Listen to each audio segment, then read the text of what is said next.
Alright, what up, what up? Oh yeah, let me copy the playlist link.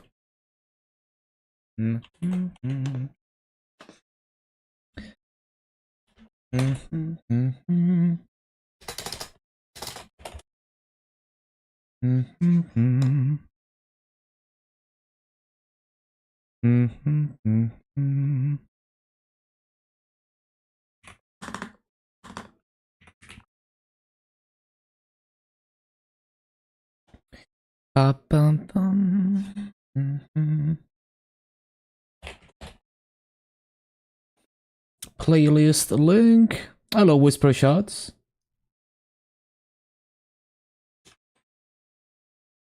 That is not the playlist link. Why is my OBS not... Hello?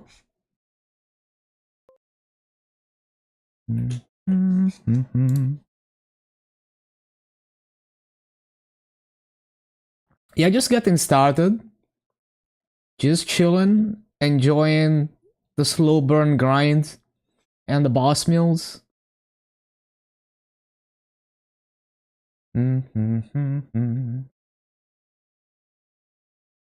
It's nice playing at my own pace.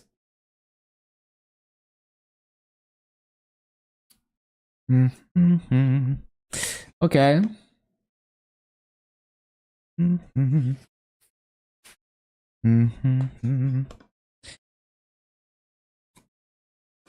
Right. So, what's the boss meals today? Boma and Phantom should be quick.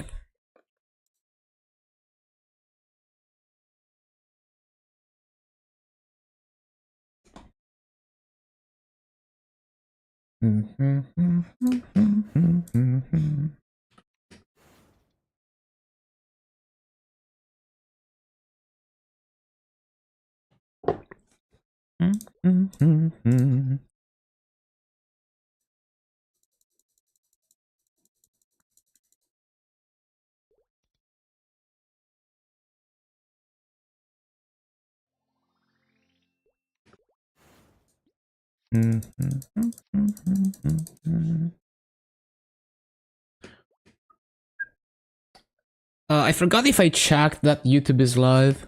Let me see.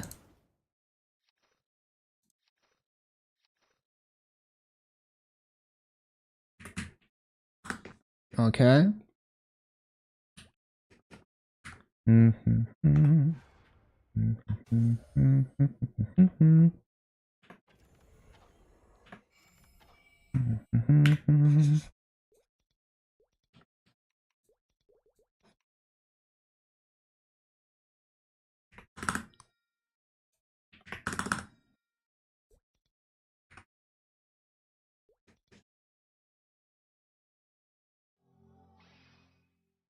Why did I take green pots? I don't need green pots on this.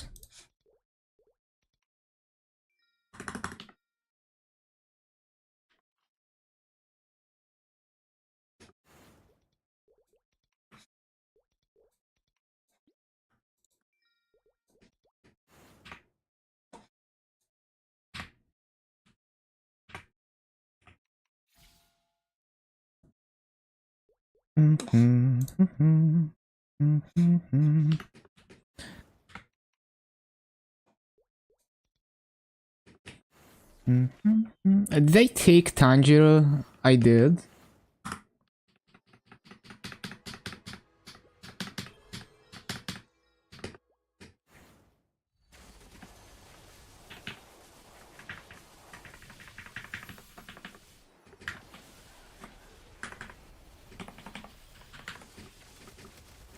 I guess I do this, and then the other thingy.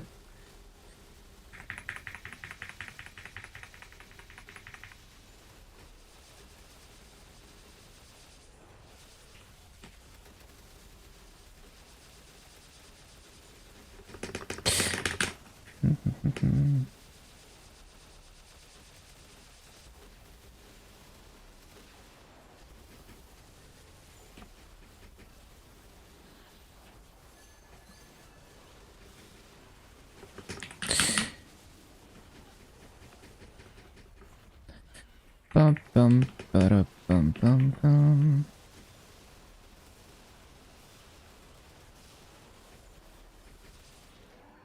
Wait, I haven't blocked anything.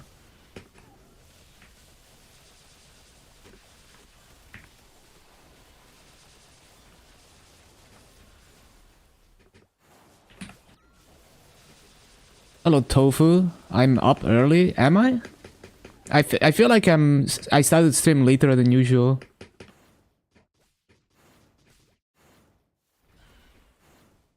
Bum, bum, bum, bum. Like I would usually start half an hour to an hour earlier than now.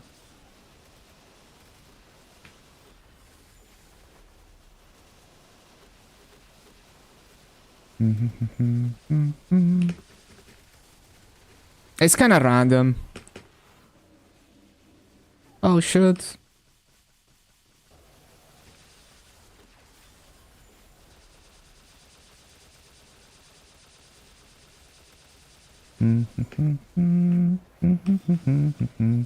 If I burst now, maybe, well, even if I don't kill it before the task, it's still worth, because then my burst is gonna be off cooldown earlier.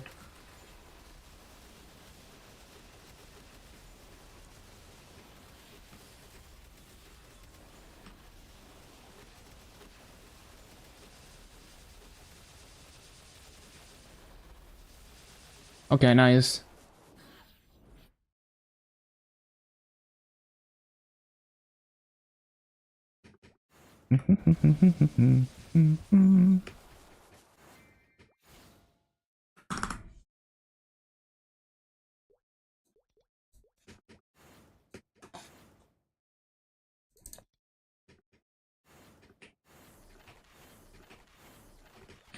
Oh, I could have carried the burst into like a series boss, maybe. Well, 20 seconds isn't much.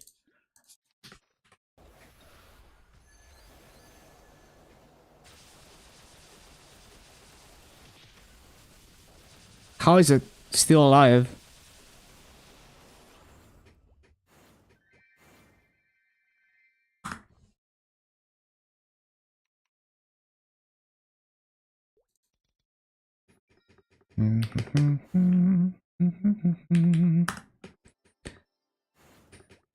Yeah, surprisingly tanky.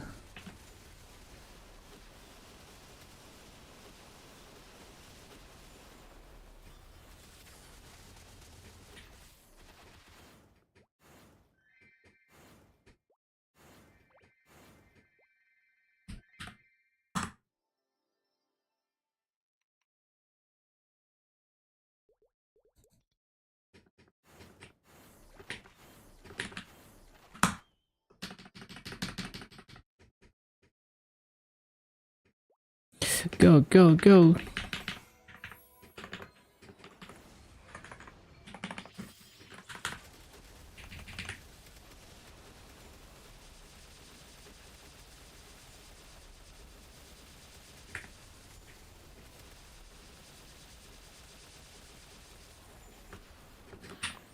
Hello, Hoser.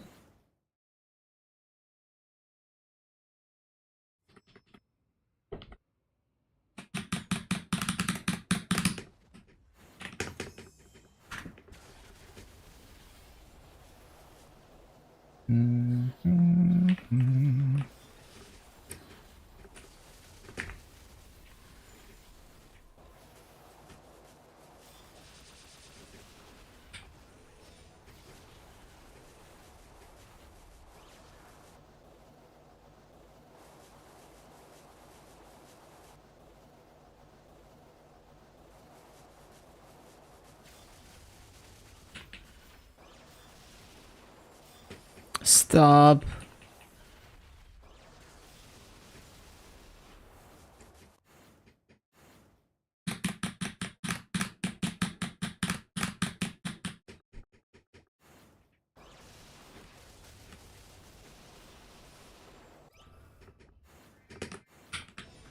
Ba-ba-ba-ba-bum-bum.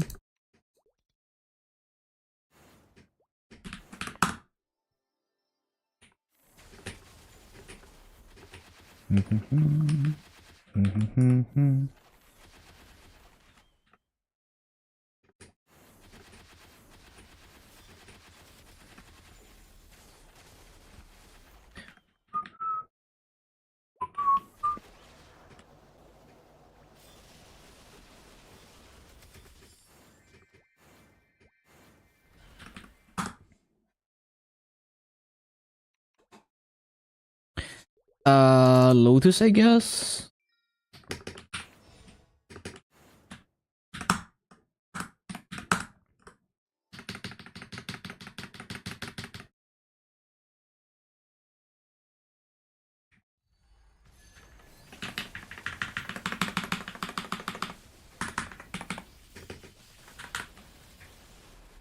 Actually bossing, just easy bosses. Just for Masa.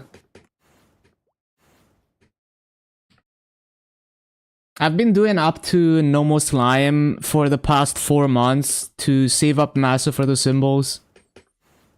Like, up to No More Slime on 13 characters. And they're all strong enough to do No More Slime in 5 to 10 minutes.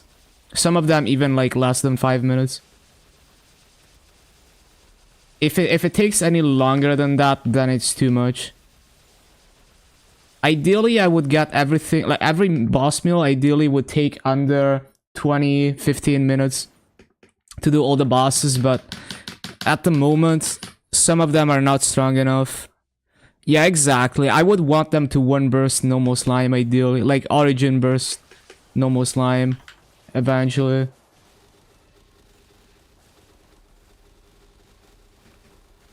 It's gonna take some time though.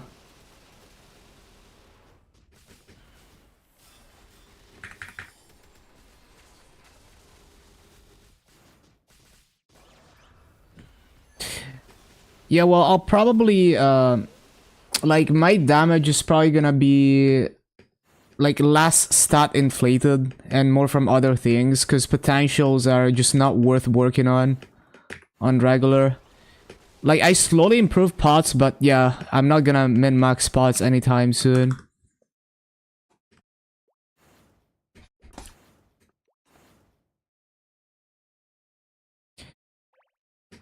Like, I will have a decent amount from symbols, but it's probably gonna be like 30k stats at most.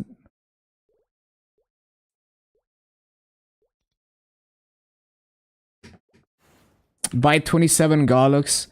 Yeah, that's fair. It's just maybe a bit pricey. Like, it's the better long-term investment, but it's like,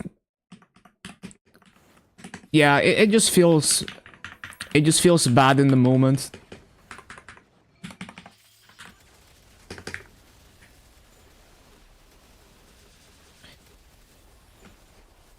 Yeah, it would also probably be hard to find enough for all my 13 boss meals. Yeah, it's more like, because it's such a long-term investment that is like only really worth when you go to like high Star Force.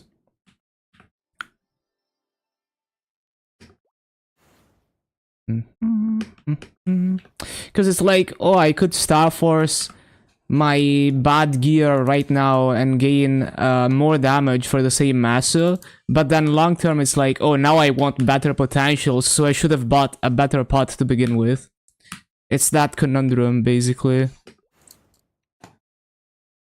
So I'm always like conflicted about that, and it's also like sometimes I just cannot find what I want in the auction house in terms of potentials.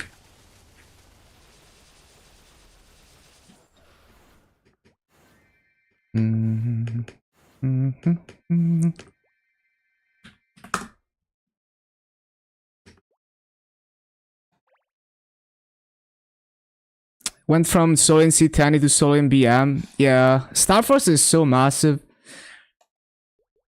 But yeah, it's like, in regular server, there's the eternal dilemma of like, do I wanna spend a lot to get a good pot now, and like it's not a huge upgrade, but now I can Star Force this thing and I don't need to replace it later. Versus I could gain a lot right now by just Star Forcing not exactly ideal gear. But then I hit a ceiling where I could be a little bit stronger if I had better pots.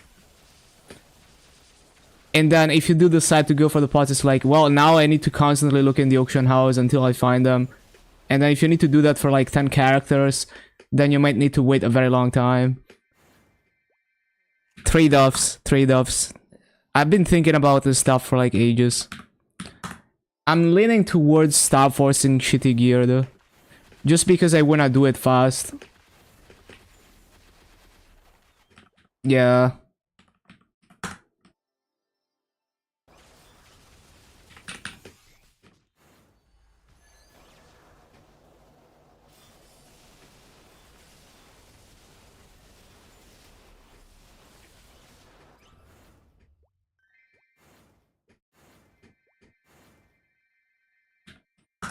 How much would you pay for like a 27% main pod?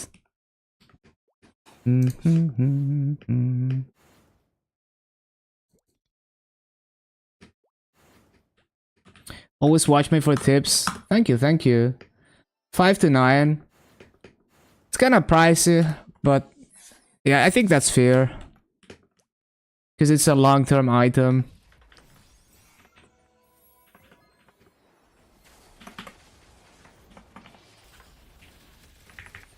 And even in that case, it's like, well, now you have the same problem for B-pot. So it's like, oh, now if I want to get stronger, I need to 2-line the B-pot myself. And that's like even worse than trying to 3-line the main pot.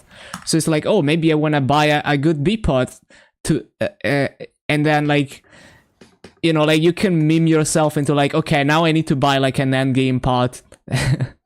So you have to draw the line. How to find in Barra. 30% int earring for 5 bill. Oh, that's quite nice. Yeah, like I've been watching Kobe's progression series, and like the Barra auction house doesn't even look that much better in like compared to Luna, at least for the stuff that I usually buy.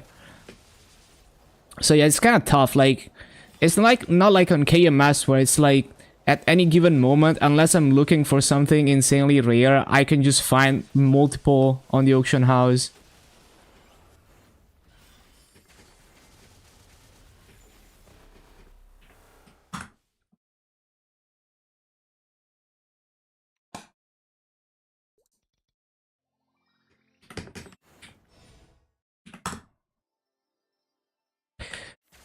But yeah, honestly, buying good pots is a good strategy. Just long term. It is very annoying to self-cube. Especially B-pot. Even main pot, just like... The thing is, if they fix the problem with cubing service, then I wouldn't mind as much having the self-cube stuff. Like, if they just make all those special cubes like Violet and Equality and Unicubes tradable, as well as the boss cubes tradable, just make all the cubes tradable, and I can just buy them from the auction house.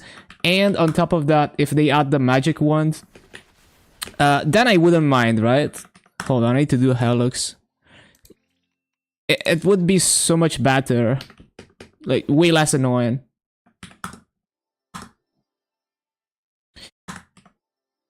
What? Unknown error? Let me see here. Okay, cool. Nice re-entry. Free to play black bonus cubes and events. Yeah, it's like way too fucking annoying. Once everything 22 on each character, slowly phase out one piece at a time, replace it with an equivalent B-pot. Yeah, it's like, you know, trade-offs. Like, I guess the one with shitty B-pot is good enough to sell for, like, that it holds its value when you resell it. I love how I somehow placed down the fountain.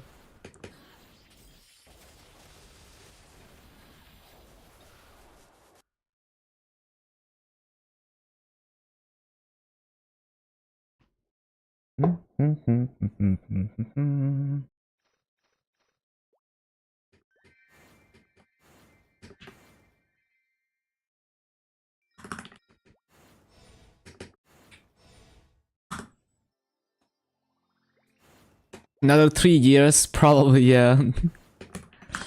But yeah, that's cool. Very cool that you're finding boss mills that hard.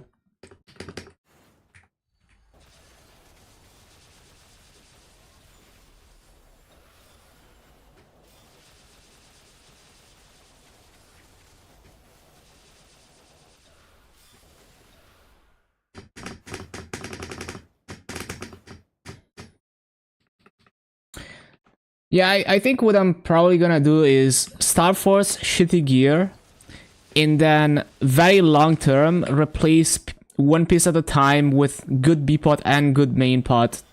Like just do both at the same time. Cause I just need to fund them quickly because I play the game, I mean, pretty fast. Yeah, I think Legion Champ is cool, especially if you like bossing. Kind of rewards you for learning multiple classes.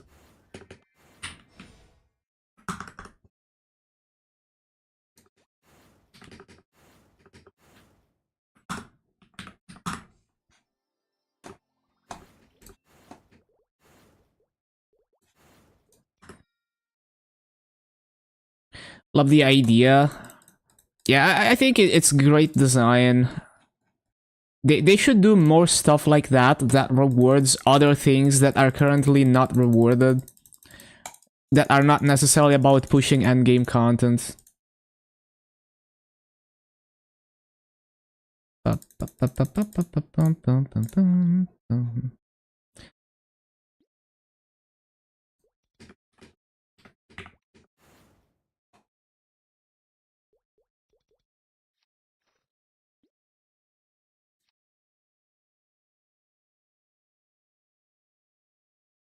Don't necessarily have to reach that point to still get some gains. Yeah, also, it's like... Well, it's just like, it's not for everyone. You know, it's like... Oh, I can't get 11k Legion, so system is bad. It's just there for people who can. And you still benefit from it.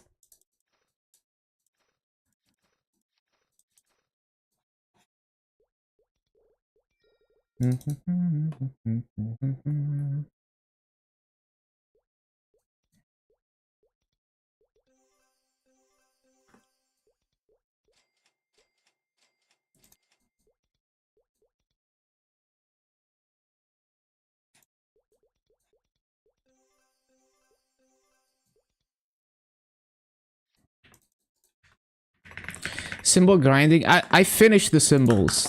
I'm not doing any more dailies. So on the day that so I'm finishing up a huge video that I'm gonna post soon. On the day that I drop the video, I'll click the symbols. Like I'll have some, I'll announce some time where I'm clicking the symbols, and we're gonna see like raid power gains and all of that. It's probably gonna be next week, sometime during next week.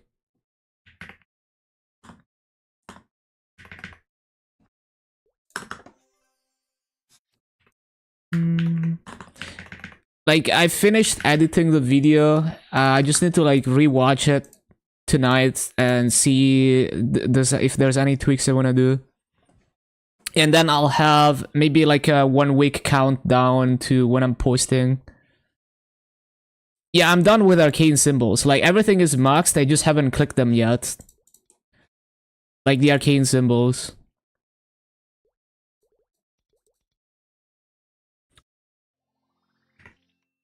Yeah, they're all like this. Like, most of them level 10 with max EXP. Rats, thank you, thank you. So, yeah, huge gains incoming. My boss mills, they're gonna be like 30% stronger on average. Just overnight, you know? 30% more damage on all of them. And it's a cheap gain in terms of masses, because it's 2 bill per character.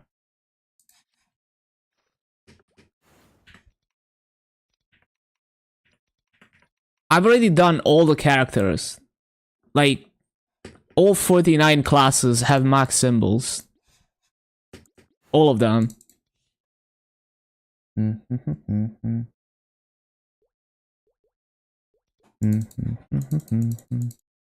And once we get the change where it drops to 100 mobs, I'll prepare one set of maxed arcane symbols for future class releases.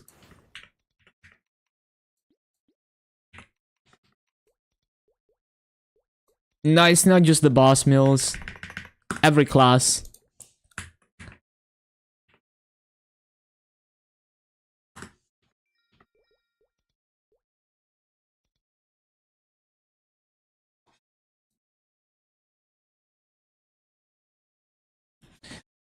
Okay, and then... Yeah, I've been grinding like 60-ish hours per week. Gaining... I think I'm averaging more than 1 level per day. And I just kind of switch characters as soon as I run out of Legion coupons. So I'm essentially always on 2x coupons the whole way. So it's going quite fast. What is Phantom?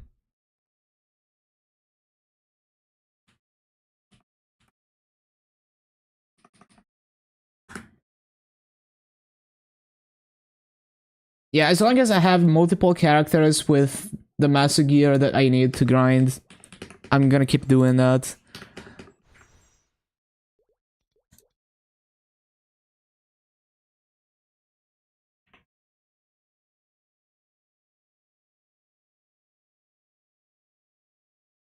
Okay, that's still embossing setup. Good stuff.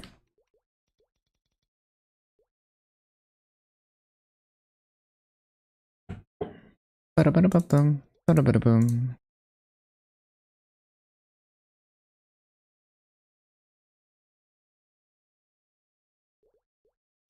Wait, I didn't transfer the accessories.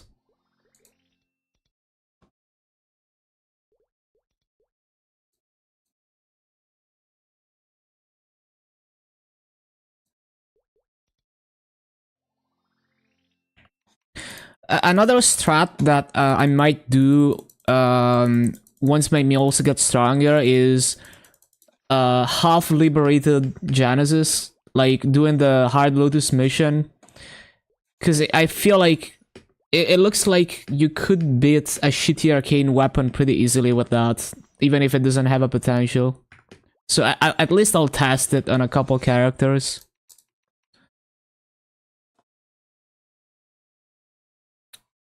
Although, we'll have to see, because I kinda hate the new Lotus boss fight, so maybe I'll just get pissed off and not do it.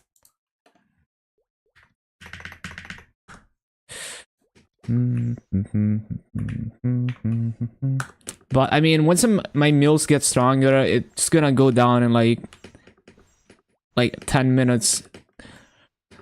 Okay,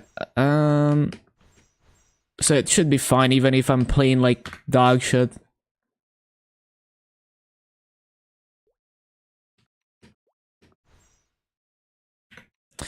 I just find it like just like the black mage chains and all the homing attacks. I just find it super annoying that I have to constantly like jump around like that.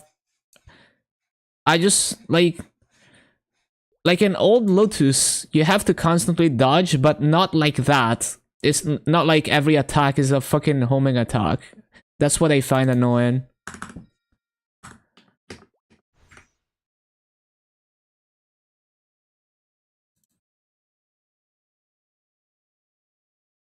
It just kind of breaks the flow of the boss fight. Like, you want to go into the corner to pop buffs, you can't do that because you're just getting targeted by chains.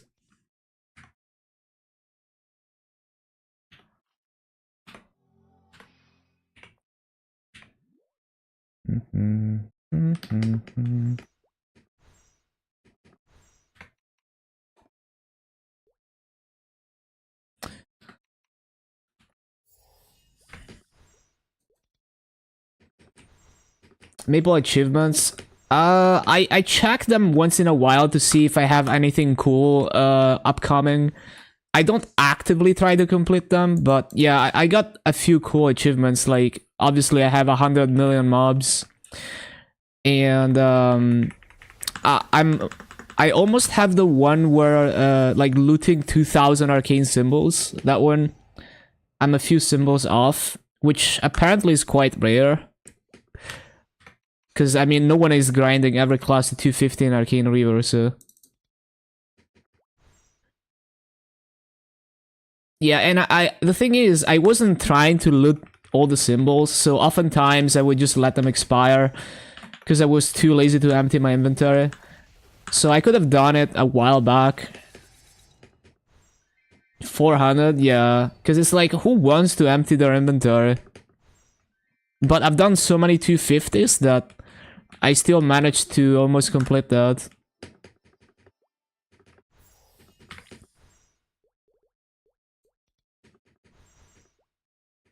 Okay, now we're going into slime.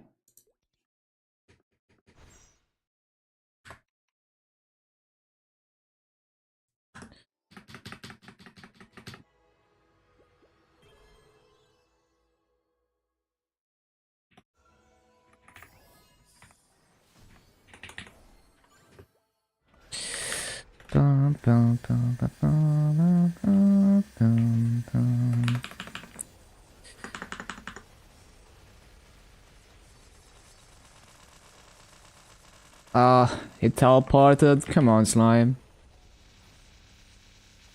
I should have waited for bind.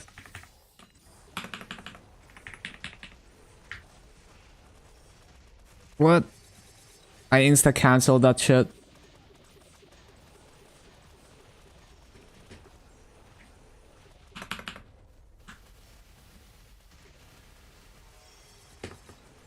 Wait, I'm invincible. I don't need to dodge.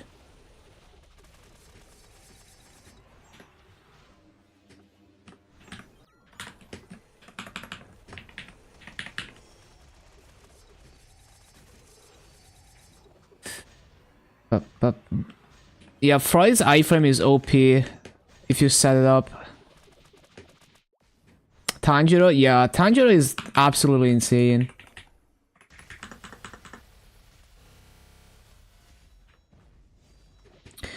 Wait, what makes it more OP on heroes though?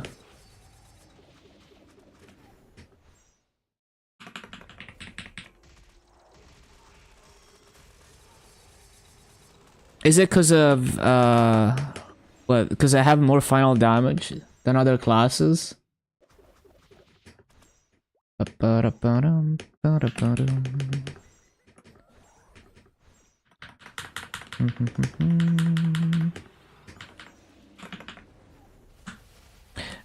But yeah, boss meals are going so fucking fast with the Tanjiro origin. I'm gonna miss it. Like, I can't believe they gave people this much damage with this update. Like, even people doing endgame bosses are probably bursting down stuff that they would never be able to burst down before. Final damage.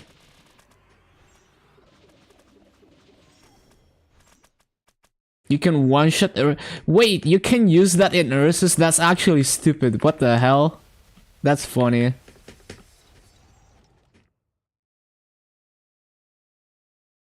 Reminds me of how Aran is like the most OP class in Ursus because like your burst is not a 5th job skill. So you can do so much damage. And Mihail Royal Guard is like pretty high damage too in Ursus.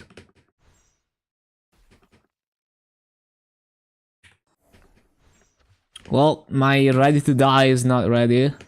I am not ready to die. Unfortunate.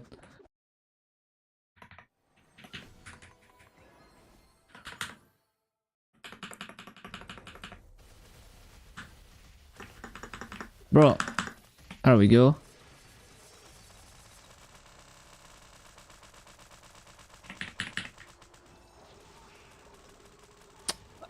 Oh, it's ready to die on KMS, so I tend to call it with a KMS name.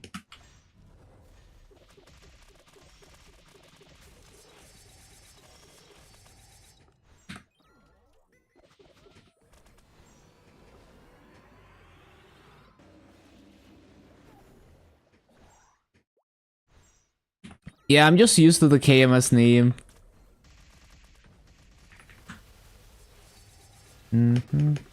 Like, Impenetrable Skin is called Body of Steel on KMS.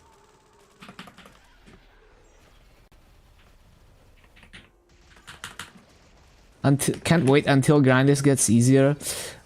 Yeah, I'll definitely, when they lower the massive price in those, I'll definitely go for it. For now, like, I'll definitely do dailies on at least my Dark Knight once we get the change where it's 100 mobs.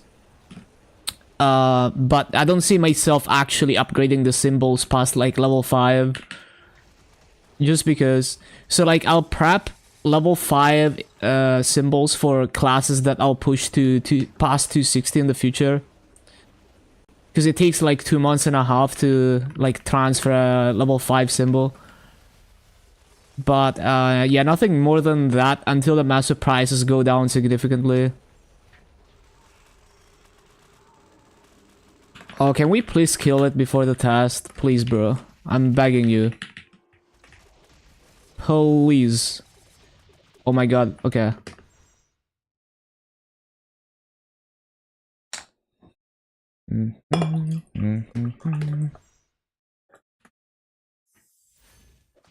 I don't know what I just pressed. Hopefully nothing important.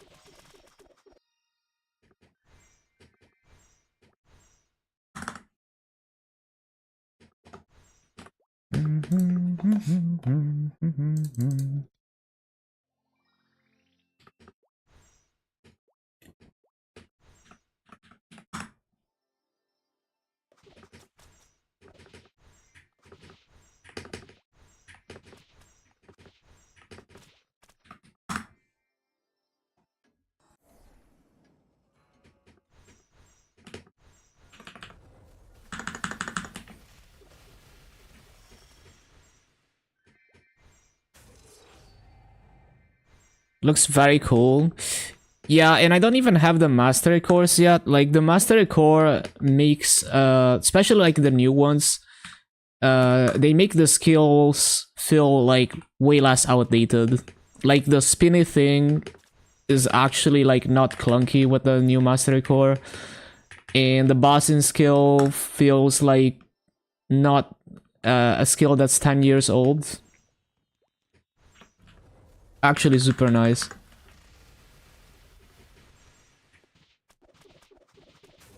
And you have a real mobbing skill with the mastery core.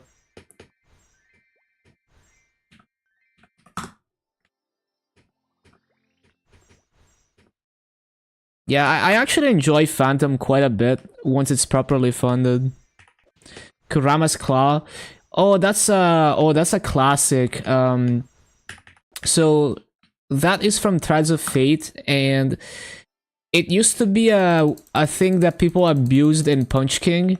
So what it did, it is like it would insta kill all the mobs in the Punch King, and so it would instantly put your score at almost like, you know how there's like all the extra mobs, it would clear those and your score would jump to only the big body of the Punch King.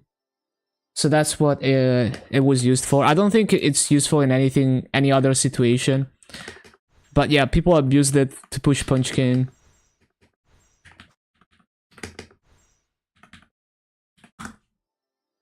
I don't think it works in the modern Punch Kings, but yeah.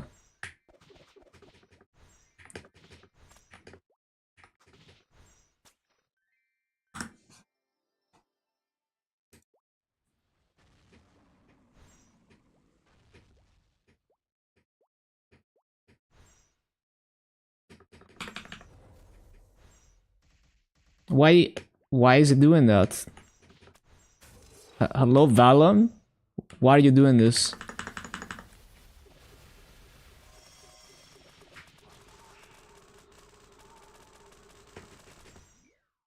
Thought I would kill it. Hello, shooter. Just finishing up boss meals and then we're gonna grind a bit.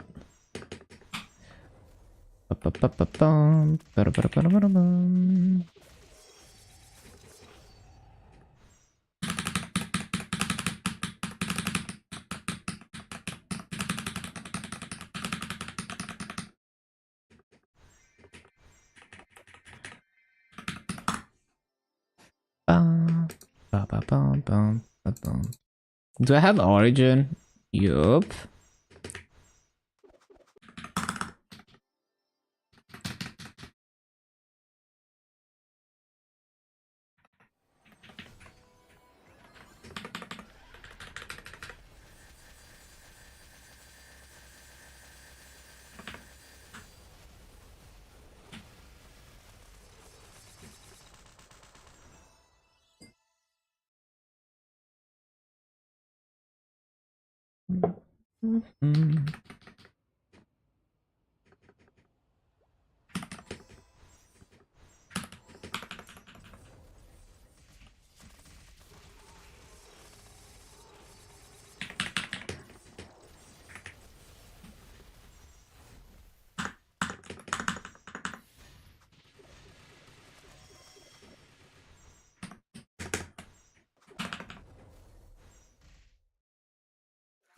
Which more high-level players who main off-meta characters would steal more?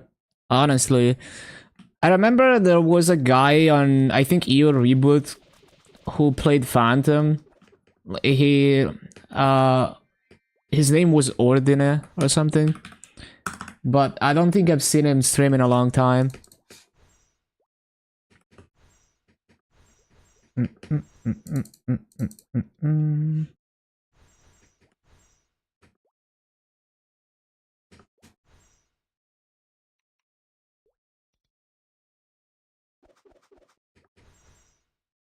Where's the Ilium's at? Yeah, I mean, there's Luyu TV, but she hasn't played much Maple lately. She's mostly a Final Fantasy 14 acclaimed gamer.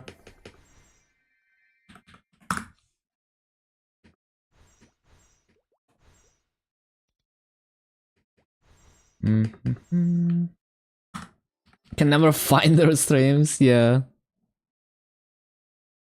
Don't seem because you're a Night Lord main, no one wants to see a Night Lord main. Just wait until the class is not meta anymore.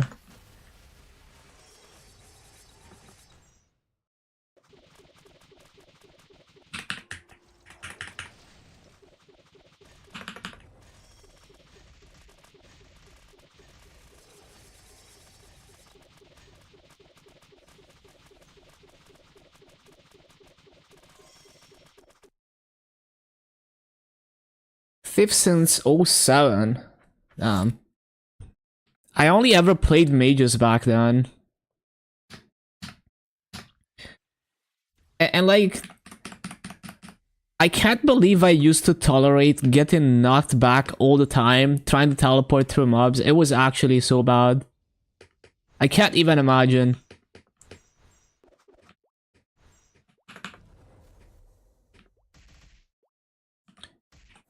Man, I can't believe we had to use fucking Mihail Link's skill to not get knocked back. And like, it wasn't even 100% uptime until, like, later. So like, you do C-pop, and if you're not a class that has knockback resistance, you get knocked off the laser, and you just die.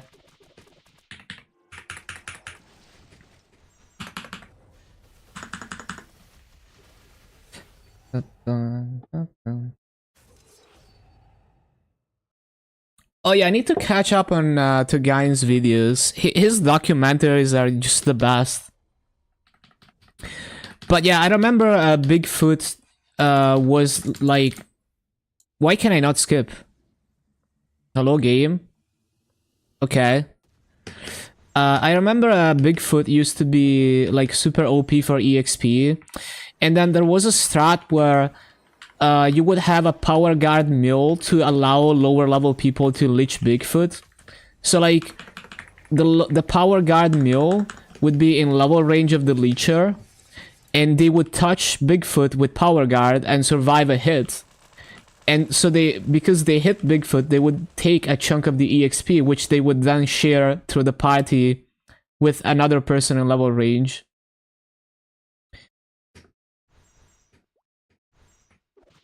People got banned for Bigfoot? That's crazy. So yeah, people used to do that for leeching, right? It was like such an elaborate setup.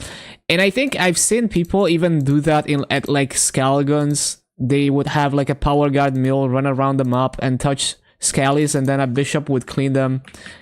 And you would just leech insane EXP. Very high effort strat though.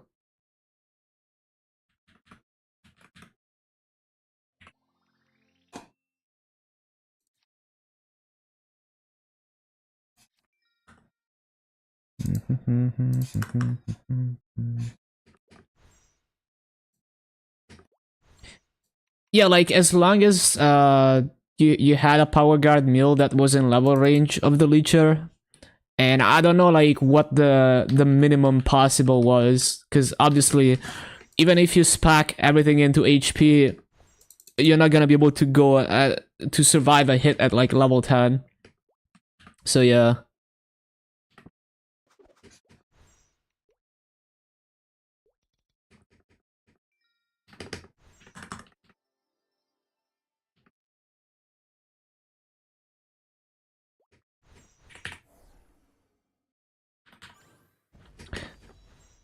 Yeah, like I wish we could like the coolest thing about old games is all those weird design flaws that turn into interesting mechanics. And it would be cool to have a balance of that in modern games, rather than everything being carefully streamlined, where there's nothing surprising ever. But it's hard to hit that because those flaws were not intentional.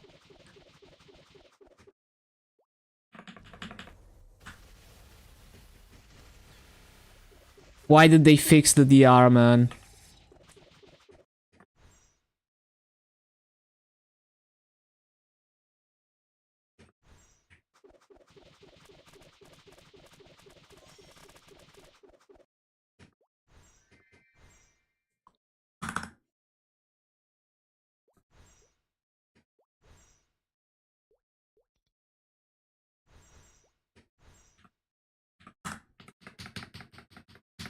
Yeah, they fixed DR in the last update.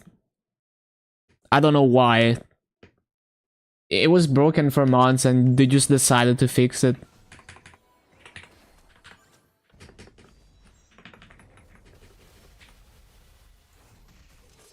Like with all the things they could fix, they're like, okay, now we're finally gonna fix DR on Akechi.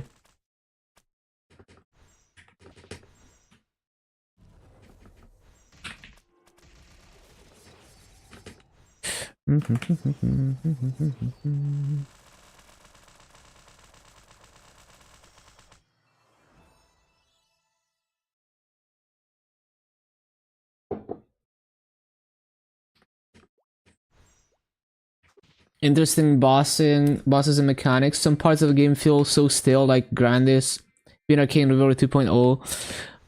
Yeah, it would be cool if the next expansion is not a remix of the existing systems, even though I understand that they want to keep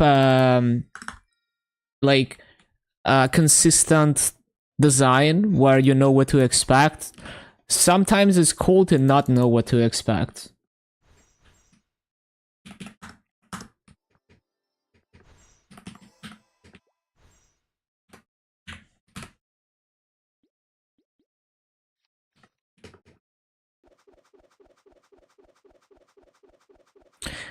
Oh yeah, also apparently I heard that Phantom Forest content is just not working entirely right now, as in like the elite bosses don't spawn at all in Phantom Forest, and it's still unfixed.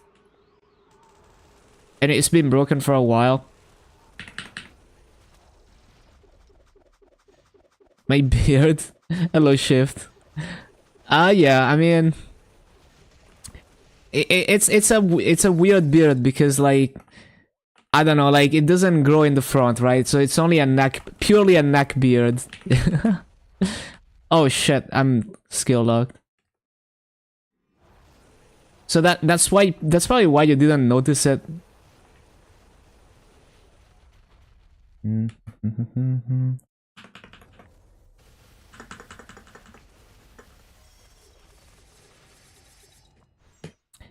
shave it every week. Yeah, it's just like I can't be bothered. I don't care that much.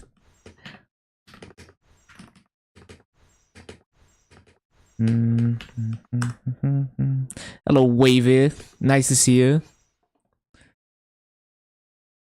It's a routine people easily get into. Yeah, and it's like, yeah, it's hard. It's hard to strike a balance. It can easily become too still, where nothing feels new, and you always know what to expect.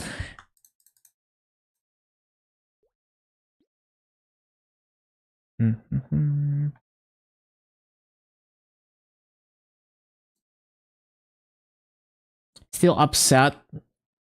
What happened? Nah, it's fine. You don't need to elaborate. Whatever happened, happened.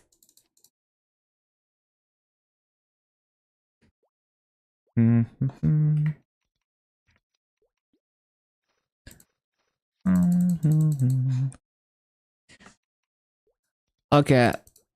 Everything in the auction house. Losses because of Solar the booster. I think people get way too emotionally invested when it comes to like stuff like that.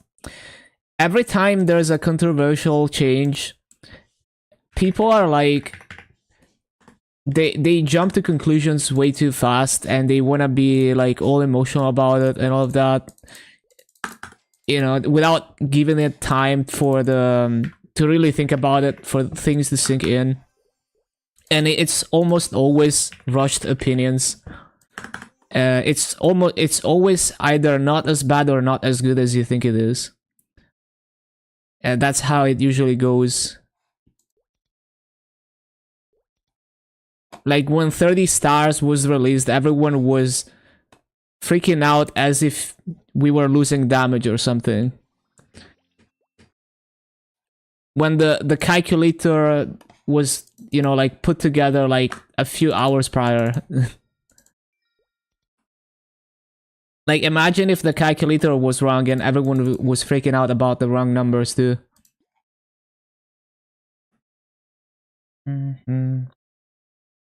Hello 55, thank you for stopping by. Yeah, doing great. Pushing 11k, think he's got time to worry about a beard. Yeah, it's just like, you know, like it would be convenient to have no hair and no facial hair and everything and just shave it all. But it's like, well, now it grows back and then I have to shave it again. So it's like, nah, I'm just like gonna leave it until it becomes a burden.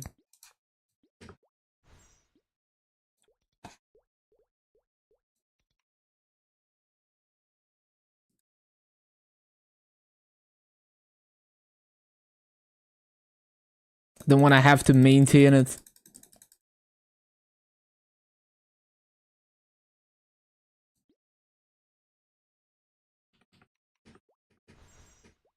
How hard would it have been to cap on Soul Erda?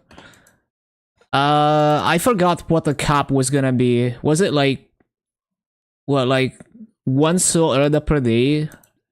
I think it was insanely bad. Like 1 hour of grinding. I forgot. It was really bad. It was worse than the Maso cap. In terms of hours of farming. That was the one time where the GMS community got so pissed that they immediately backtracked.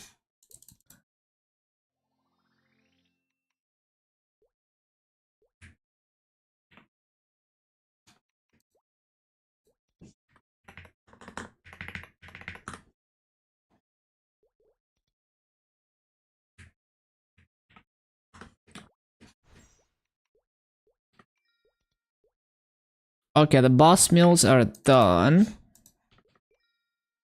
Okay, we're gonna farm until dinner time.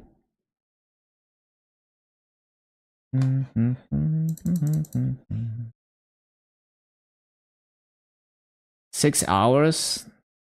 Yeah, I don't remember anymore, but I feel like it was worse than the Master Cup. Master Cup is like 4.5 hours.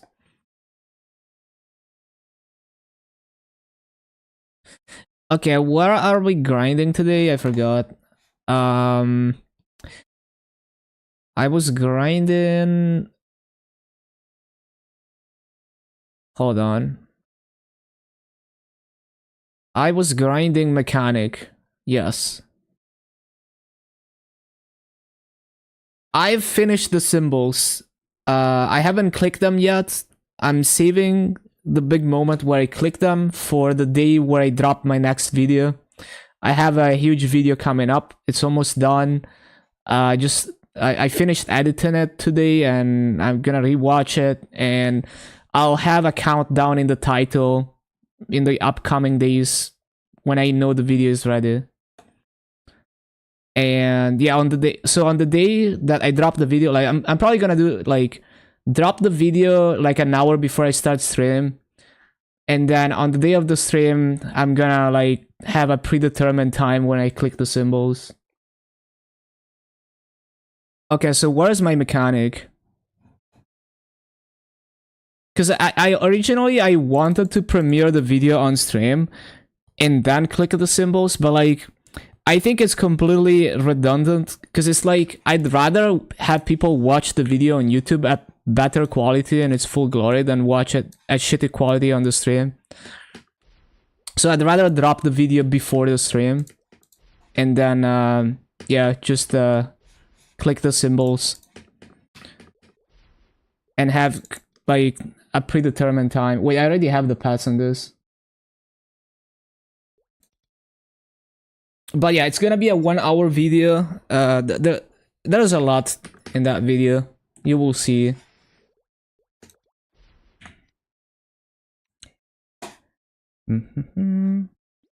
Close to 1 hour. It's like 54 minutes or something. I forgot.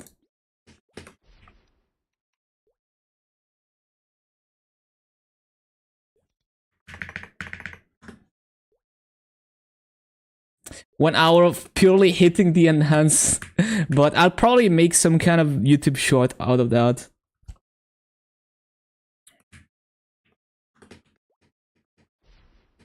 Sleep aids.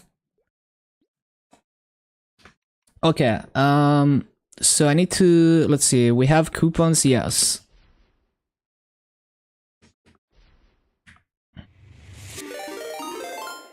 Oh shit. I was listening to LQS and was like, why am I hearing myself? Yeah, welcome raiders. Just getting started with my grind for today. We're pushing for 11k Legion. Yeah, I'm getting like 1 level per day now. Hello. And yeah, soon I'm gonna, in the upcoming days, I'm gonna be clicking arcane symbols to level 20 on every class. So look forward to that. Look out for my stream titles. I'll have a countdown to that day soon. And yeah, thank you. Everyone follow LQS Night for the level 300 grind. Okay, let's get some grinding in before dinner time.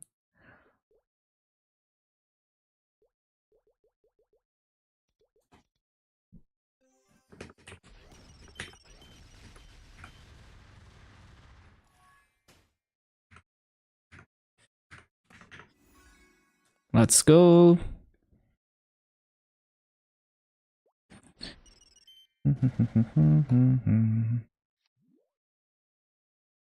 Hello, lag.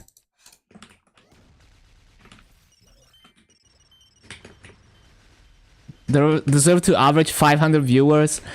When I start actually making quality content on YouTube, then maybe. But as of right now, I'm knowingly focusing on playing the game rather than actually making good content. But yeah, I want to try to like so I've been taking Wednesdays off to work on content, and hopefully I'll provide some. I put together some good videos. Like this one is gonna be a banger. We'll see about future videos if I can keep it up.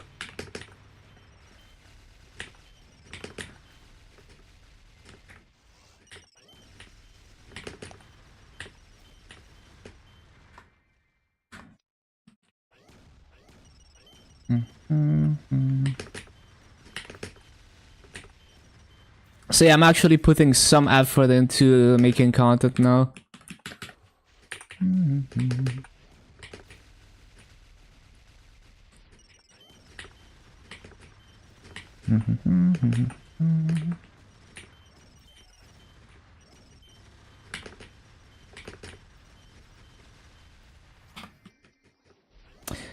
I didn't put down this thing.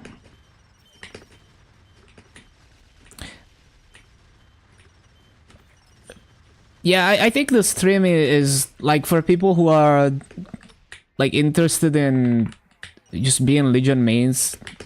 It is stuff that very few people do. Just grinding on old classes like this. The circled G light on the top of your numpad.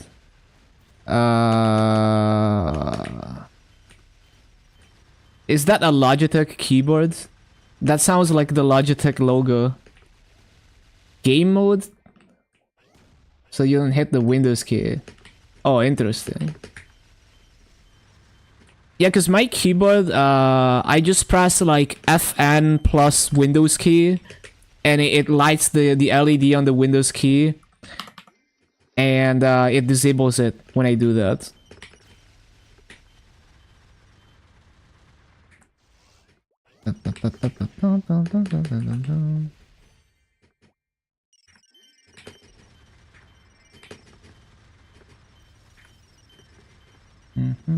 Was so sad Skardar left. His same age as you, was part of your childhood, feels like.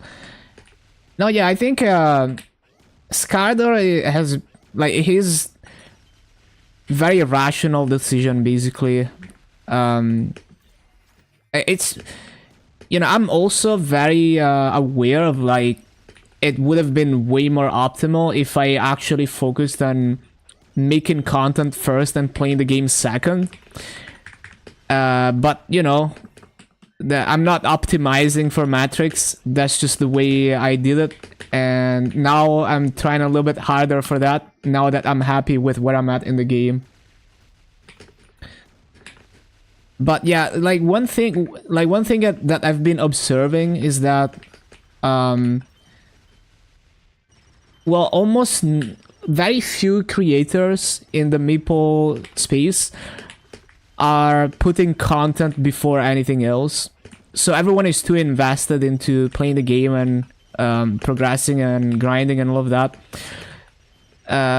So like the reason why people like the twins are pulling the numbers that they do is because they put content above everything. And very few people do that.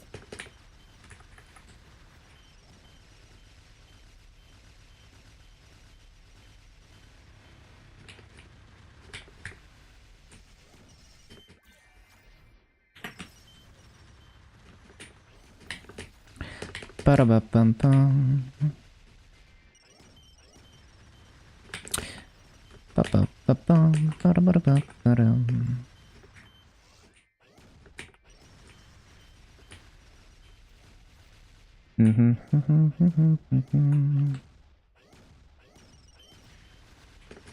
But yeah,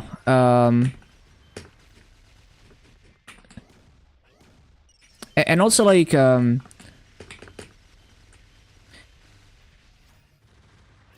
play MapleStory is not that serious. So, you know, like you don't have to feel like you're trapped to continue to play the game. It's a very level-headed decision by Skardar there. Although he's probably still gonna play. Like, it's more of a thing of like, he's not simming full-time anymore because it's not viable. Pa-pa-pum.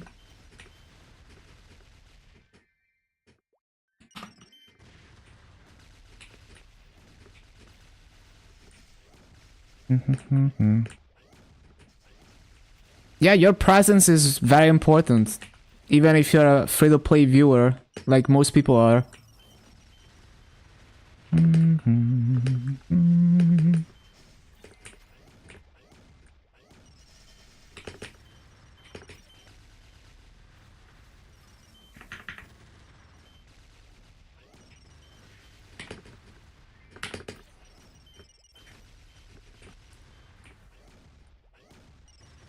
My oldest YouTube video? Yeah, I used to make like a lot of guitar anime covers. Like, I've been on YouTube since almost the beginning. Although I didn't start posting videos and making an account until much later. F1 plus F8 gaming mode. Oh, interesting.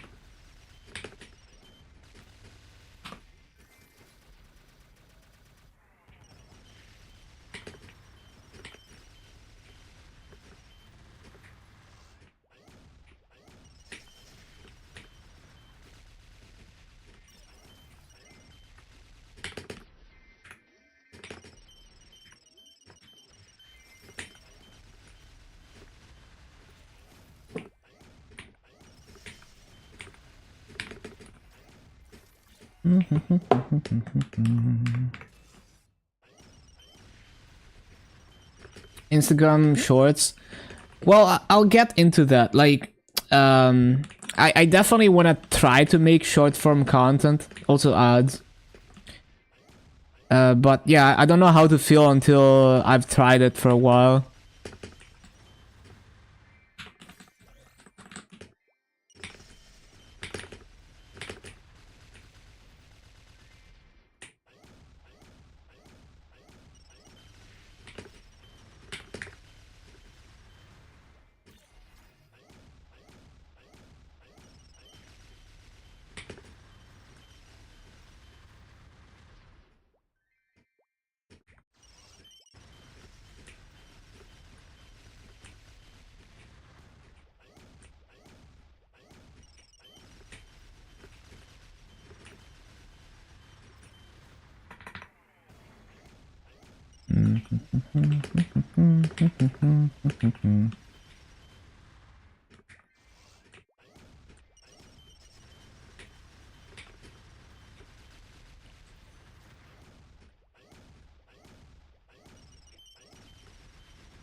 I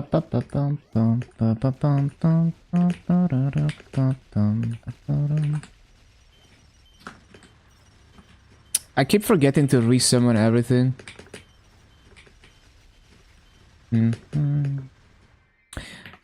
Yeah, I was just saying, like, I definitely want to try to make short form content, but I'll have to experiment with it. I don't really know how to feel about it yet.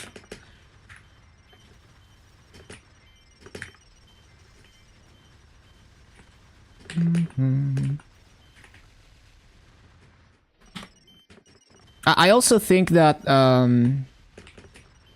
short form content is not everything. Like, you know, Hosa is making like half an hour videos and they do well because people watch them while grinding. And I mean, just in general, like long form content, like video essays and documentaries like that, you know, like Lemon type shit. That stuff does well. And it would do well with people who play the game because they just watch it while grinding. But it is like a lot of effort, right? Like one video takes like 100+ hours of work, if not more, if you're researching a complicated topic.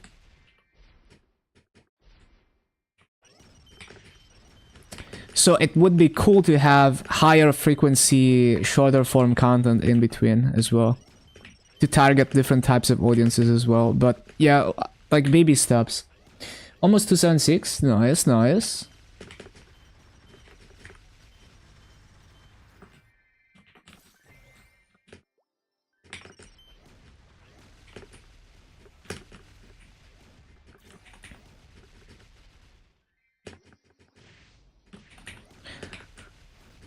I think the hardest part of the long form videos is doing proper research to the point where you're actually confident in the topic, and writing, like making it interesting to listen to.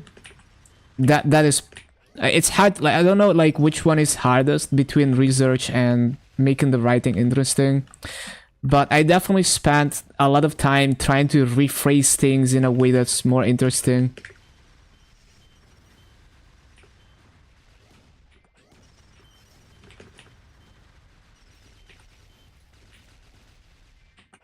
Especially because I have like zero experience in writing. I wish I was I just paid more attention to this kind of stuff, but I never did. Oh my god, it's so hard to keep up with all the summons.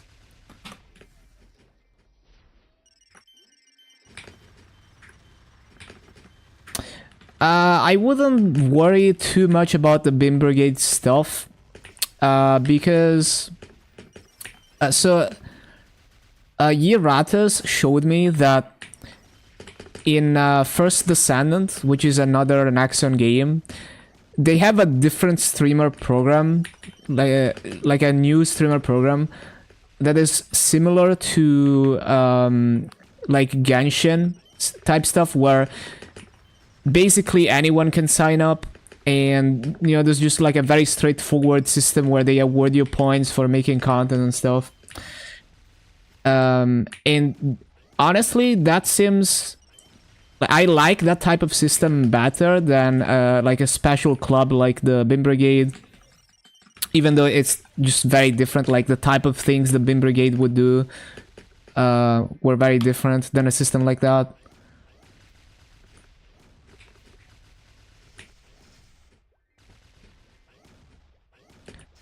So yeah, I think a system like so basically what I'm saying is, the reason they disbanded the Mabinogi streamer team and the Beam Brigade is probably because they're working on transitioning all their games to this new system that First Descendant is using.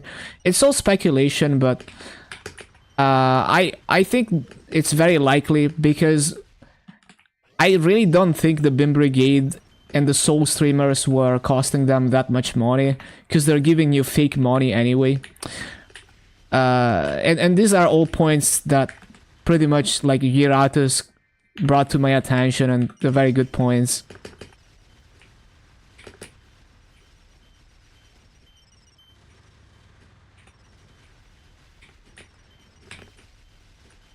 So it's a little bit more like also the system that KMS has.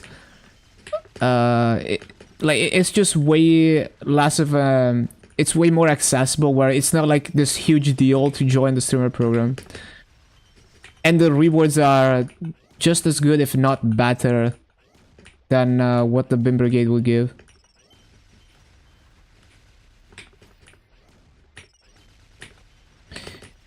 And the thing is, I wasn't really interested in the free NX from the Beam Brigade anyway.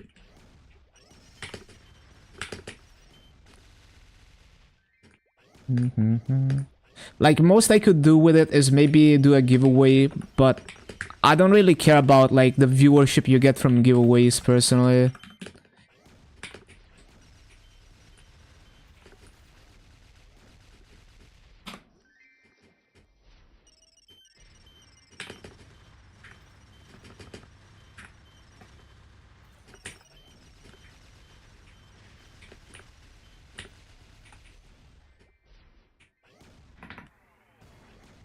But yeah, basically, I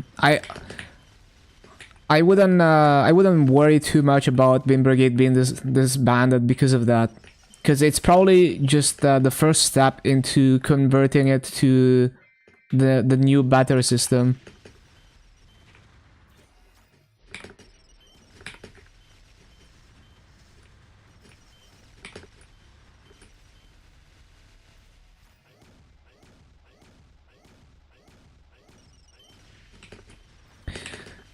Yeah, pretty much. I never believed in giveaways because the viewers you get, like, it's very rare for one of those viewers to stick around. The ones that are purely tuning in for a giveaway. Like, it's not useless, but it just seems like a lot of work just to, you know, it doesn't feel like something organic that I like doing. Bum, bum, bum.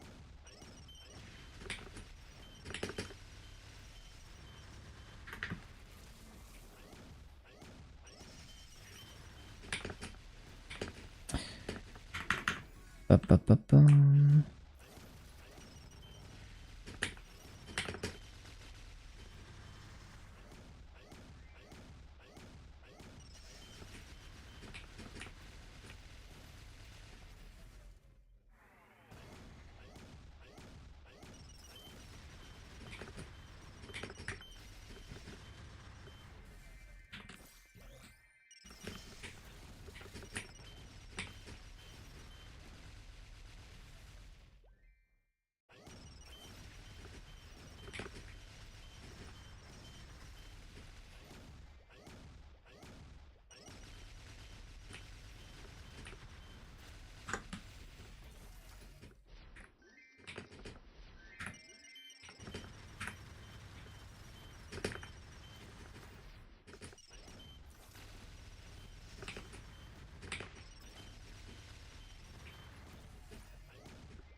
If you ever need some graphics,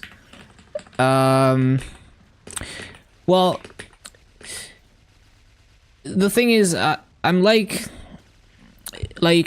very picky, so it's like if I wanna make something, I just wanna kind of tweak it myself. So like I don't want, because like if someone makes something for me and it's like really cool, then it just hits the spot, then I'd love to adopt it. But it's also like if something is like not quite what I want to put on like my profile, I don't want someone to like make a banner for me and then I don't use it, right? So yeah, I'd rather just make the graphics myself. And you know, because like when I do graphics for myself, there's so many things that get discarded and never used. Like I spend like hours on working on something and then I'm like, I don't like it that much, and I just discard it and never use it. But it's okay because I made it, and no one else spent like hours working on it hoping that I would use it.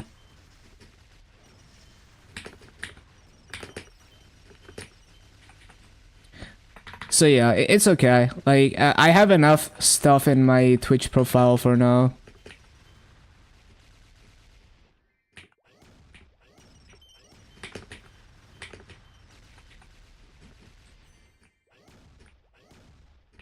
Like that chibi character that I drew, there are so many like discarded iterations of it as well.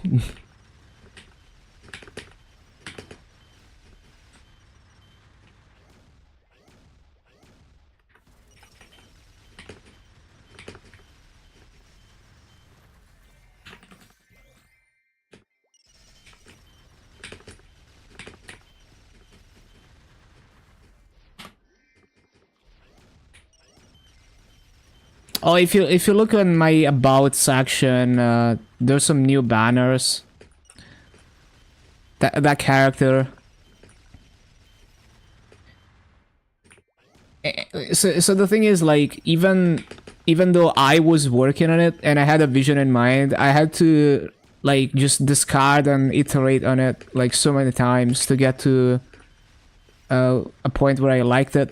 And sometimes it just never goes anywhere and it just gets discarded entirely.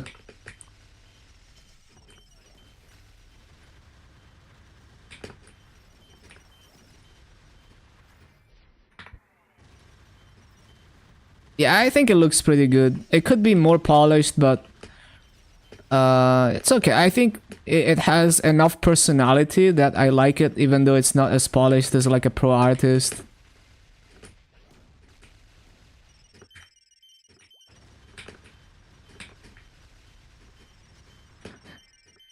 Mainly, I just wanted it to have like my own touch to it.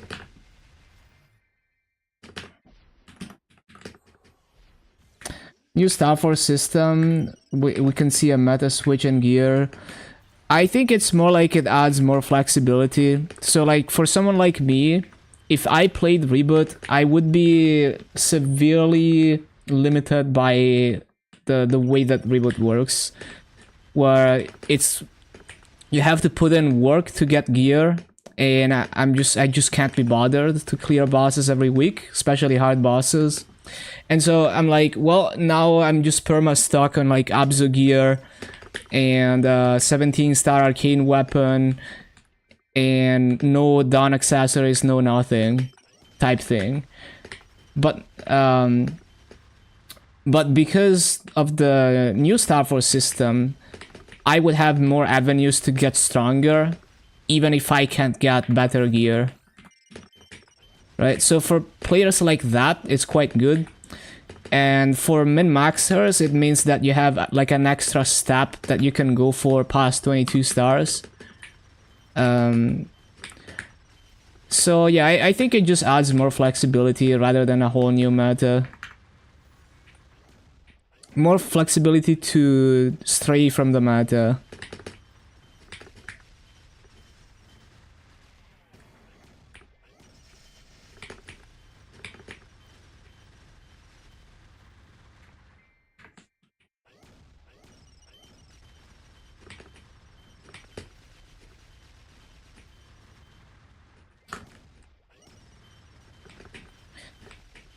Bro, every time I look at the buff bar, one of my summons is missing and I didn't notice for like 5 minutes.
Hello, Gonst. How long would you say it takes to finish the main questline? I've never gone through the new main questline, but in terms of how quickly you get to level 200, it is definitely worth to get to level 200. But it's not all about time efficiency, because sitting there skipping the questline is so boring and tedious, especially if you're doing it on multiple characters. So my preference would always be just grinding mobs, even if it's slower than doing quests, just because I find it just way more enjoyable. But it is definitely worth and very helpful, especially for like fresh account when you're weak and you have no gear, and it's just a bad time to grind. Thoughts on Kain? It was pretty enjoyable to grind, although I struggled a bit more than classes like Arc. It has the same feel as farming on Arc, basically. Just more difficult to keep it going.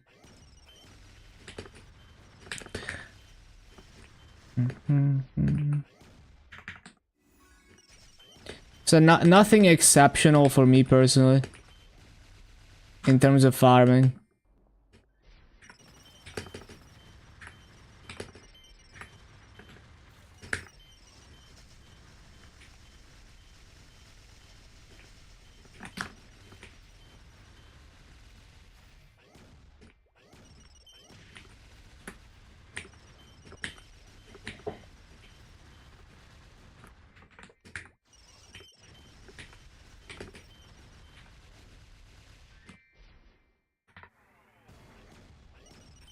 You could get to 200 faster than grinding.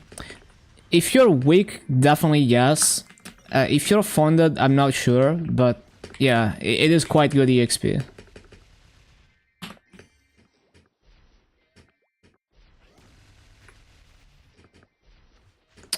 Oh, that's grift.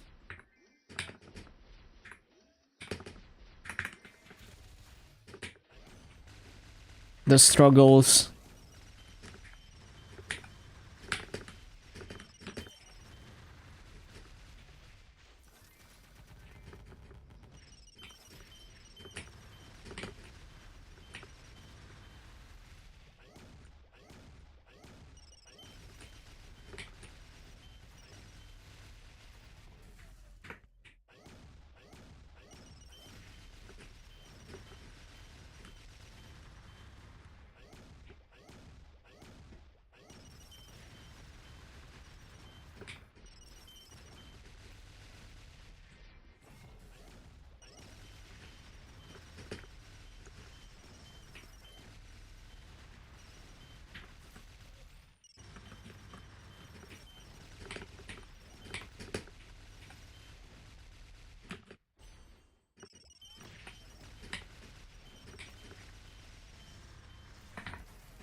Ice, lightning, or fire poison? Fire poison is very chill for grinding. Okay, we have like 10 minutes until dinner. Do we wanna pop? I guess I'm... Whatever, I'm gonna pop coupons anyway. Fuck it. We're gonna waste 2/3 of this coupon. I don't care. Fuck it.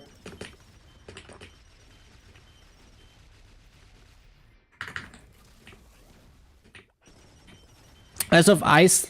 So, as for ice lightning... I mean, it's a good farmer. I just didn't find it like particularly smooth. It's just like chain lightning is a worse version of reflection, where it struggles to jump consistently. It doesn't go very far.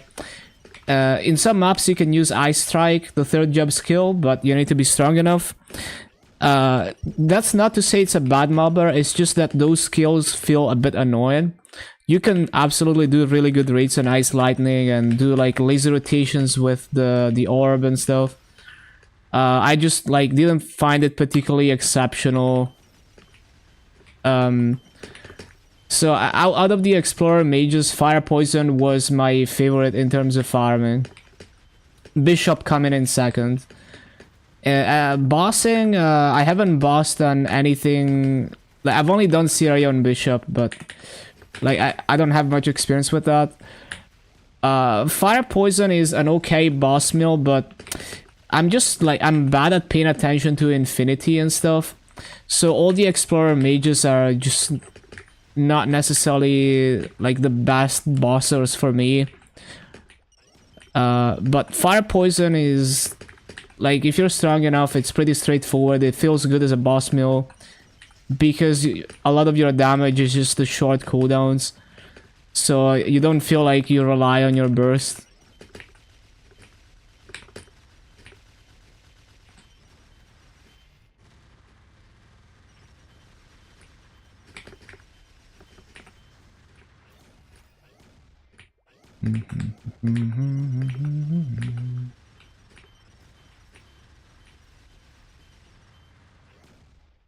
Bishop is pretty fun, that's enough for you.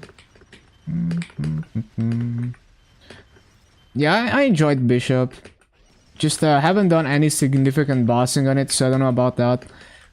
Also, just in general, I have a bias against teleport classes, because I just find it more difficult to just like play with teleport, especially in bosses. But just in general, I suck at teleport. I have to pay more attention when I play teleport classes. My favorite teleport is Lumi teleport. Everything else feels clunky to me.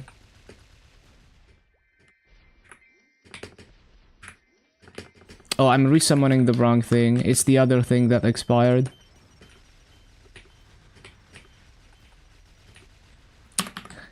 The mechanic struggle.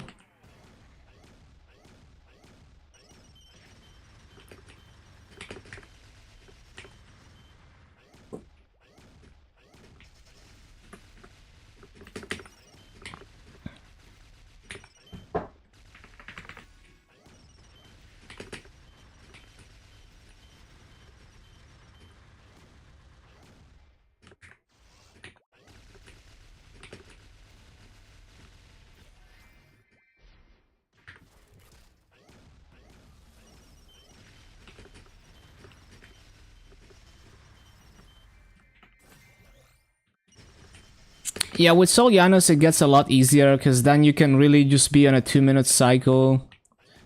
But depending on map, resummoning multiple Sol Janoses is still difficult. Like on Dark Knight, in some maps I would intentionally only use one Janus summon over two. Just because it becomes overwhelming to like run around and replace them. So I'd rather move more and not have to think about that.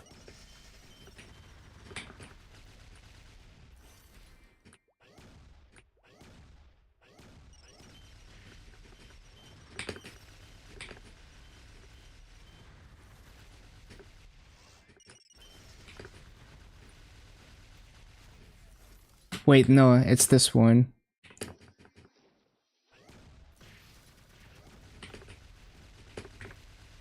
Demon Slayer Vakpats. I don't really care about the visuals that much. I think the cheaper revive is worth for reboot if you play long term. It makes it a bit less crushing, especially to a free-to-play player, to upkeep the Vakpat and reboot. But yeah, I wouldn't pay this much of a premium just for a pet that looks different.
was longer than 7 minutes. The thing is, I've set it to play, I think 3 minutes of ads per hour, once an hour. So whatever ads you got now, it's probably not my doing. Like, I don't know what the hell Twitch is doing in your country, but yeah.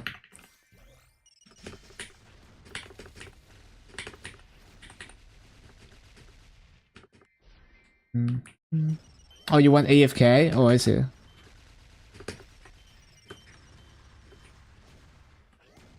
Yeah, makes sense.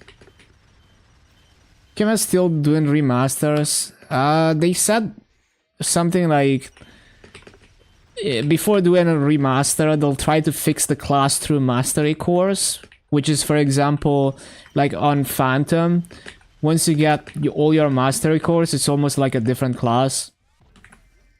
Which I don't know if that's the best approach, but that's the last I heard from them, at least. Doesn't mean that they won't do remasters, because they did do like Aran and Shade and stuff, and AB. It just means that they'll try to address issues with classes through the mastery course.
The lag spike.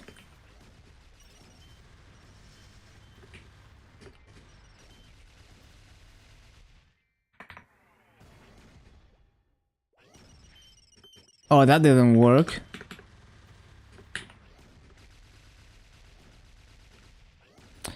I didn't bother with Tanjiro, no. I just parked that at 200.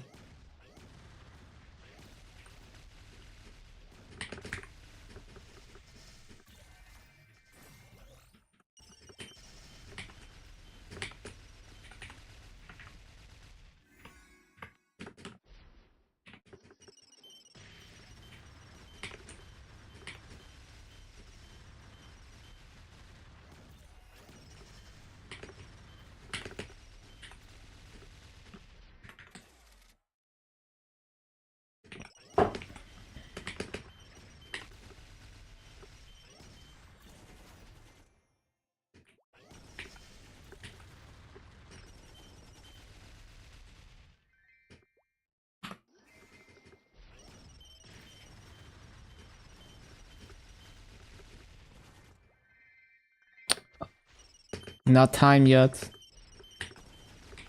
The boss reward? Nah, too much effort.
No paid progression. No, it's fine. Like, I just think it's not even about who's right. It's more about how you conduct yourself, and people tend to be just way too, have like a immediate reaction and be way too emotional about these things. So you need to. I need to go eat dinner. It's always better to take a step back. Like, it almost feels like there's this pressure where everyone needs to have like a like a big opinion, like a strong opinion about whatever new thing gets announced. But it's better to just take some time to process that information. And also, disagreeing is fine. Like, there's no need to like get upset because some person disagrees with you on what they think is best for the game. You can just like, agree to disagree. Okay, BRB dinner. I'll be back soon. Enjoy the music.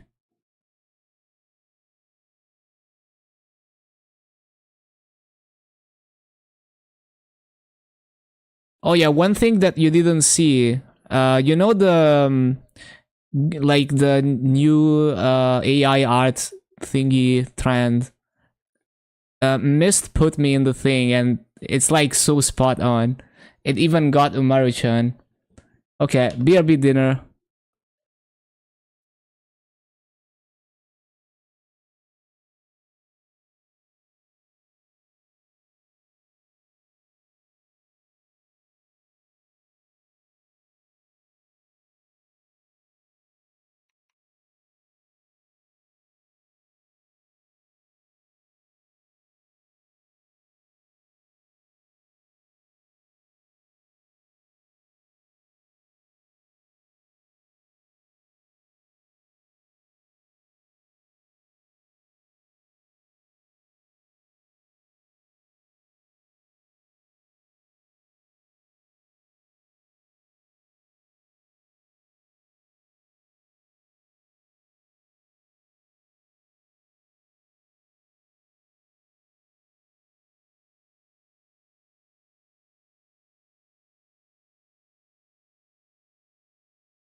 Okay, we are back.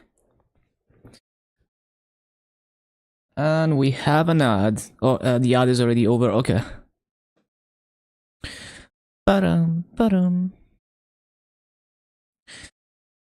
Bum, ba, bum, ba, ba, ba, bum. Mm-hmm.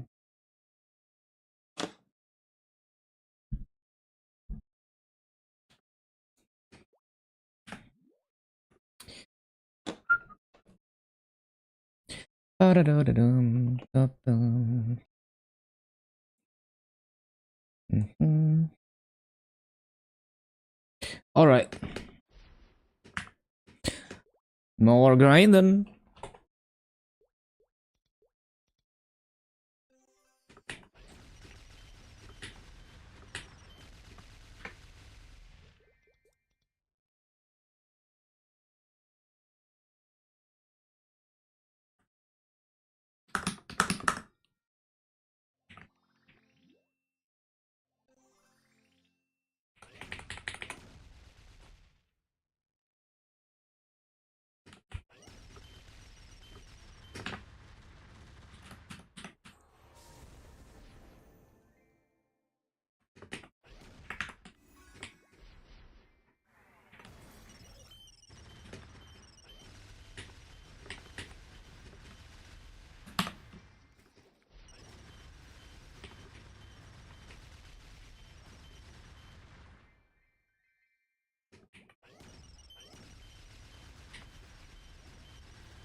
Ba-ba-da-bum-bum.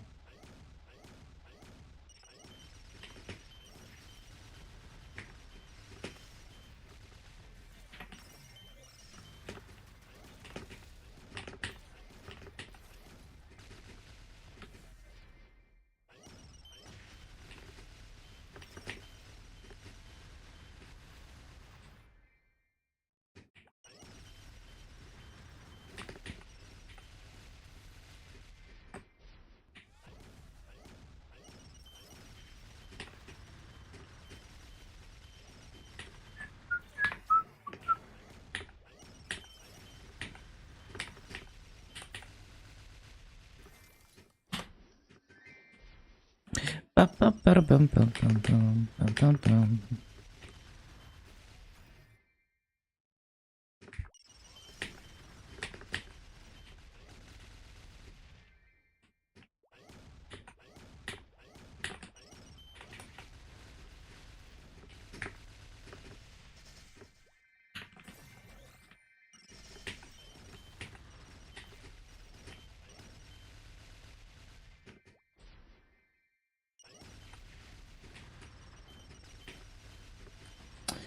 Ba-ba-ba-ba-da-bum.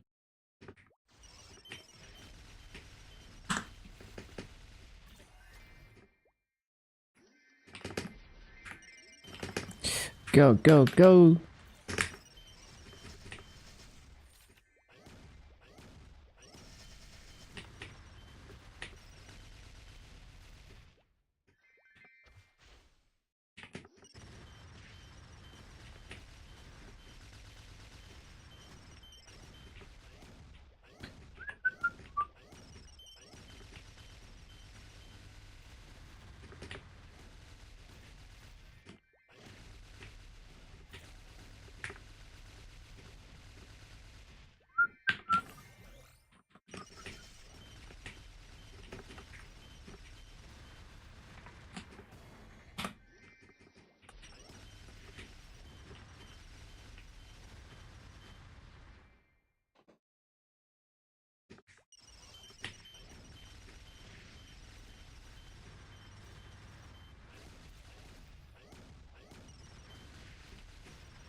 Bum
bum bum bum bum bum.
Bum bum bum.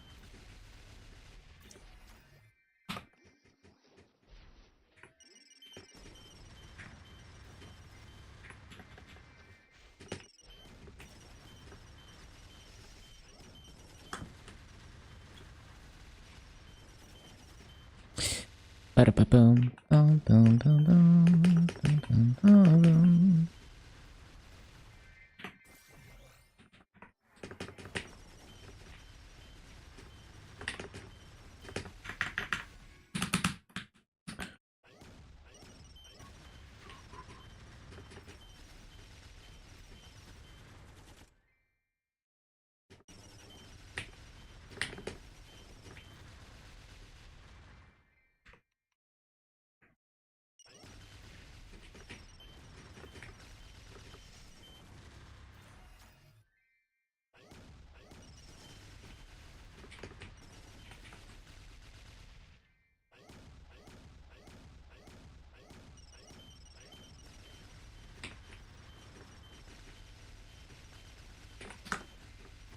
Nice log.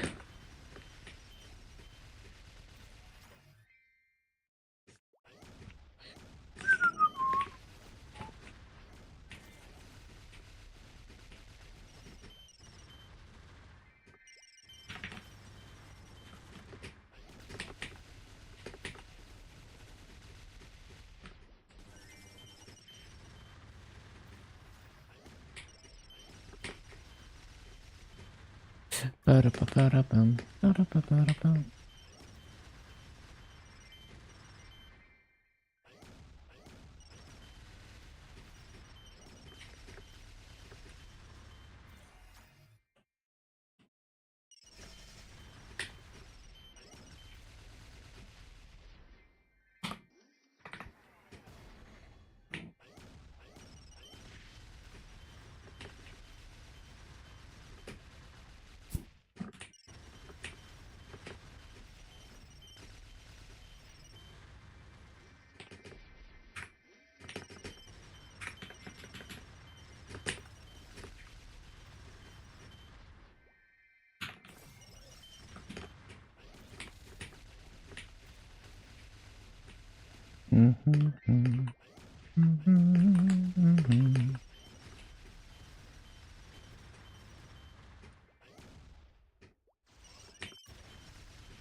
Would you say Shade is more beginner friendly than Thunderbreaker? Hard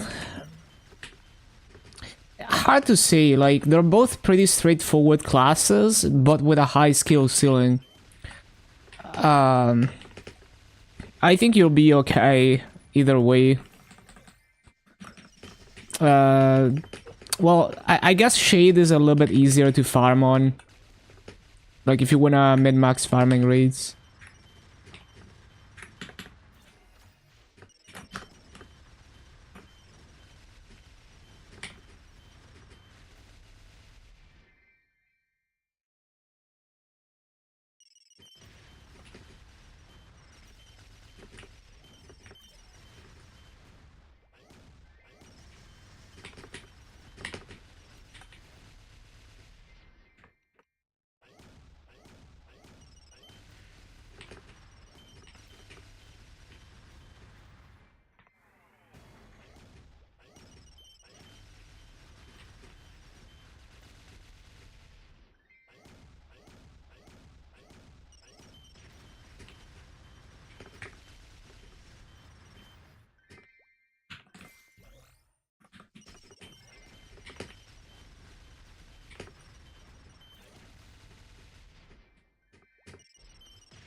Oh, I didn't take the rune. I thought I did.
Lolan.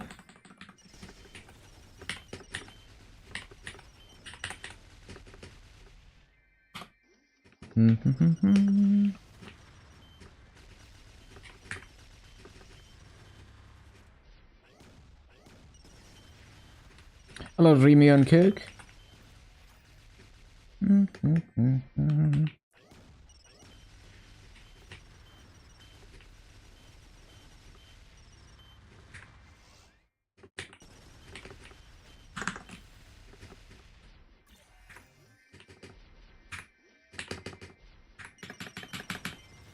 Six all stat 127 luck on your BAM on an arcane.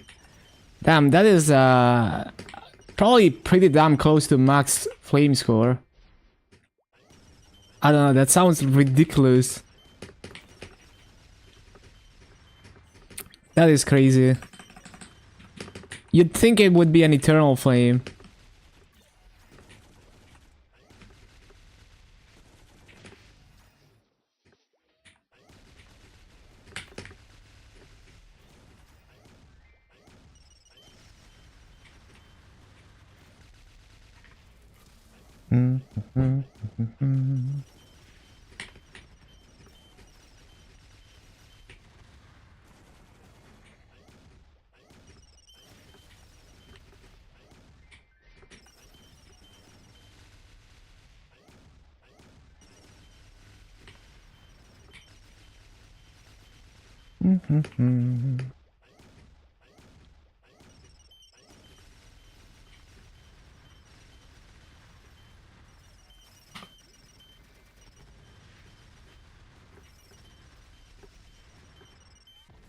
Bought the remaining droplets just to get arcane shoes. Full arcane now. Let's go. Congrats, congrats.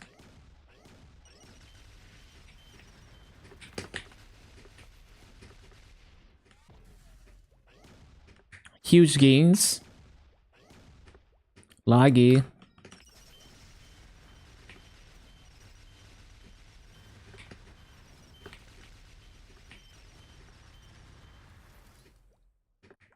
It's fine. Maso is free and heroic anyway.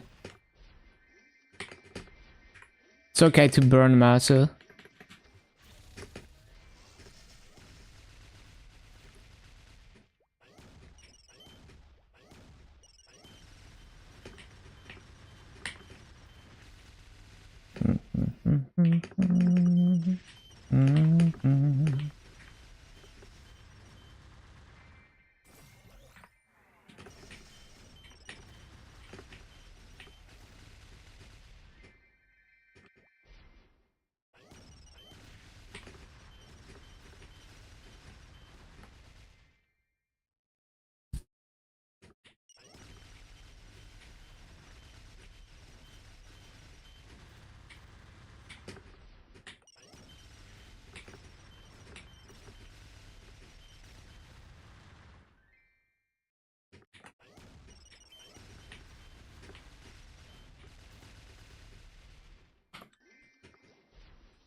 Bum, bum, bum. Bum, bum, bum.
Ba, ba, bum, ba, bum, bum, bum.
Got a slight improvement on Cape.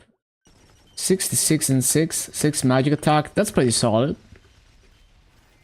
Yeah, they give you a ton of flames these days. It's kind of crazy.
Need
to see.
Wait, my rocking shock.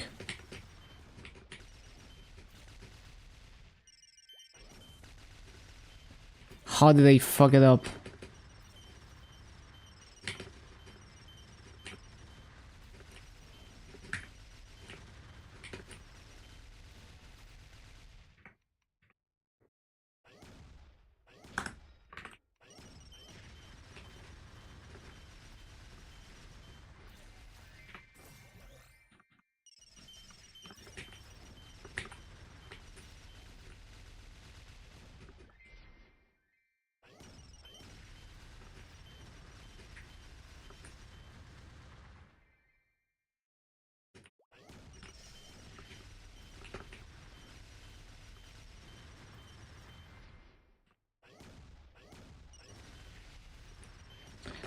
How's mechanic grinding? It's pretty solid. A low jumbo.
Ah, that's too far right.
Oh, what? Rock and Shock is griefed somehow. What?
Up, up, up.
Sucks that Kanas are not even getting unbanned. So I think it's an automated ban. We can't do anything about it. I heard about that. I mean, hopefully they fix it eventually. And like, how does it just start happening out of the blue like that? Like, there hasn't been a, I mean, maybe it's like since the last patch and only now people have noticed. I don't know. But it's like you'd think, you know, it would happen with like major updates, not with not just like randomly like that.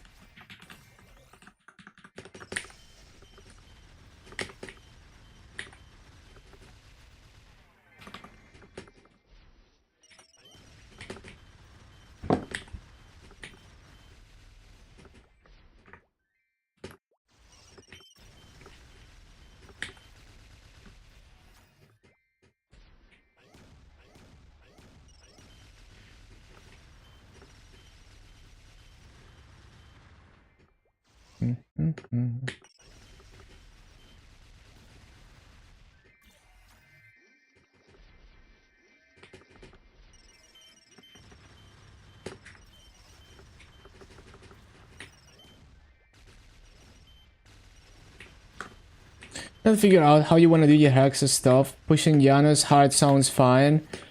Because you want to push level. Can just get more damage from Massive. Yeah, it's like if you grind a lot, it makes sense to push Janus early.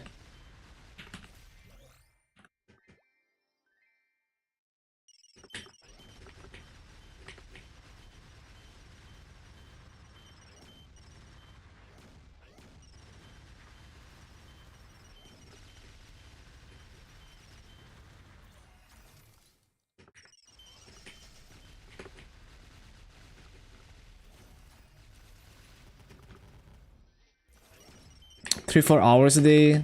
Yeah, probably enough to justify upgrading Janus. Because the EXP passive is crazy too. It's not just about convenience. It's a lot of percent EXP that you're missing out on.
Laggy.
Need to see.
Ba-ba-ba-bum-bum.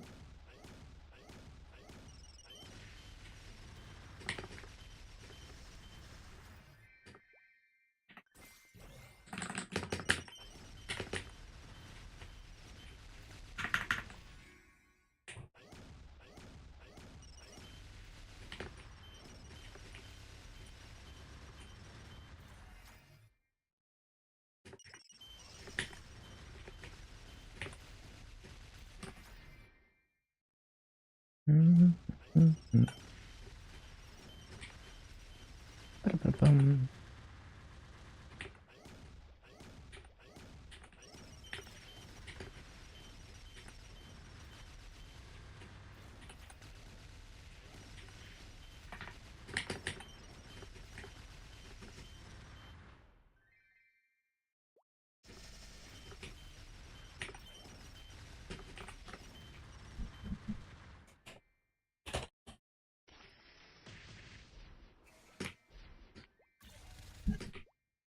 Oh, accidentally hopped off the Mac.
Bum, ba, bum.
Lagi.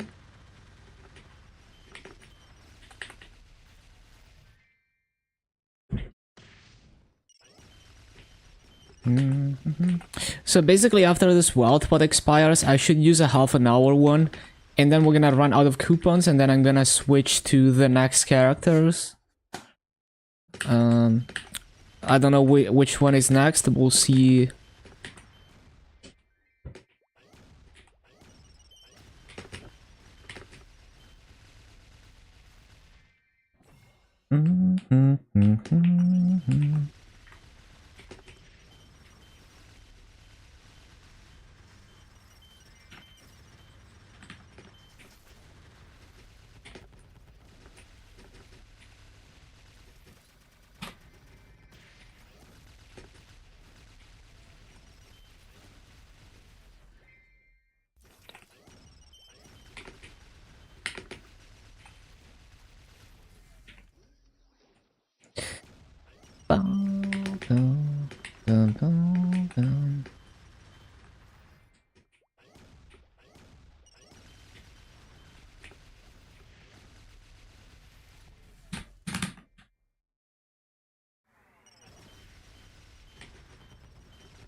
I should up jump into rope lift. It's actually faster for this case.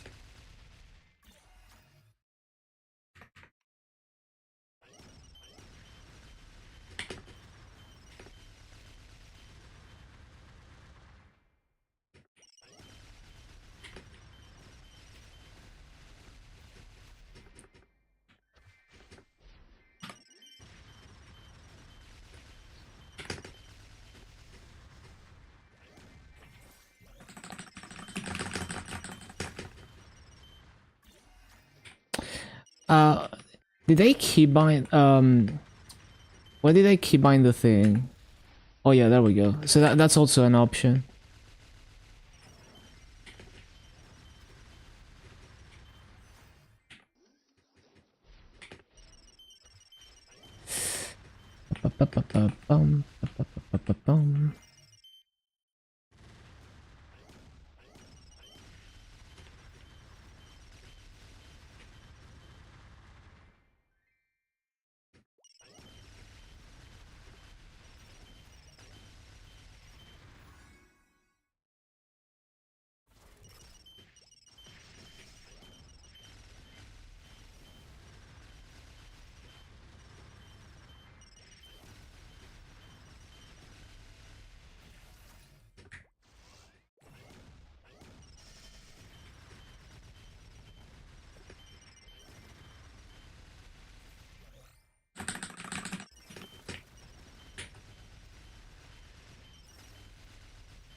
It's lagging.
Wanted to get new monitors, but the tariffs here in America are gonna make them slowly expensive. Sounds tough.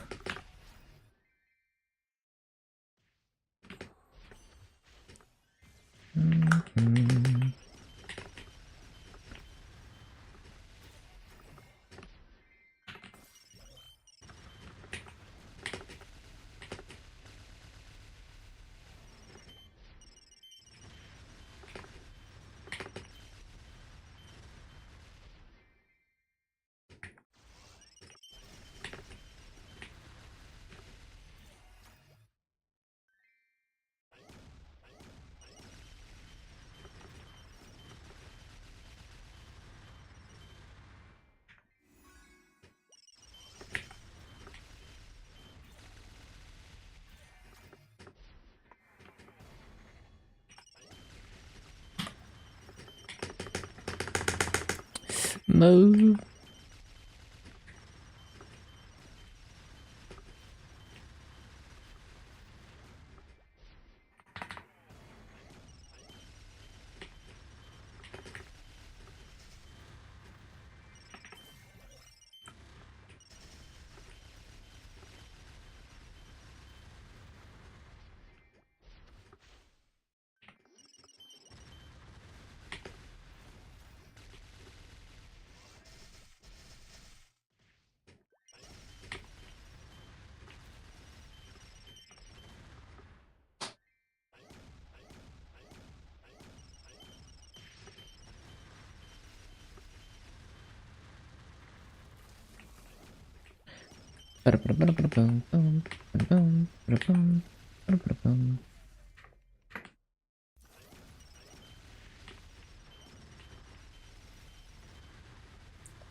Missing a rock and shock.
Is it 80% yet? No.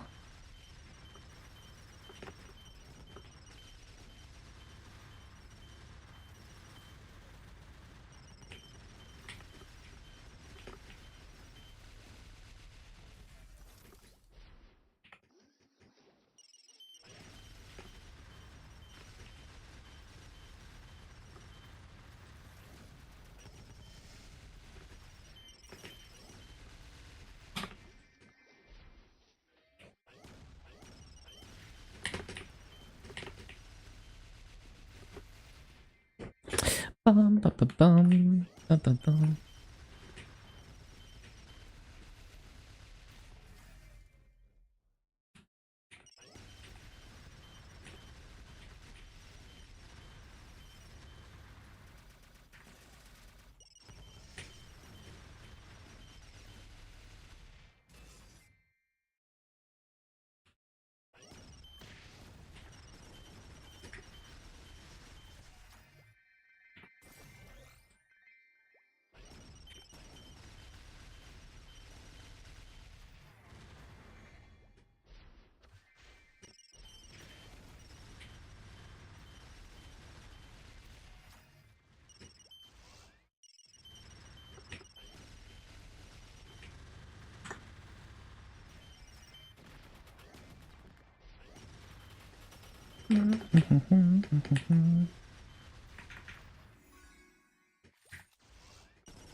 250 on the Nightwalker, let's go. Progress, progress.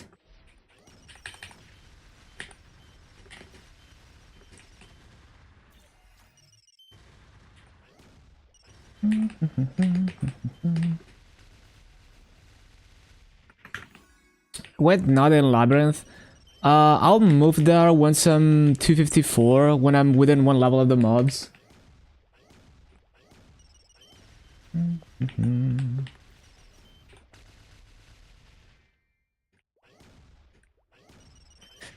Ba-ba-ba-ba-bum.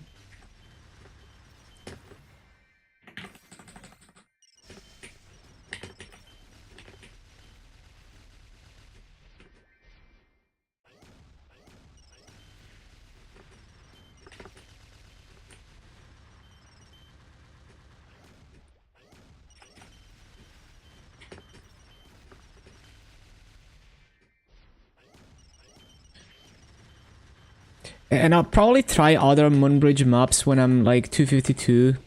Like some of the fog maps I could test. Because there are 253 in those maps.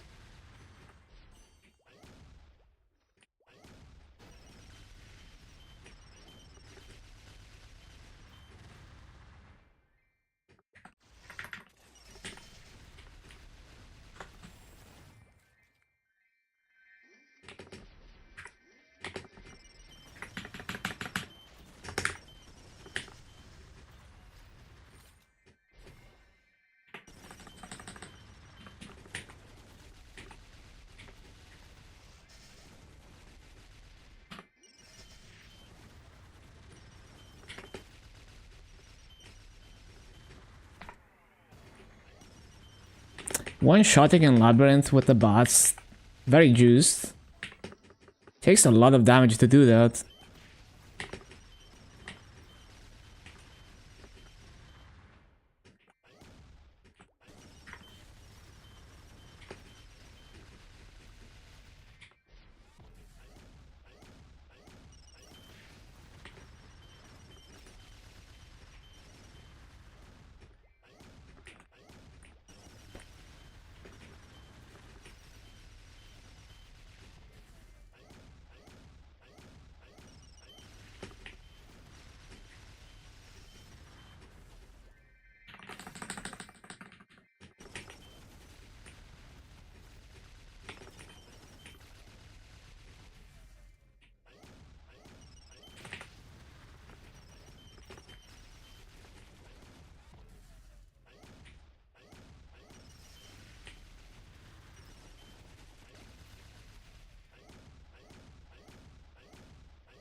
Low flarp, join stream, get ads. Yeah.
Oh, what? There's a ruin? That's crazy. And I didn't resummon Rock and Shock.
We're back, let's go. Low flarp.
Need to CC.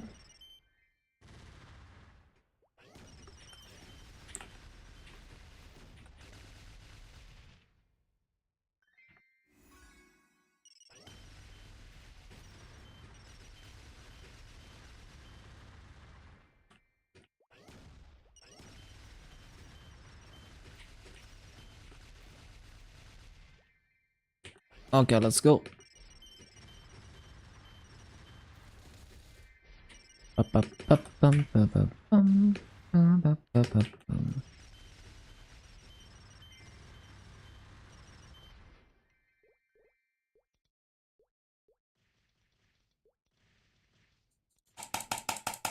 Game.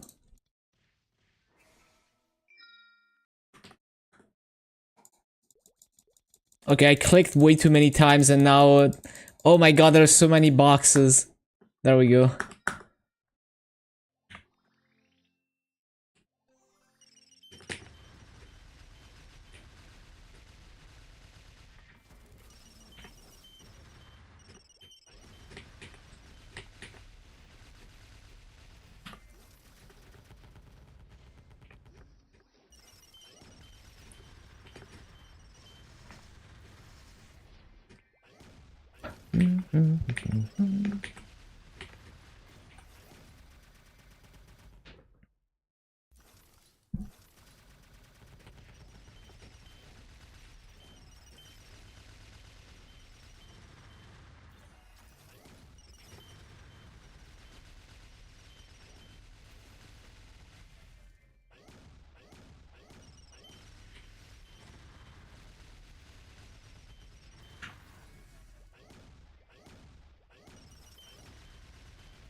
Oh, wealth potion expired.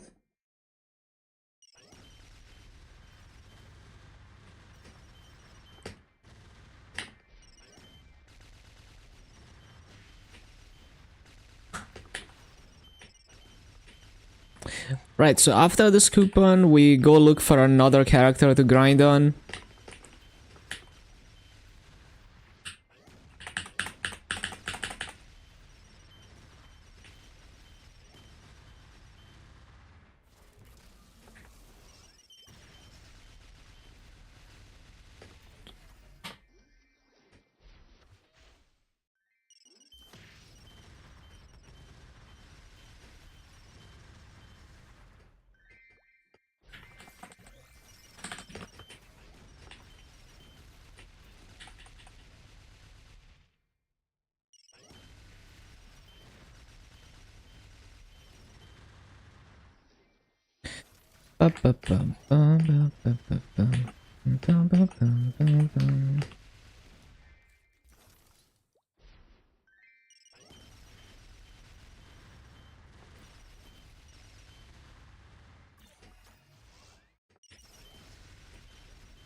Forgot the Rocket Shock.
Hello, Angelic.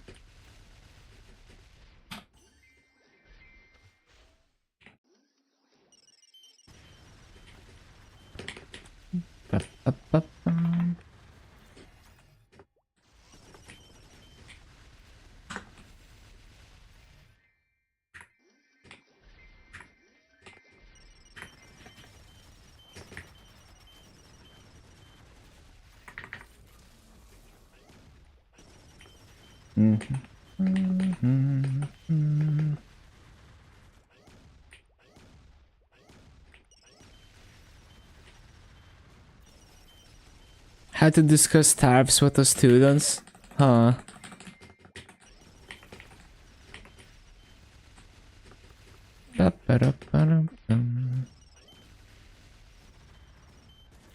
Well, definitely a good demonstration, I guess.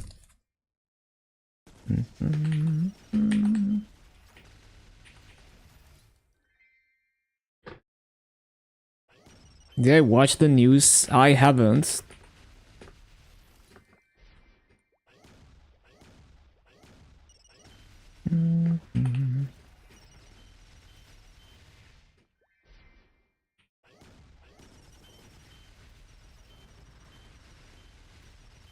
Students know more than even their teachers. Sometimes they do.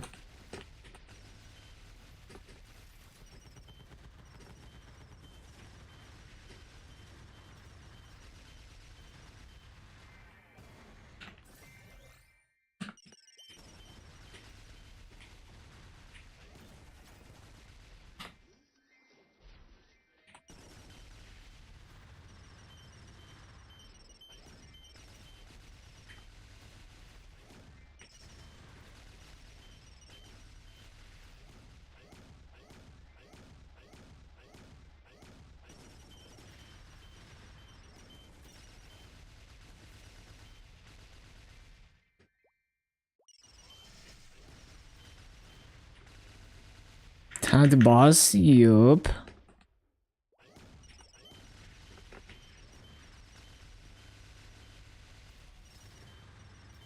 I only know Maple stuff. Yeah, there's just like too many things to do. So I don't really have time to stay up to date on everything. Even when it comes to like Maple, I wish I could watch all the creators and follow all their series, but sometimes I just fall behind.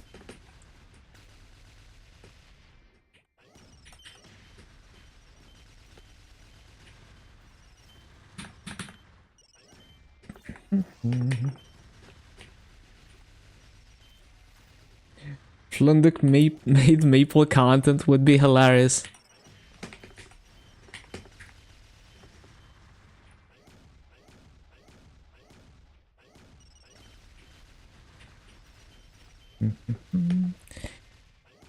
Like when all the drama with Code Knox happened, he'd be like Lunduk would be like the first person to jump on that. He'd make like grayscale Maple videos with like his Maple character.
Yeah, would be so funny.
Can I use the rune? It's because I'm pressing the rockets, man. I keep forgetting.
Using AI for research. I mean, there's many useful applications. You just have to be not stupid about it.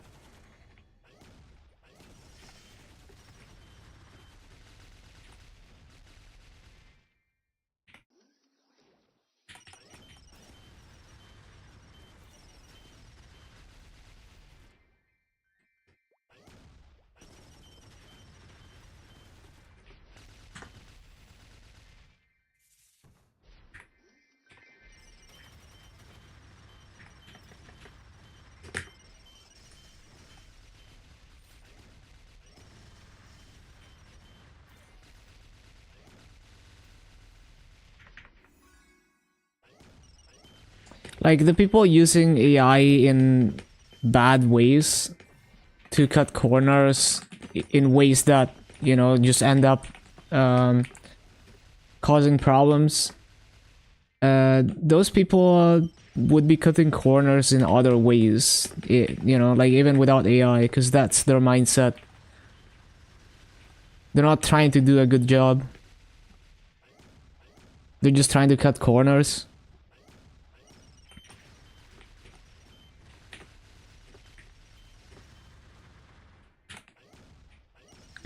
Like same mindset as like people who want to abuse every bug as much as possible in an MMORPG.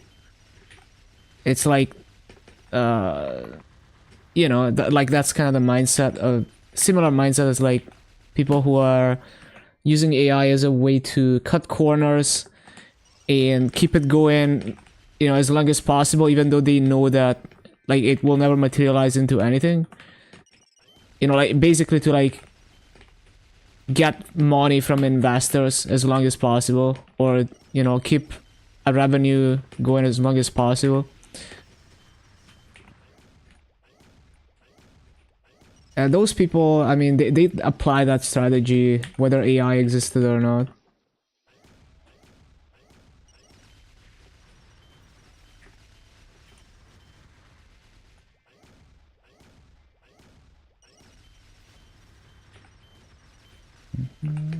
What you don't know, you don't know it. Yeah, always.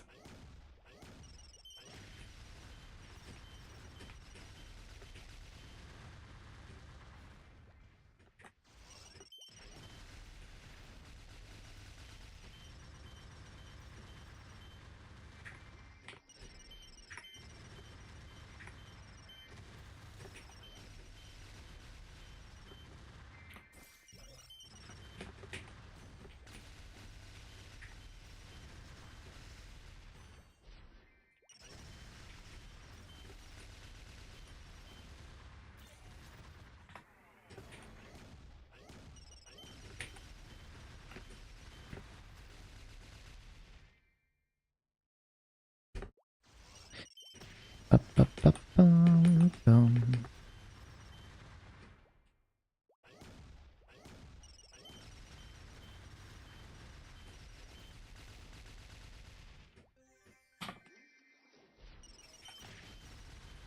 But yeah, basically it only becomes a problem if you have the mindset of cutting corners rather than, you know, like if you're driven by the desire of doing as thorough of a job as possible, and you know, like your goal is to try to do the best possible job, then you would use AI when it makes sense and when it actually helps, and you would use it well and not in a way that damages the project.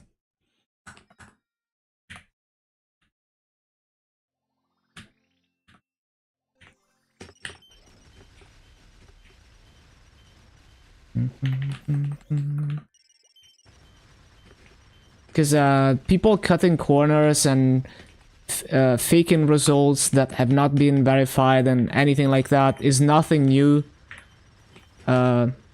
You know, and it like it's not necessarily related to AI.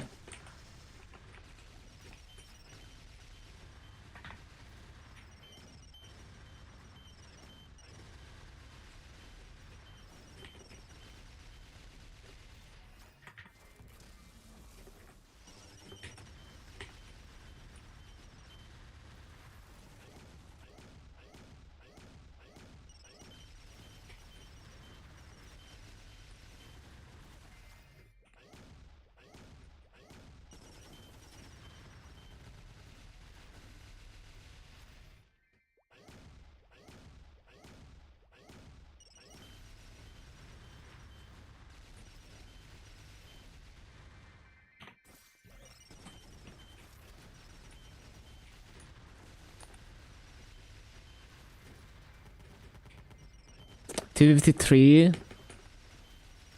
Nice gains. Yeah, that Nightwalker is gonna be 260 in no time.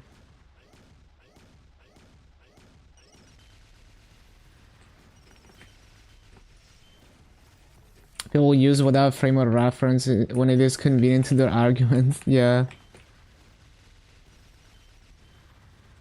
Do something entertaining for the chat. I can't. You know, this is a stream about hitting mobs in MapleStory. How can I make it entertaining? Can't. It's a limitation of the game.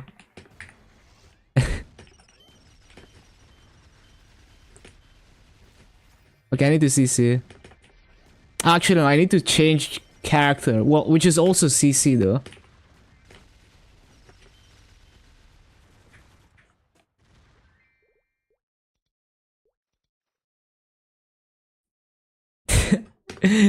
To the helicopter. Okay. So we're gonna switch characters.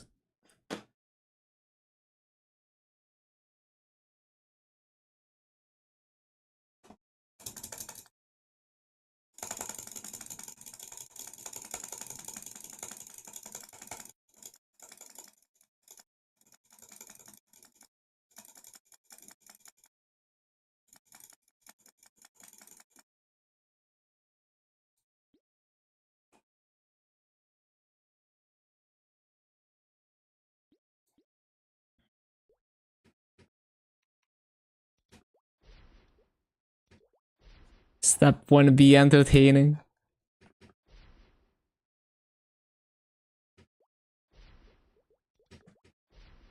Okay, so we're gonna... So I need to move like all the master gear off this character.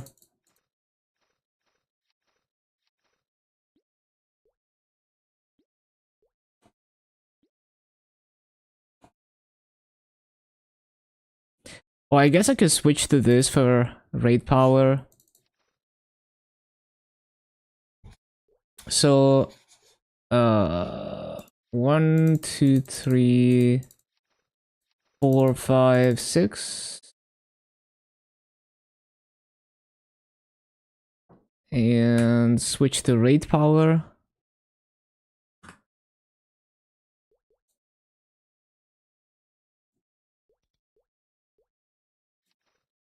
Yeah.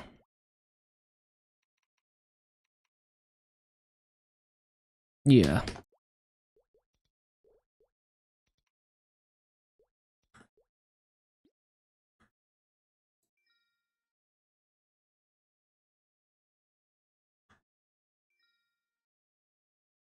Almost 1k nodes.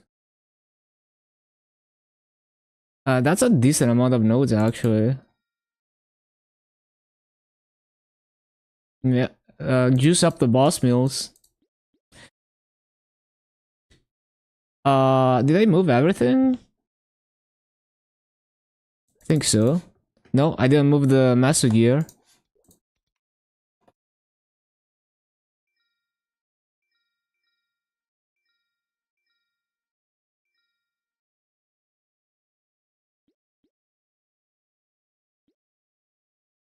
Okay.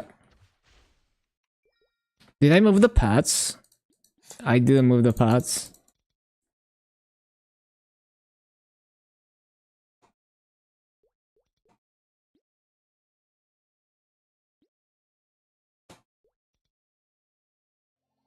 Here will be the one who needs nodes from boss mills.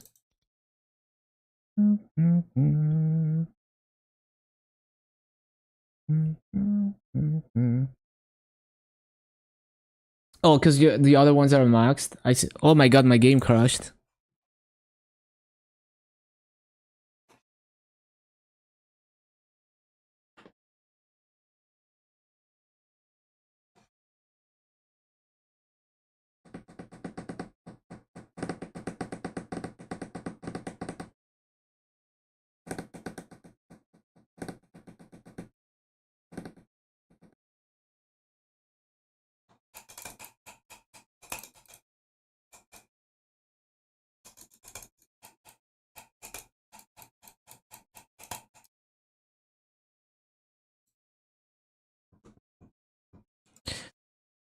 Right.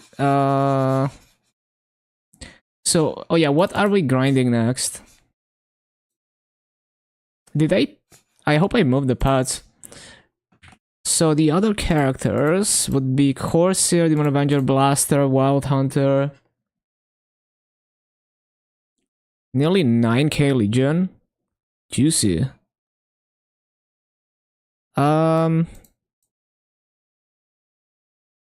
We could do Blaster. Do I still have the key overlay for Blaster? Hold on. I think I have it saved somewhere. Shit. I don't... Where did I put it? Fuck. Well, maybe another day. I kinda wanted to have the key overlay for it. We can do Corsair, why not? That's an easy one.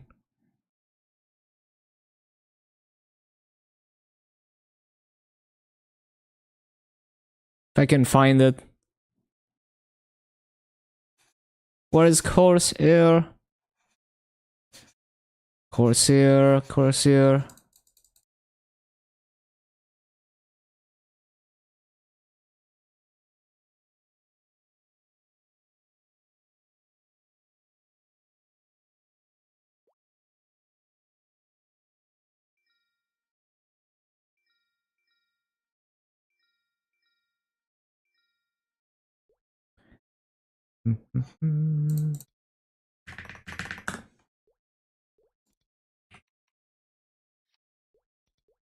So link preset number 1.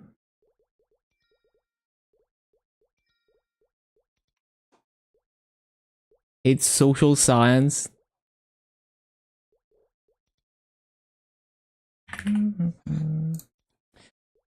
Link skills. Legion number 5. Ability number 1. Hyperstats number 2. Equipment number 2.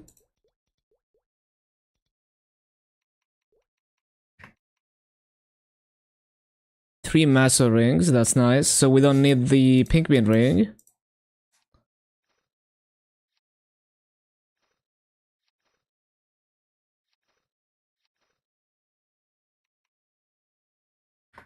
Yep.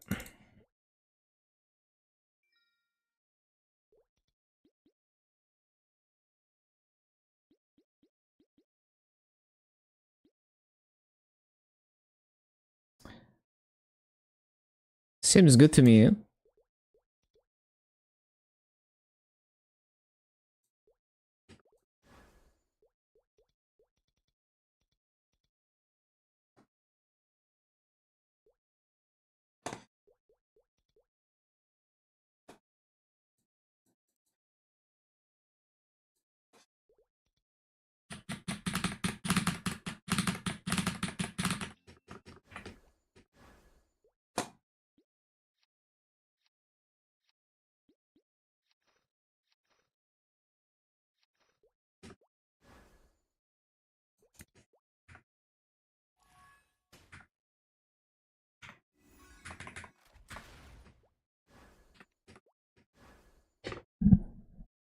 Anything else? Oh yeah, I need to buy coupons, of course.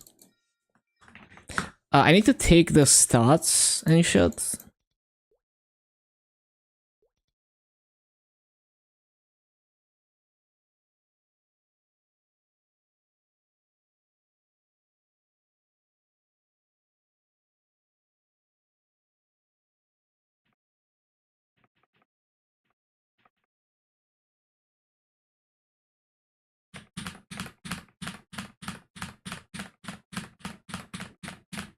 Find a card to redeem it. Do not redeem.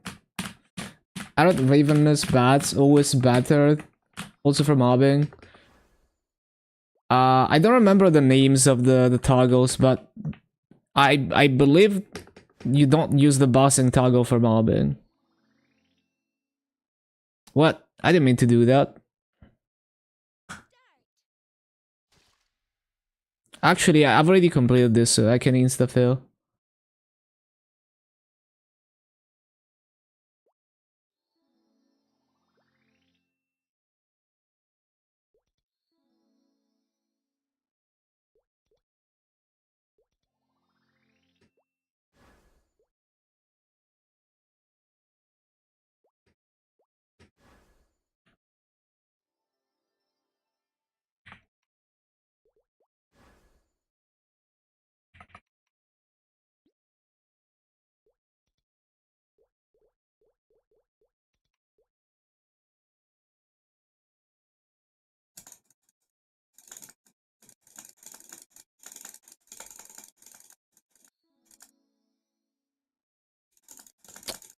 Laggy.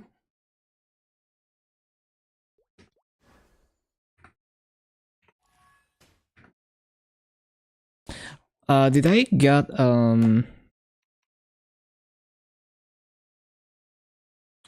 where's like the event stats?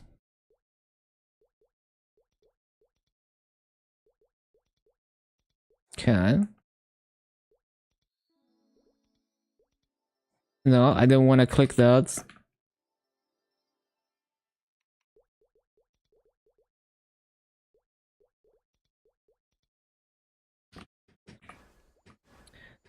But yeah, I don't know. I'm pretty sure I've always used the mobbing toggle on Nightwalker, but I'm also not a very good Nightwalker player, so maybe I've been playing it wrong. I don't know.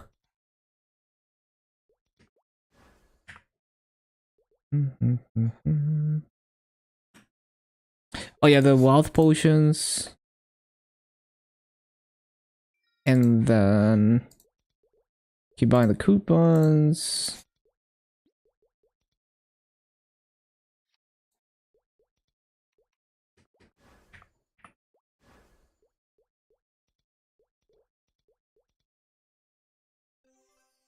Yeah, I saw something about the Lucky 7 shit.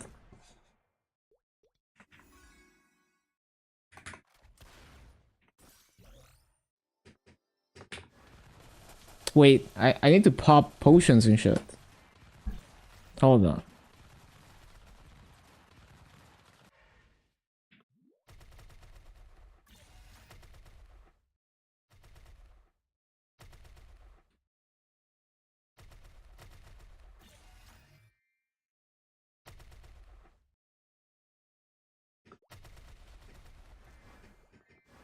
Okay, let's see if I can remember the setup I had for this mob.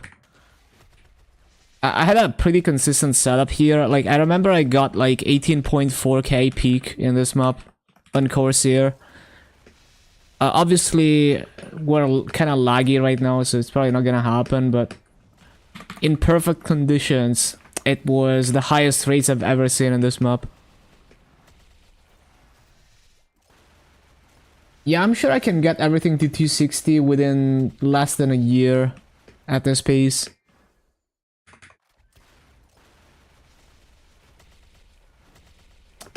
LH6 is good if you can clear it, but it's usually not easy to full clear consistently. So it's kind of up to you whether you want to put in that much effort or not. I guess I can wait an extra cycle. Or no, I can't, because there's like 30 seconds left. Wait, did I even put down the other ship? No, I didn't.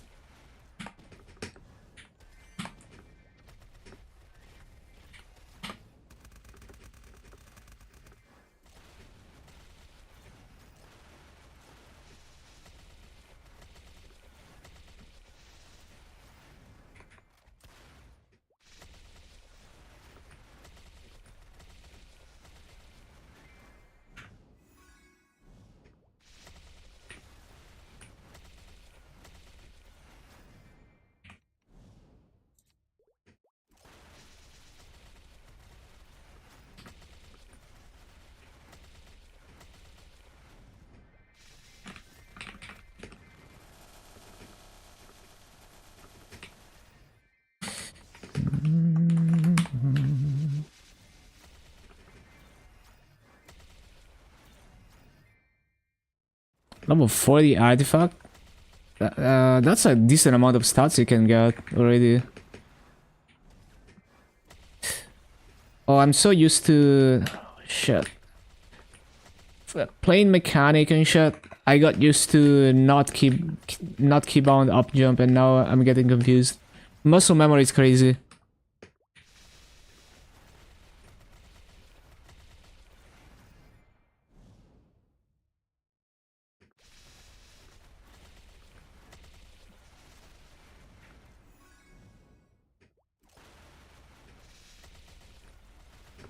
Well, how did I miss that?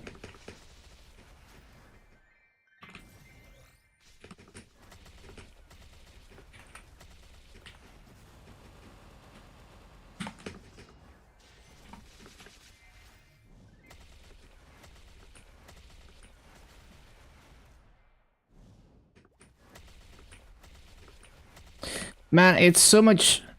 like, it's so much easier to keep up on Corsair. I don't know what it is. I don't know, maybe it's just me, but like... even in bad conditions like this with huge lag spikes, I have a much easier time keeping up as a Corsair. Maybe it's also that the flash jump, like the mobility is better and stuff than other summon classes. Or easier, I should say, because mechanic doesn't necessarily have bad mobility, but it takes some practice to use it to its full potential. I do have pets on, right? Yeah.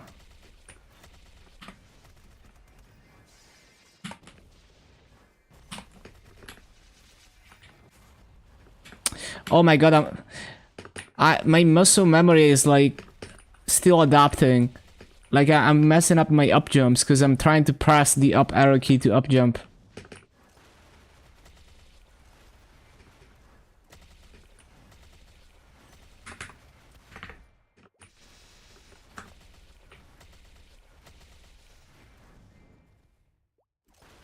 Disabling VSync, it's kind of the opposite for me, because well, basically if I disable VSync, yes, Maple runs at a seemingly high frame rate, but it feels like a lower frame rate because the frame pacing is so bad that it basically looks like it's running at 30 FPS even though it's pushing like 100 plus.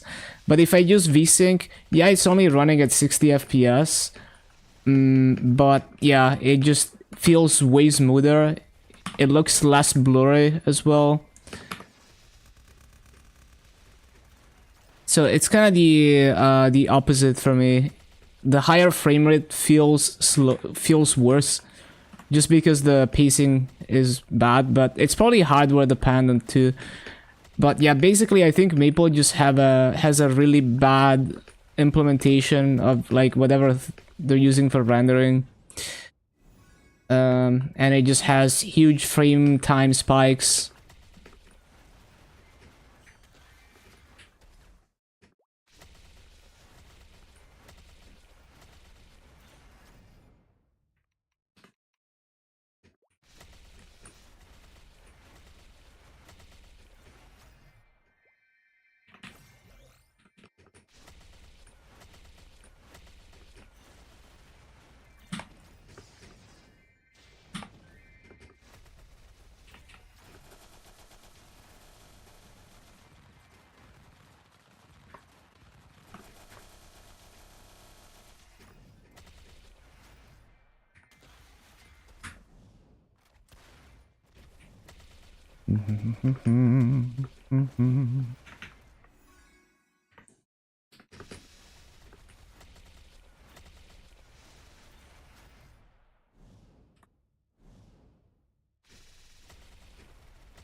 Nice lag.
Yeah, it's 3 minutes of ads per hour.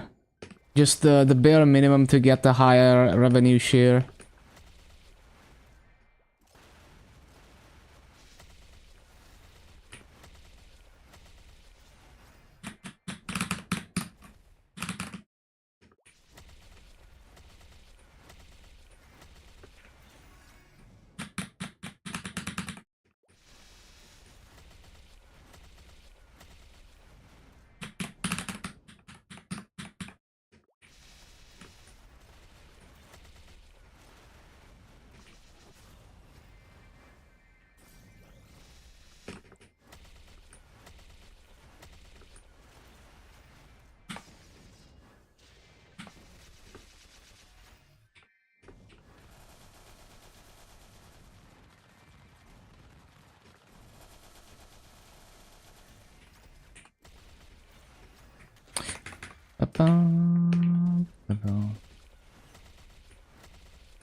What's the cooldown of this again?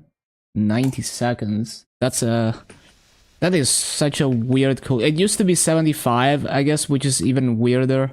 But yeah. Oh, this is Nick music.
My rope lift didn't go off for a moment.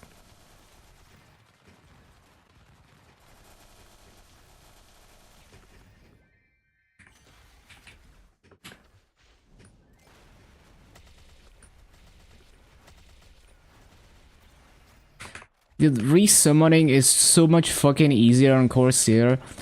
It's not just the, like, the mobility helps a lot, but it's also that this, like, all the summons have, like, no animation. Like, they don't slow you down at all. So you can kind of slide your way through the map as you replace everything.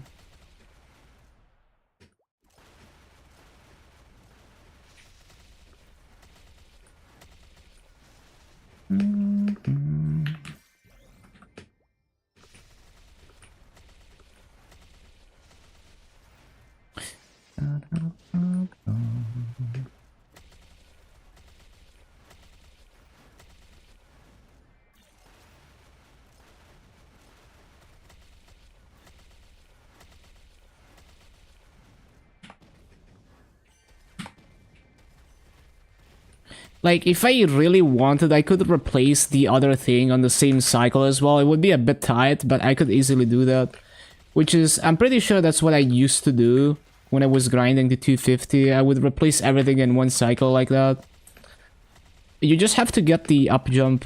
You have to get the up jump right.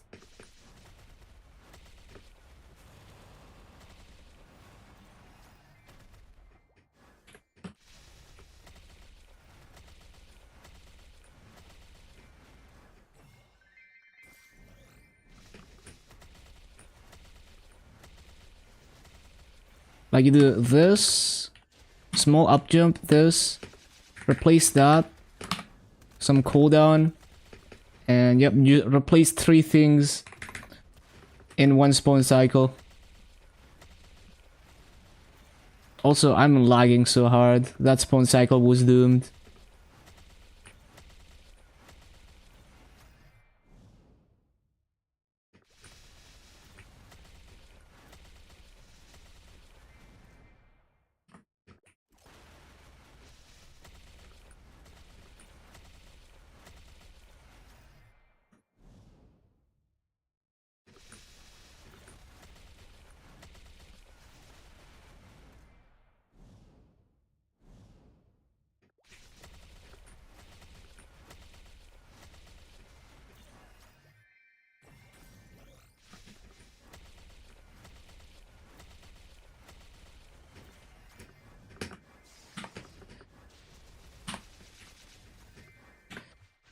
Kinda grieved.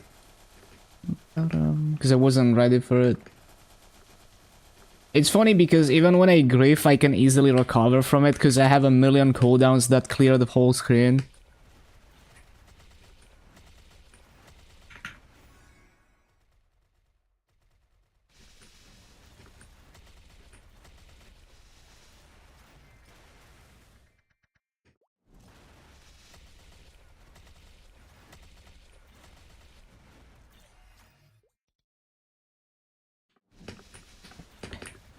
Damn, and my Corsair... Wait.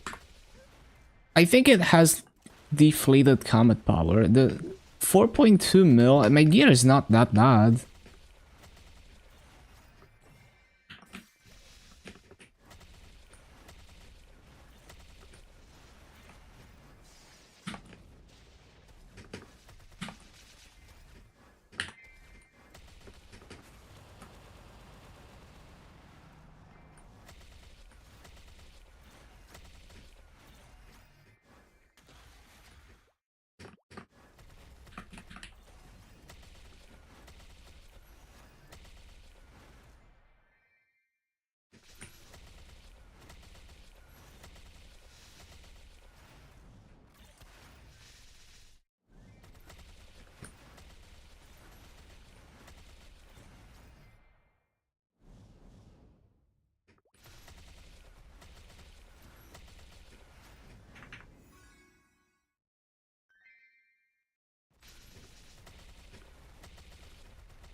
Laggy.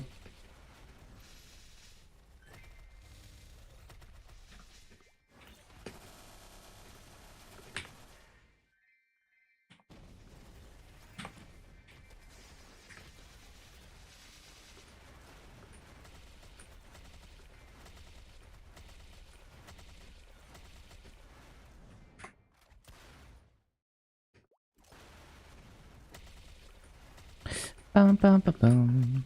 Bum, bum, bum. Bum, bum, bum, bum.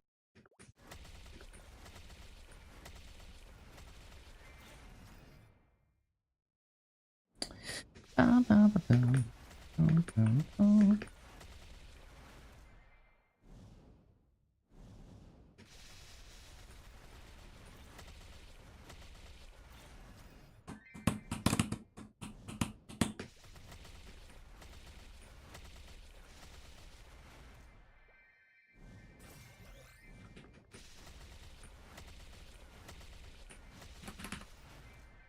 This is such a nice setup, like jumping into the corner like that. Super consistent.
I need to loot that.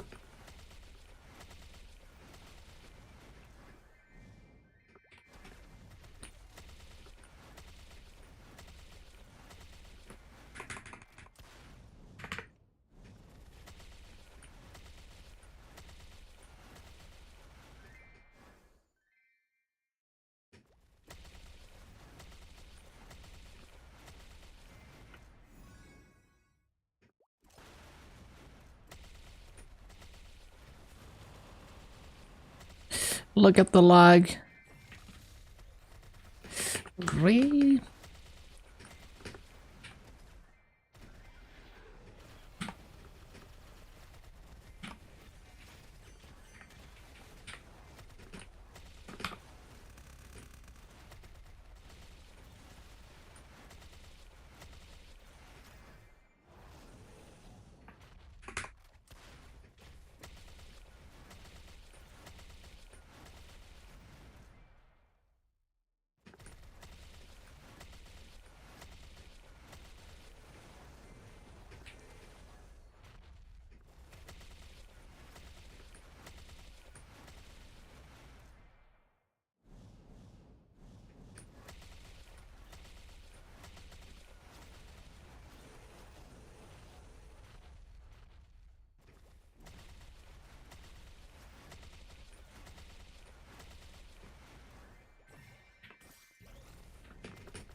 Mode.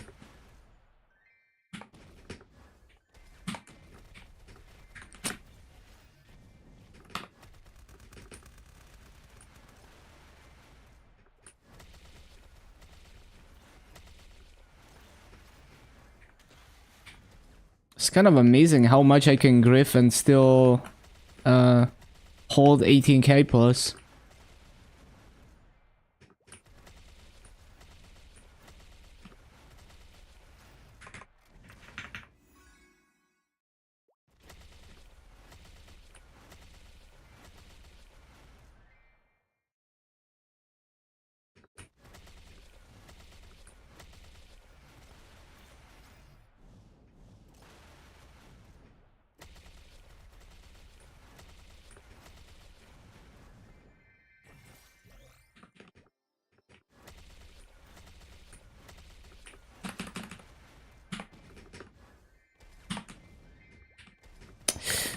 Ba-da-dum.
Whoa. Okay, I probably shouldn't bother trying to do that in one cycle. There's no need anyway. Speaking of that, apparently I forgot Fountain. What? That's weird.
Oh, coupon already.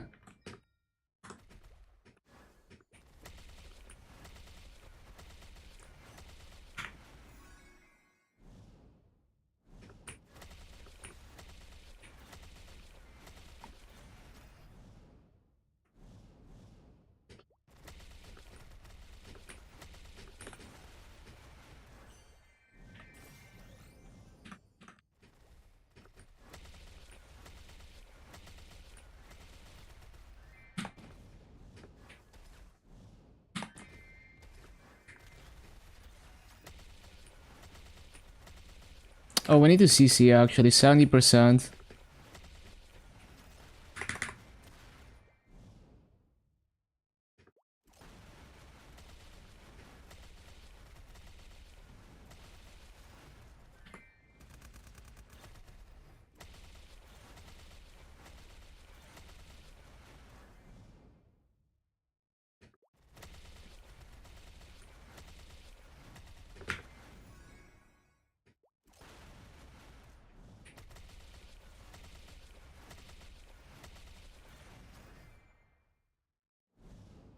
So I need to remember to set up the key overlays, which apparently are not set up on this computer, for when I do Blaster and other classes where it makes sense to have them.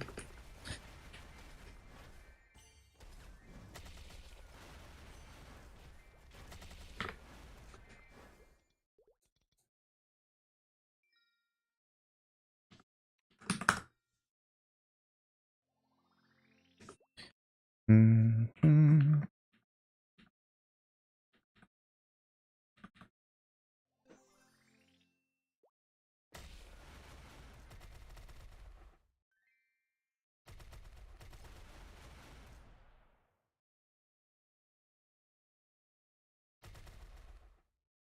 Um,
I didn't mean to do that.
Ba-ba-ba-bum.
Look at the lag. Look at how laggy it is.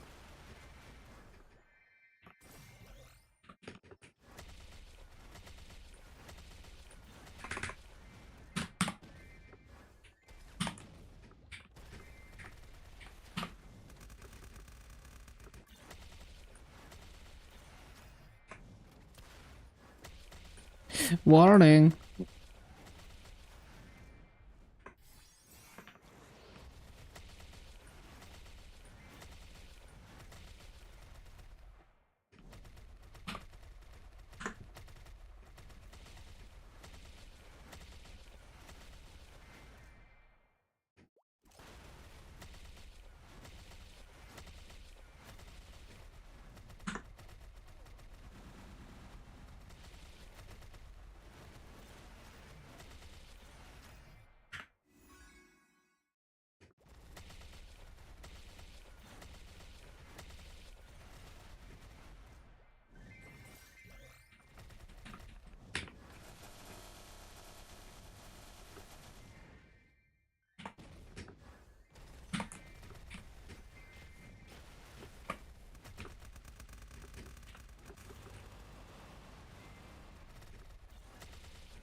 Laggy.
Ba-ba-ba-bum.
I need to be careful not to accidentally double tap the up jump. I'm so used to spamming it on like Explorer Warriors.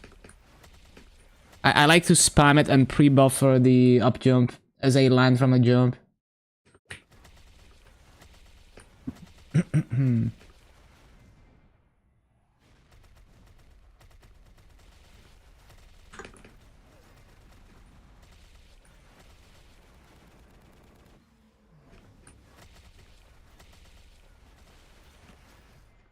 Did I miss mobs? No.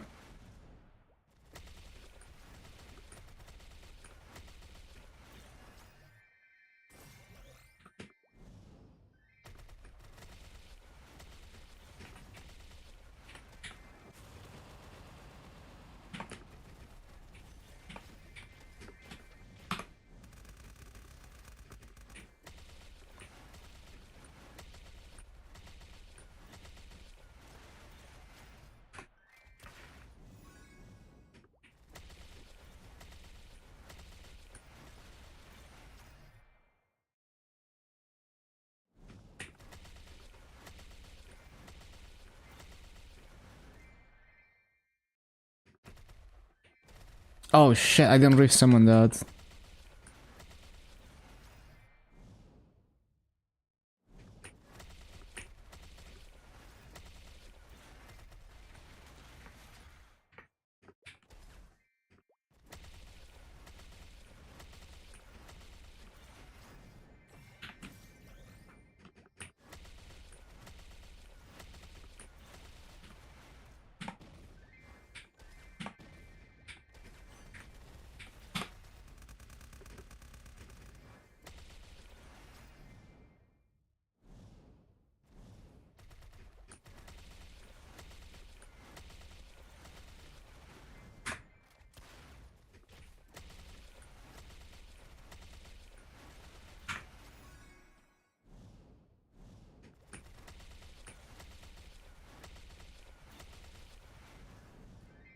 Up.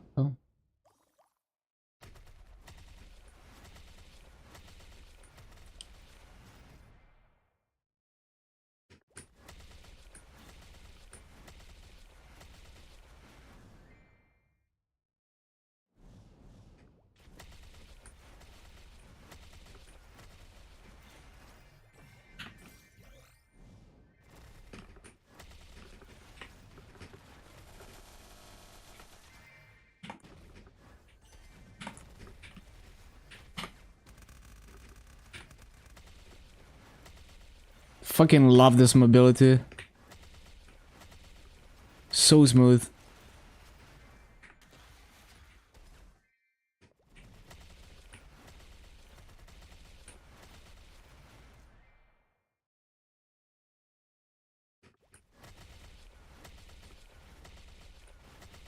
Oh no, look at the lag.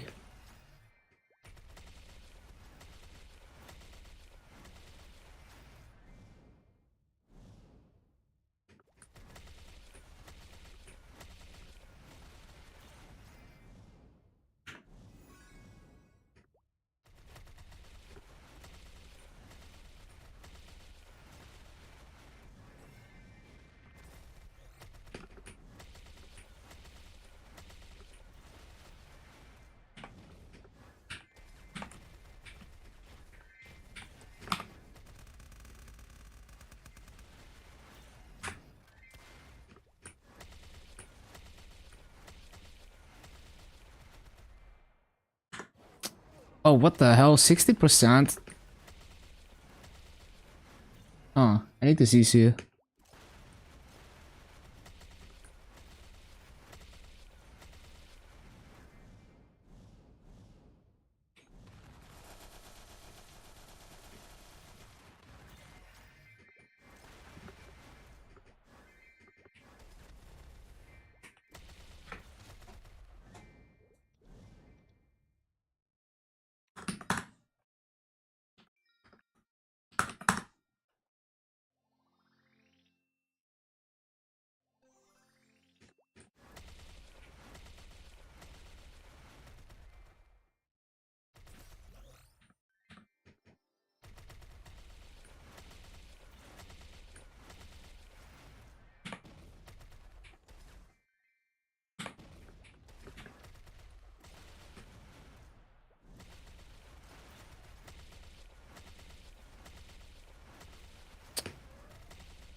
What?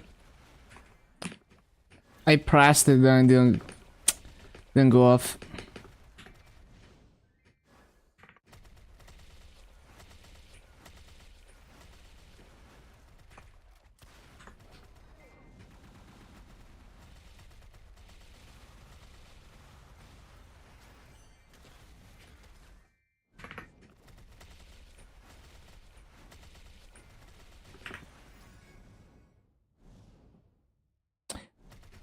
I need space. Time to drop some farms.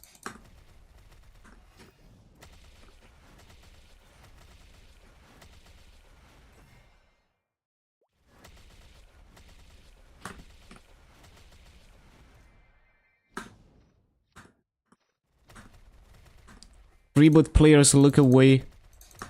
Dropping familiars.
Nice log.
coupon.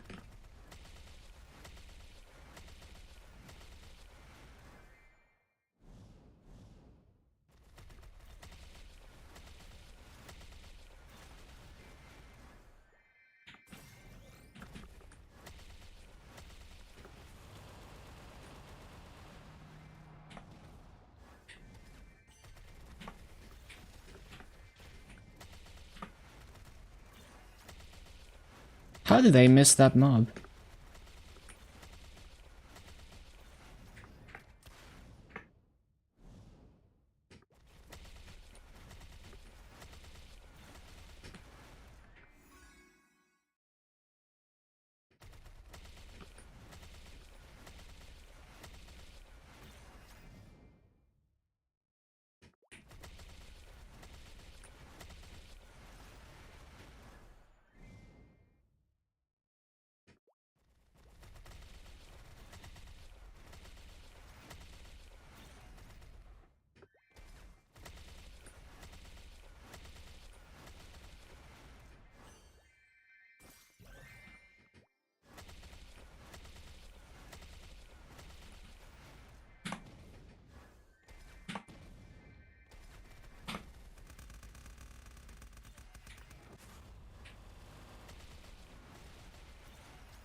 Ba-da-ba-da-ba-da-ba-dum.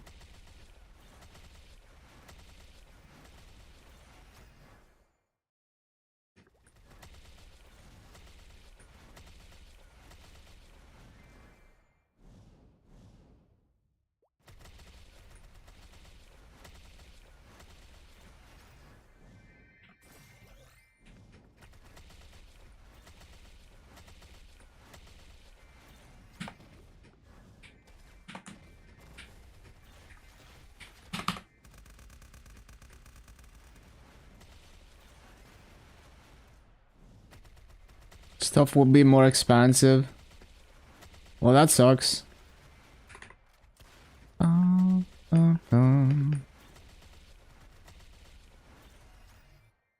Yeah, hopefully I don't need to buy anything anytime soon.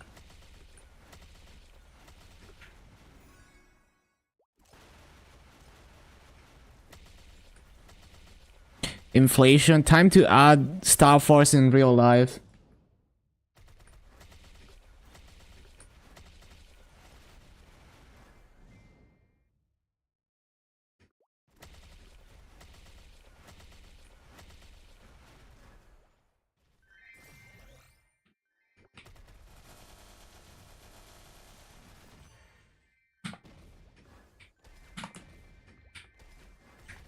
It's funny because I would never have understood the concept of inflation if it wasn't for playing MapleStory.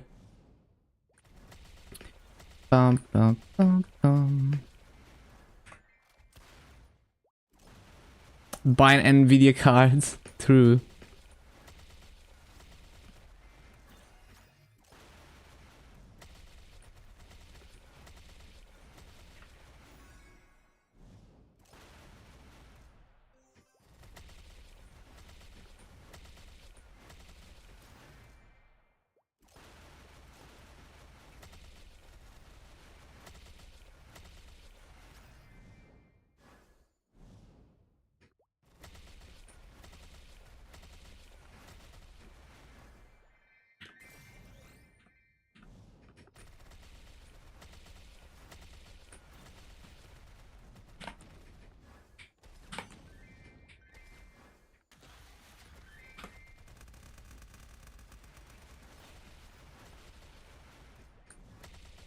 Is this Bara? It's Luna. Hello, Brian on kick.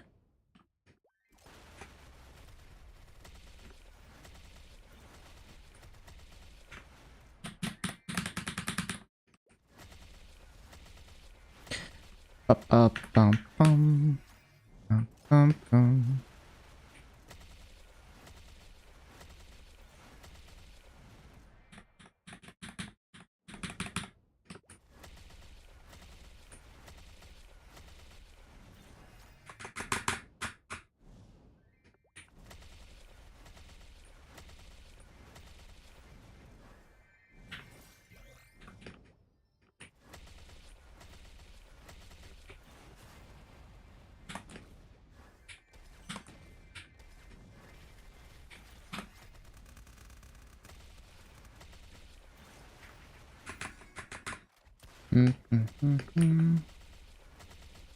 Yeah, I have no idea. I'd have to investigate that.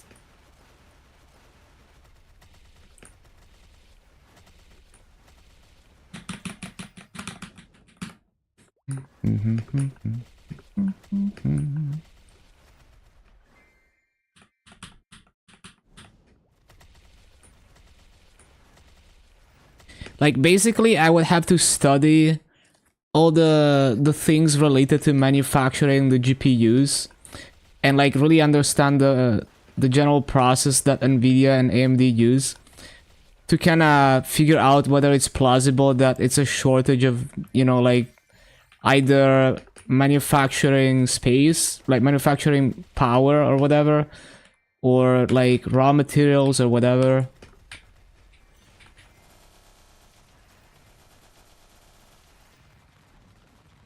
I would basically have to understand all of that to really have an opinion on that.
Did I get the hero to 259?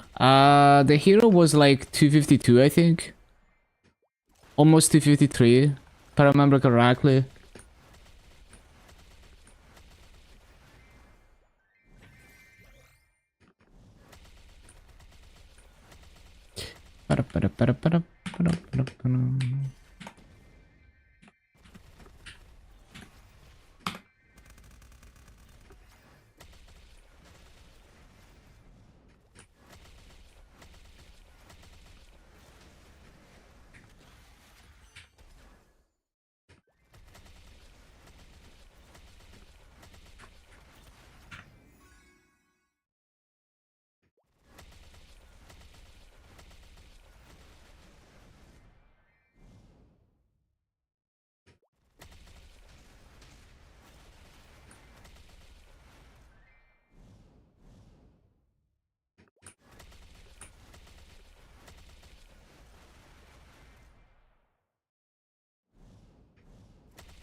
How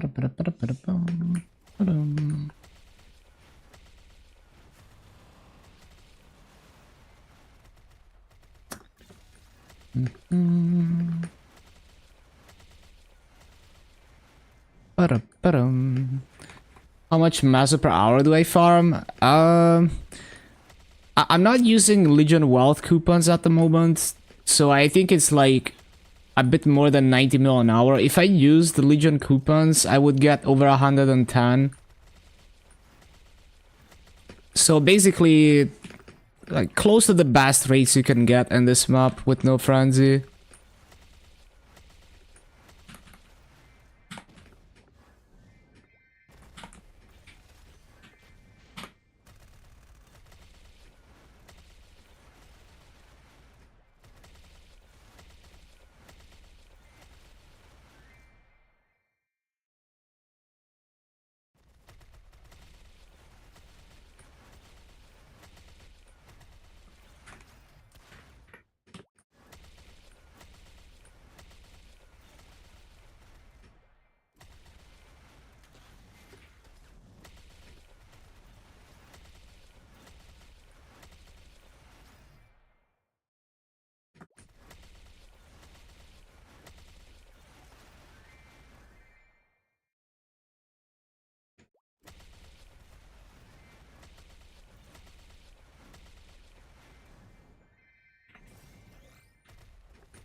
Oh, what?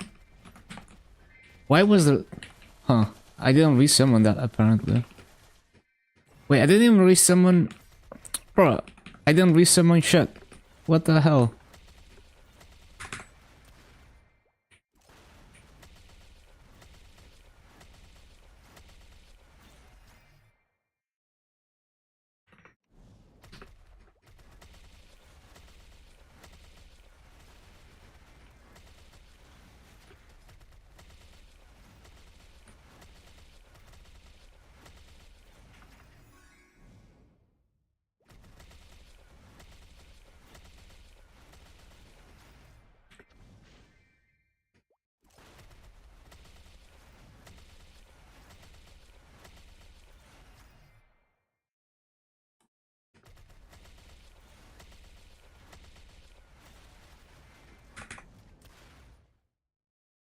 Bum, bum, bum, bum, bum.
Hello, Pokey. I have a concern in Maple.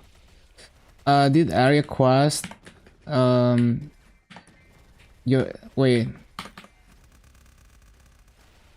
You're lost if you did an area quest or not. So you mean like, what? Like, you don't know if you completed it?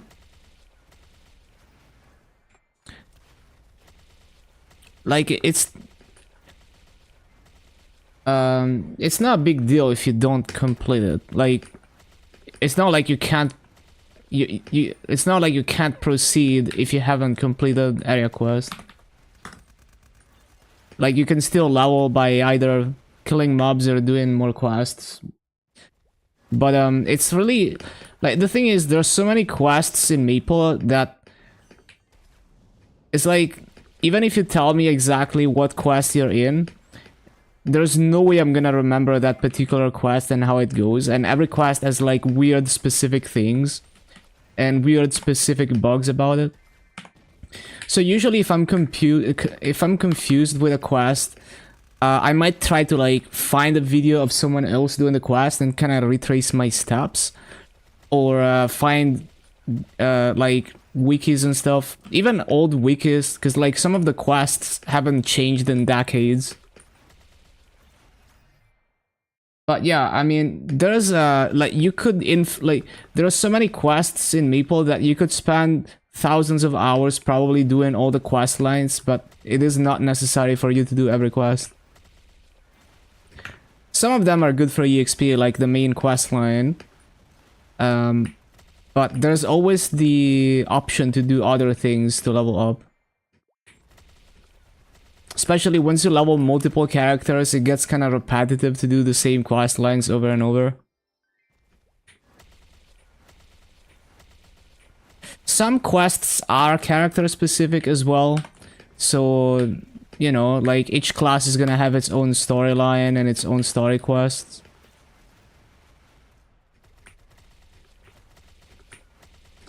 Like, there are a few quests that are required on some classes to be able to job advance and all of that.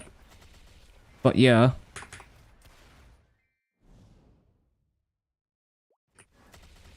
Yeah, there's just many ways you could approach it. I like to just grind mobs usually. But, you know, doing some of the main story quests is good EXP as well. Especially when you're weak and you haven't worked on your gear.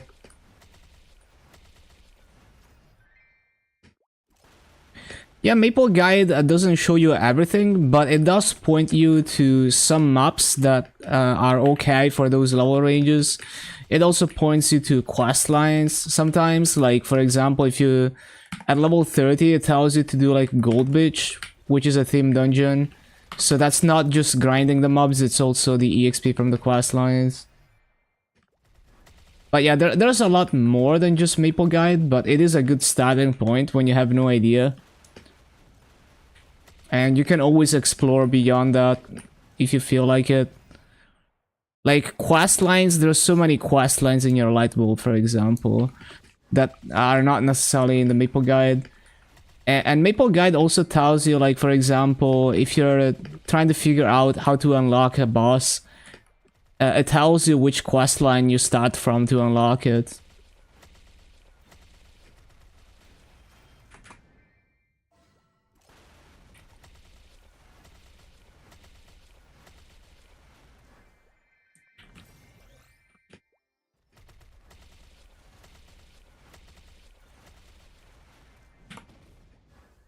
What pre-quests? Usually I just get to level 200, unlock Vanishing Journey and the Arcane Symbol and the daily quests, and then I go through all the daily bosses and just do all the pre-quests to unlock them. Like if you go to boss content, you know, all these easy bosses that you can do daily, you know, just click on them, and if there's a pre-quest required, say it tells you preceding quests. Like a lot of those bosses can be done before level 200. It's just that when you get 5th job at level 200, you really see, you get, like, you're missing a lot of skills and a lot of damage until you get 5th job.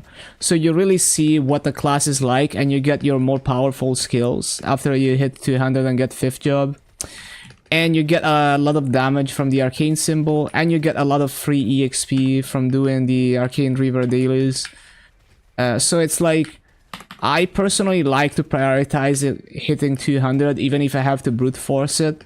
But it is absolutely possible to clear a lot of those daily bosses before level 200.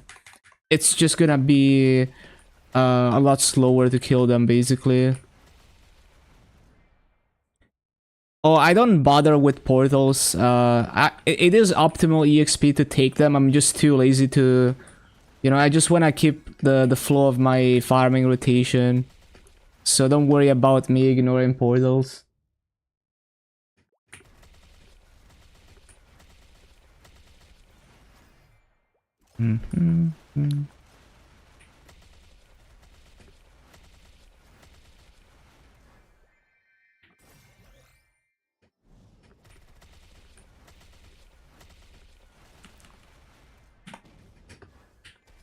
I'm deliberately playing suboptimally here.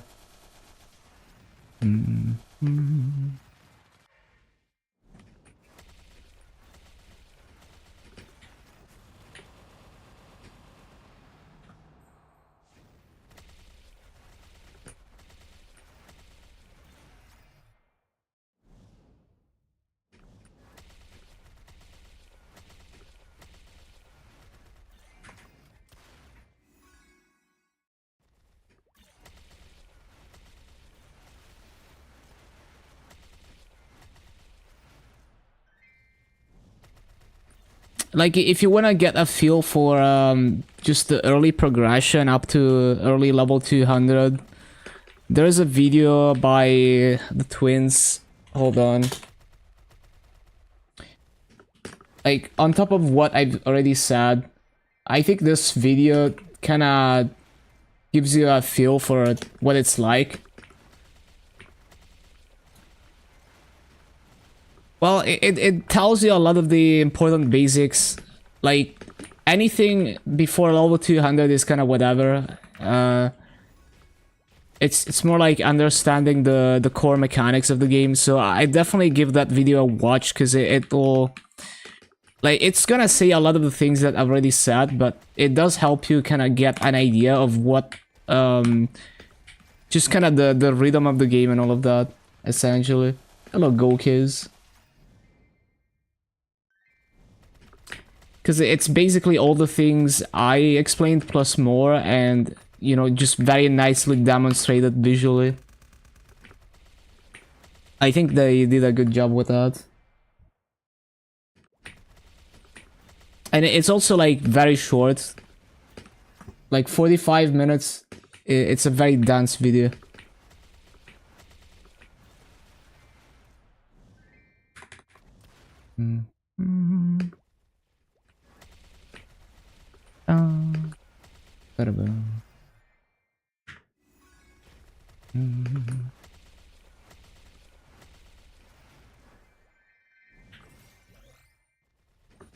How do you get reinforced shields?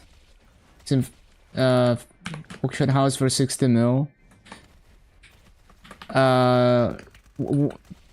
You mean like where it comes from? It's a rare drop from Damien. Very rare drop.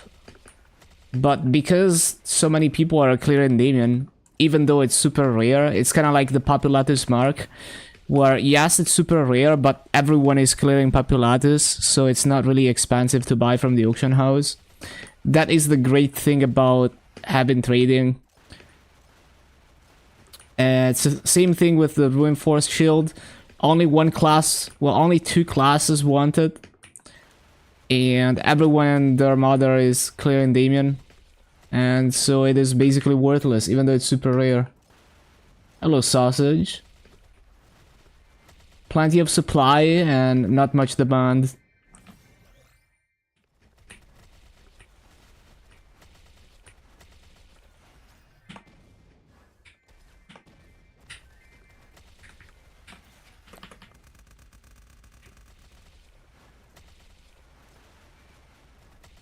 Got tilted by the trade block. It's so stupid.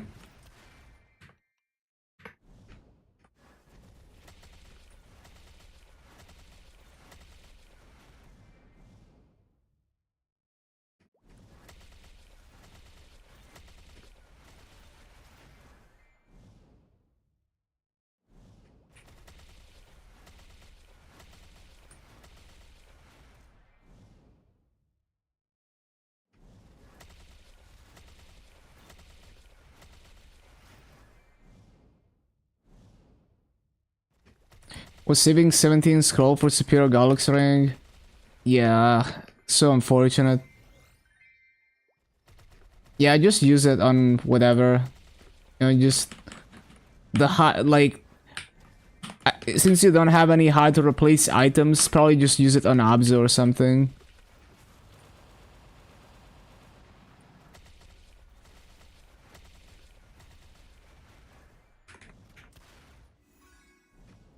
Yeah, sounds reasonable.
Now, the Master Park EXP is always the same. It doesn't matter.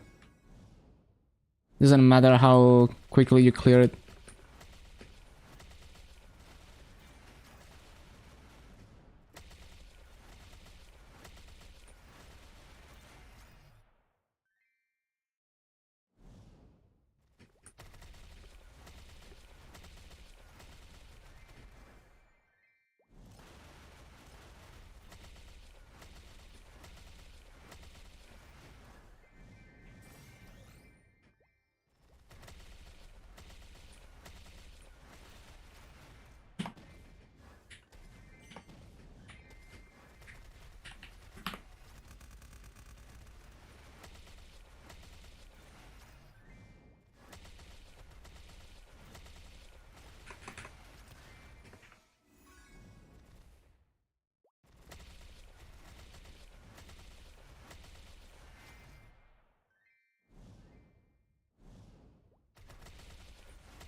What the log?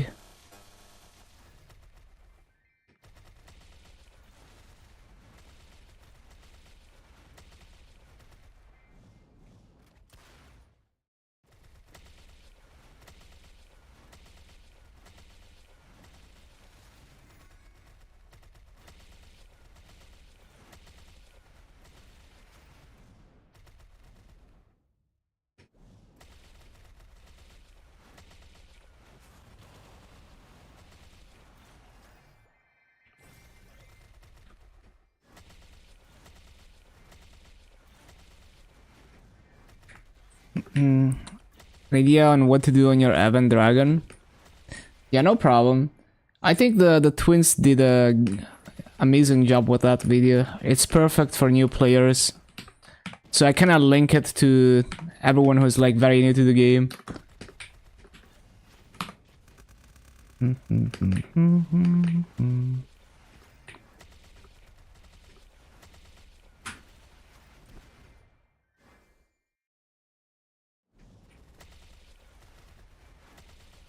Well, you're gonna get there. It's more like to give you a feel for what's coming and like what the game is like.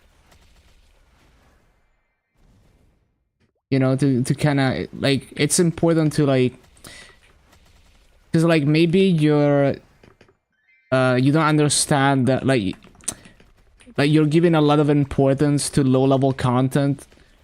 But this video kind of shows you that it's like, well, level 200 is where the game really opens up, so there's no need to like overthink any like low level things. So it's also because of that to kind of tell you like what's coming up and all of that.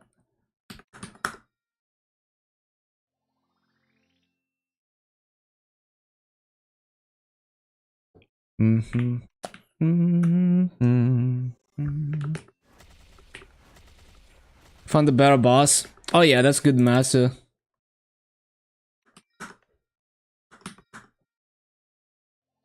Yeah, Ursus.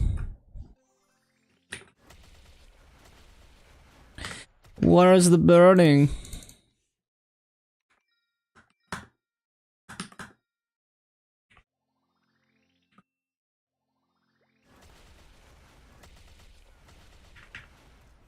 Oh. No burning, I guess.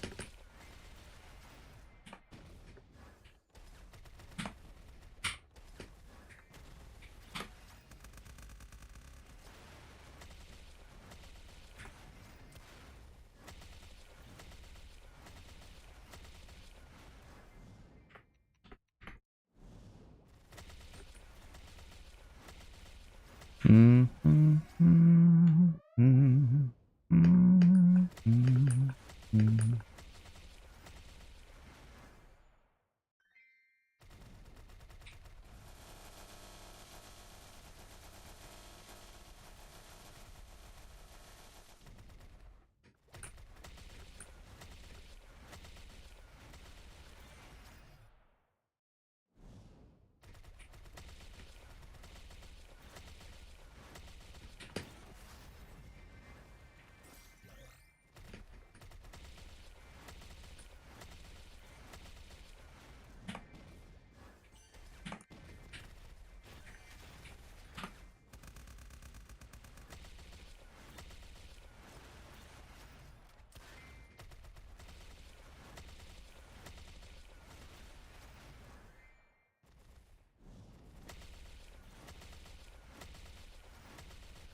Have I finished previous class? No, I just switch when I run out of Legion coupons. Just to utilize more of my Legion coins. So I keep cycling just like random classes that have master gear.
Could be better.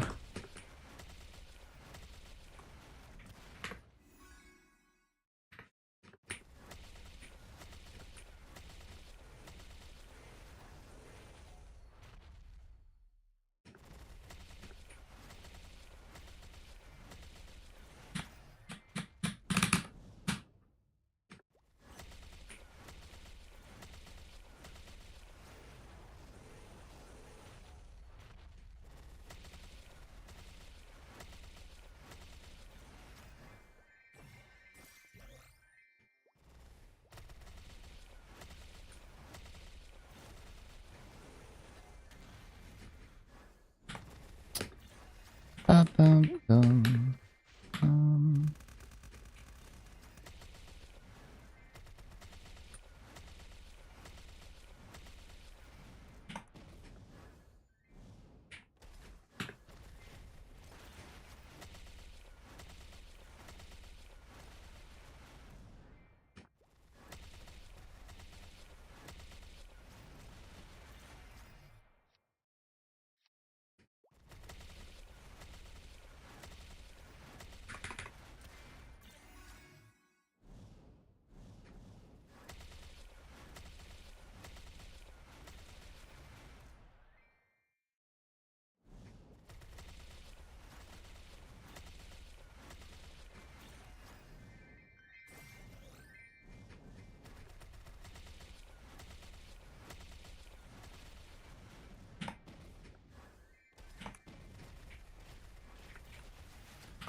Optimal daily bosses.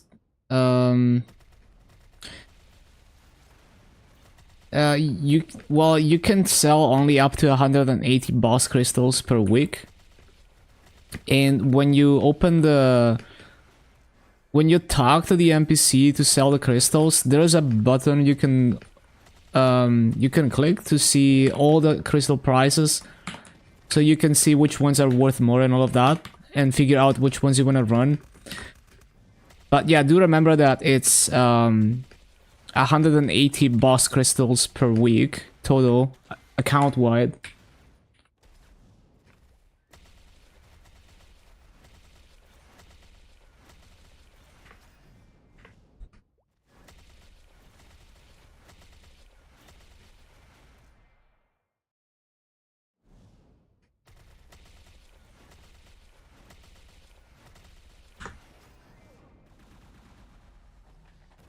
Well, Elite Mobs is a different story.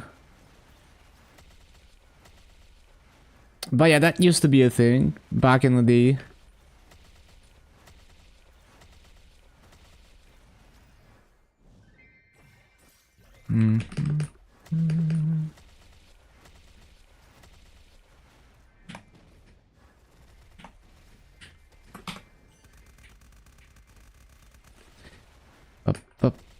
Like, I remember when I started playing, yeah, there were a bunch of kind of bots farming elite mobs.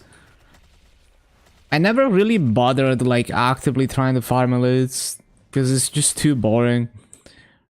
It was very profitable, though.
Ba-bum, ba-bum, ba-bum.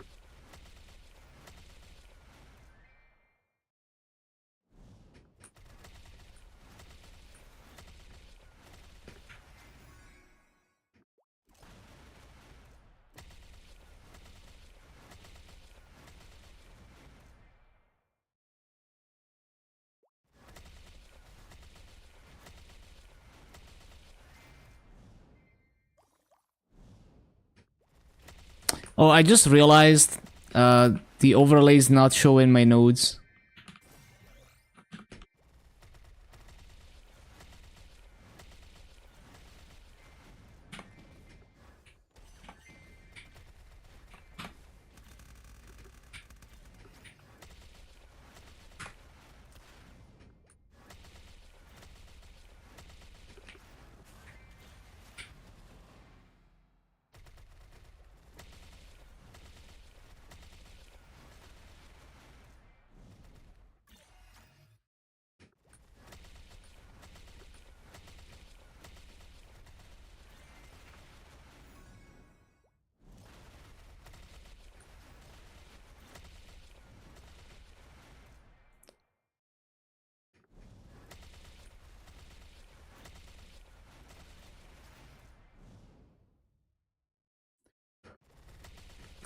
$170 USD from another game you play on WoW. You're gonna spend it on Maple? That's funny.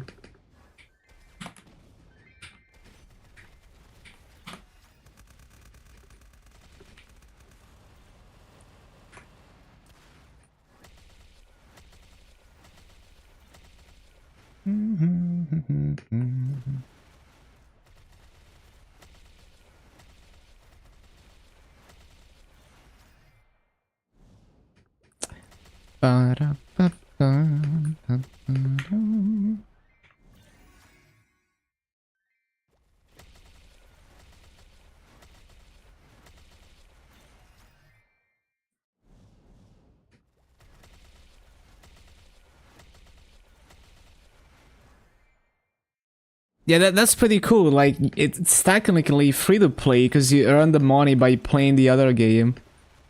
Bro, this lag, what the hell? Actually bricked. This used to be a good BA.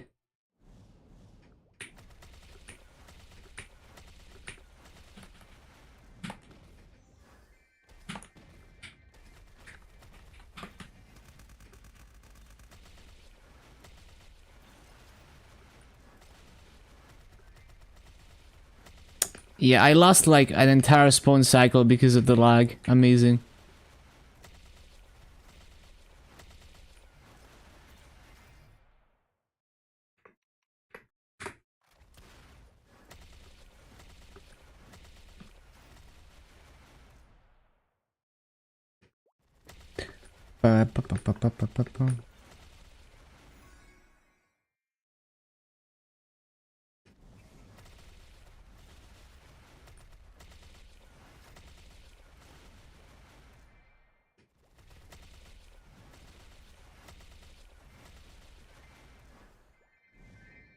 Buy good Maso or what is BP? Or skins? Oh no.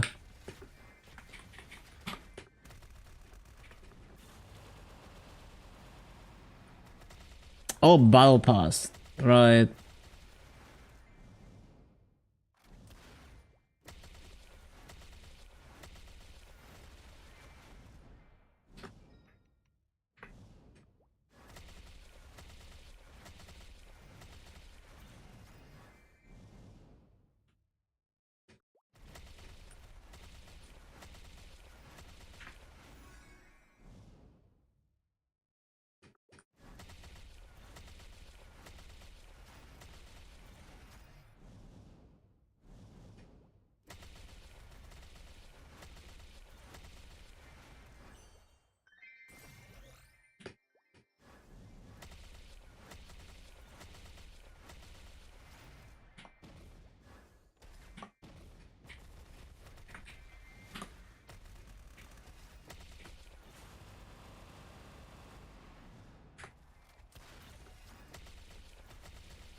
Wanted to buy Monster Hunter, but game is not optimized at all. Yeah, I heard about it. And yeah, it sucks. It sucks when...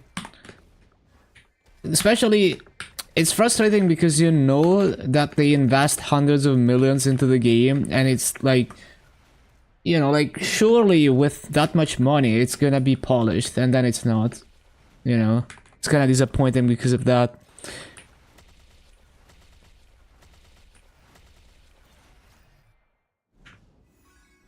Like, sometimes I find indie games that are, like, so deliciously polished, so much attention to detail, everything. But there are also games with smaller scope, so there's that. Hello, Shell. It's been a while. Yeah, just jamming.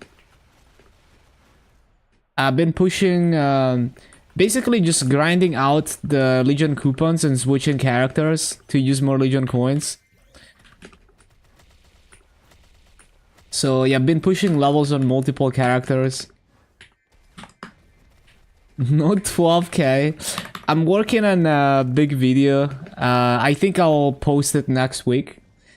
There's gonna be like a 7-day countdown in my title when it's ready to go. It's gonna be a huge video. And then when I drop it, I'll click all the symbols to level 20. Because I was doing dailies on all classes for like 4 months and now they're all maxed. You just need to click them. So that's what I've been working on. It's gonna be a close to 1 hour video. It's gonna be so good.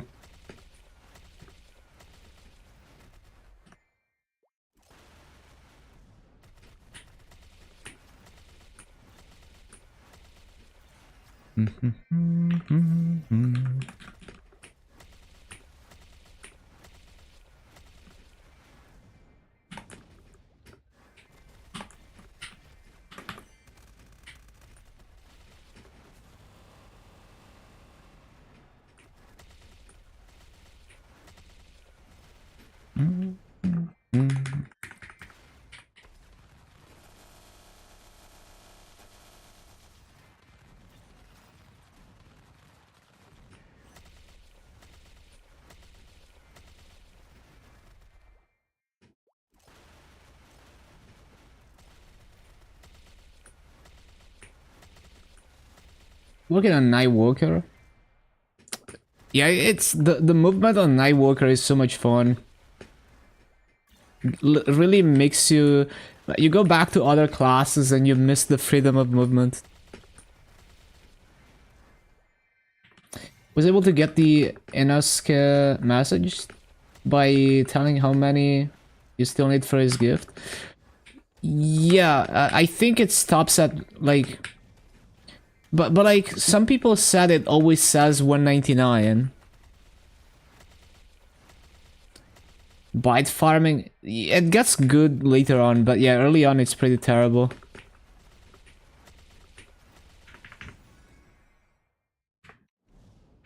Yeah, I don't know, people said it always says 199. I'm not sure.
Can watch Netflix or anime.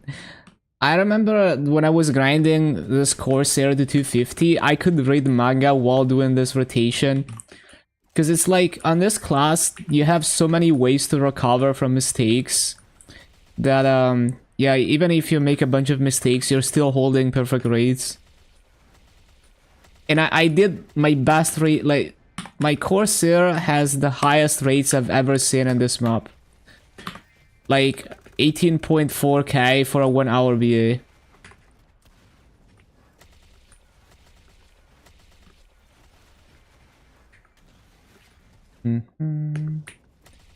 Yeah, it's just the combination of having really good movement and having many ways to recover from mistakes makes it super consistent. Time to update your Excel file. Oh no.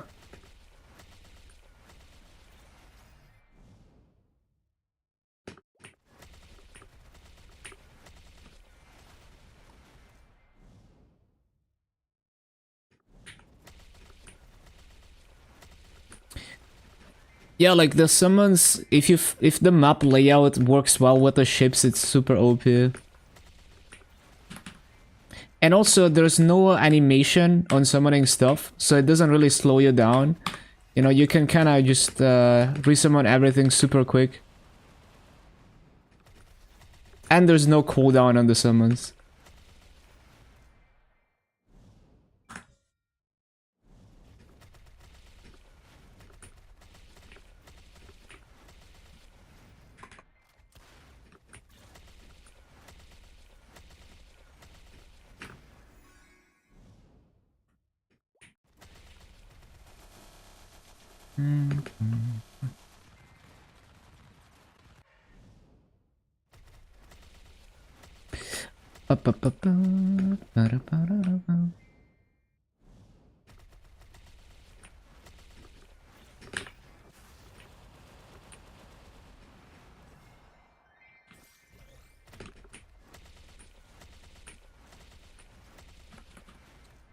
Oh yeah, it's so fucked up what they did to Dutch people for interactive words.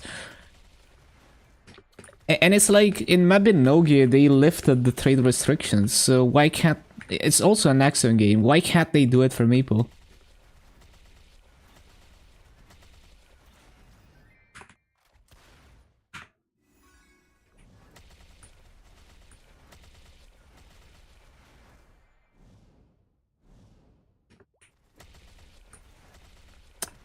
Yeah, it's actually so stupid. Nah, it's just the Dutch restrictions that we're talking about. Nothing happened, unfortunately.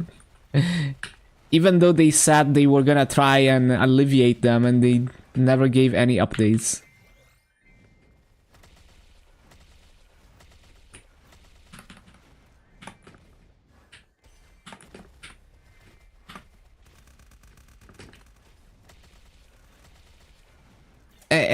And like, you know, what if similar regulations happen in other countries? Like, what if Italy gets trade blocked as well? Like, what if more countries keep getting trade blocked?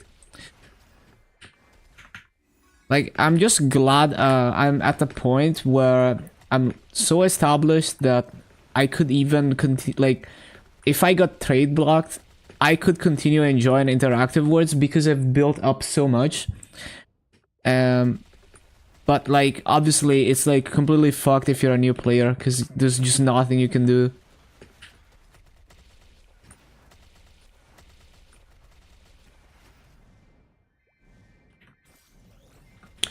Yeah, I remember Belgium, like Skardor couldn't buy cubes in regular servers, for example. And like the stupidest thing about the Dutch restrictions is that it doesn't even prevent you from gambling in Maple. Like, it doesn't do shit. Like, it doesn't prevent you from spending a ton of money on cubes or surprise boxes, or... I mean, it doesn't stop you from using any of the gacha mechanics. The only thing it stops you from is cashing out into real money with real money trade. But like, real money trade is already against the rules.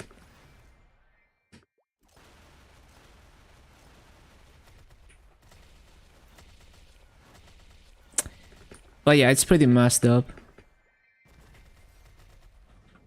Yeah, basically, if you're from the Netherlands, you cannot trade, and you can, like, if someone drops you an item, like if someone gives you an item by dropping it, and you loot it as a Dutch person, it becomes forever untradeable, and it's like, you know, like it can never get out of your account. But yeah, I mean, at least Heroic is in a good state now. You know, as far as like, but you have to like the Heroic like concept, basically.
I didn't used to stream this late. Yeah, a bit of a different schedule. So I stream 6 days a week instead of 7. I take Wednesdays off to work on content. And yeah, I stream a bit longer. There's been periods where I was streaming even longer. Like, I remember at the peak of New Age, I was doing some like 14-hour streams. Oh, add time.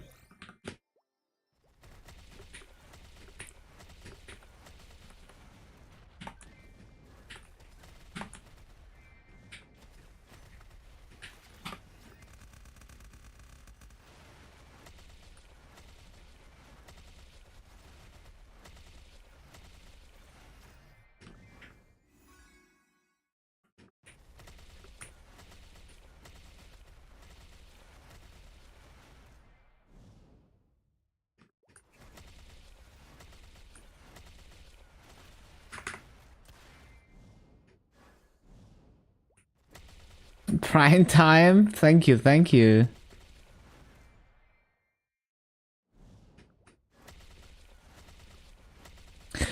But yeah, my streams are now, let's say, 11 and a half hours long usually. So I try to get like 9 to 10 hours of grinding in 6 days a week. And then on Wednesdays I'm just giga working on editing videos and stuff. They find it exhausting? Not really, but it's more like I want like at least a couple hours where I'm not streaming and not playing MapleStory. You know, like casually play other games or research things for videos or side projects. Just because it's like if I could easily stream like 15 hours every single day, but even like the simplest side thing would be impossible to accomplish. So I don't need to play 15 hours a day even though I can. I enjoy Maple even if I play like 10 hours. I don't need to go that hard. And like and the thing is, it's not even like if you're trying to get like engagement and you know like trying to grow your channel, it's not even useful to play that much. It doesn't help you. It's detrimental. You could spend time like making videos or something and get way more engagement instead of playing 5 extra hours per day.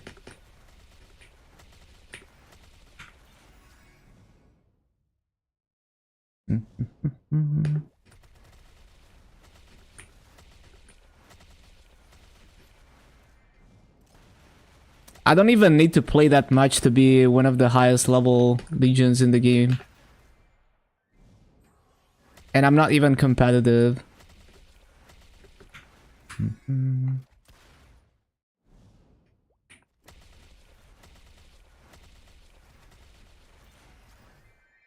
What time? Oh, there's a schedule. It's usually 5:30 p.m. CET when I start. It's like what, 8 hours before reset? I forgot. Plus or minus 1 hour.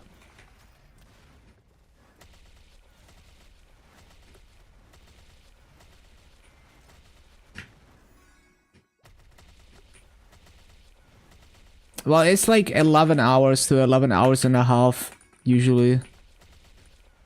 So I usually end at like 5 a.m.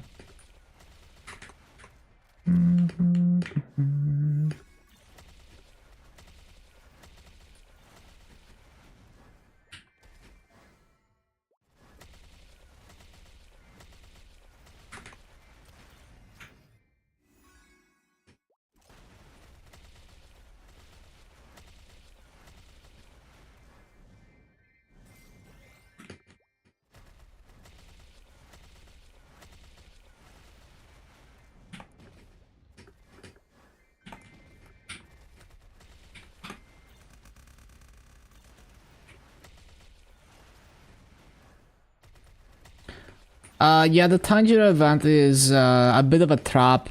Like, over investing into Tanjiro, because it's not a real hyper burn.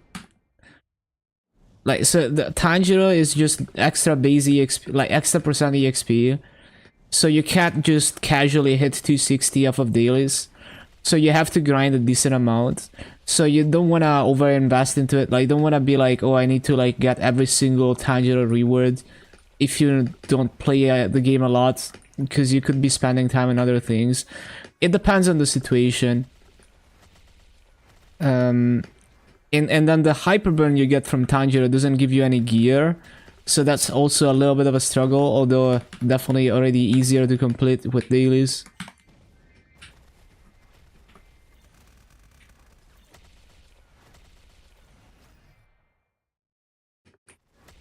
But it's still kinda just that we get a hyper burn off a major event, because in KMS they didn't get any hyper burns.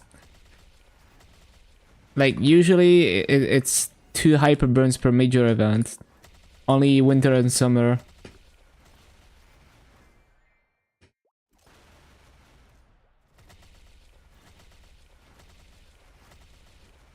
Okay, I need to CC.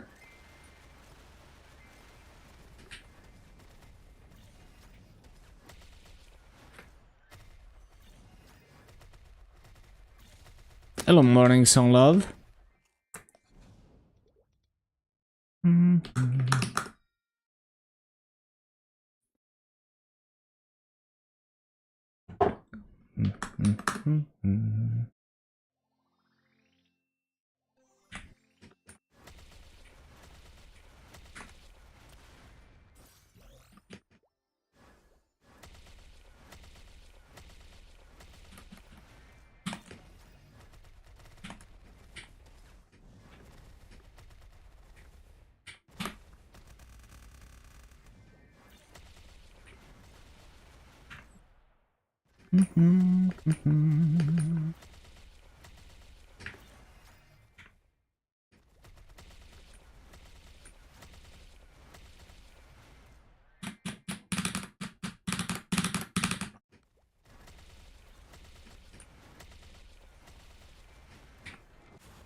Got a 3 seconds hot with 30 bright cubes. That is insane.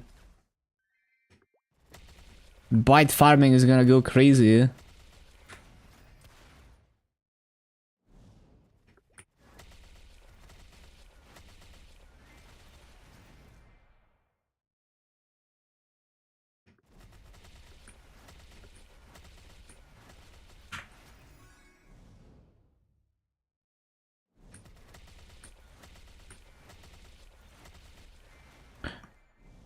Yeah, once you get 6 shop, it's gonna go absolutely crazy.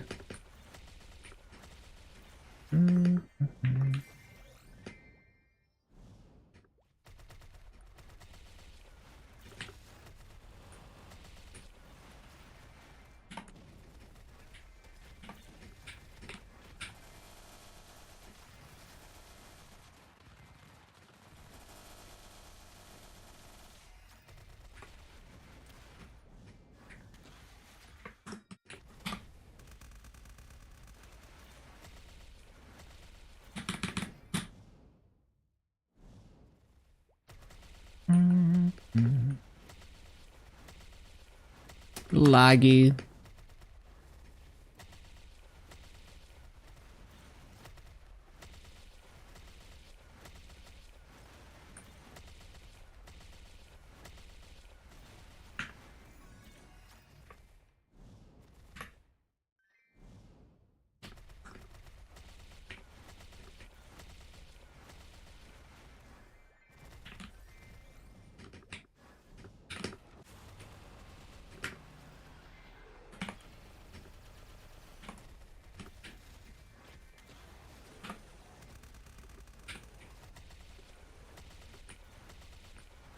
How's the grind today? I'm enjoying Corsair. So much easier than Mechanic.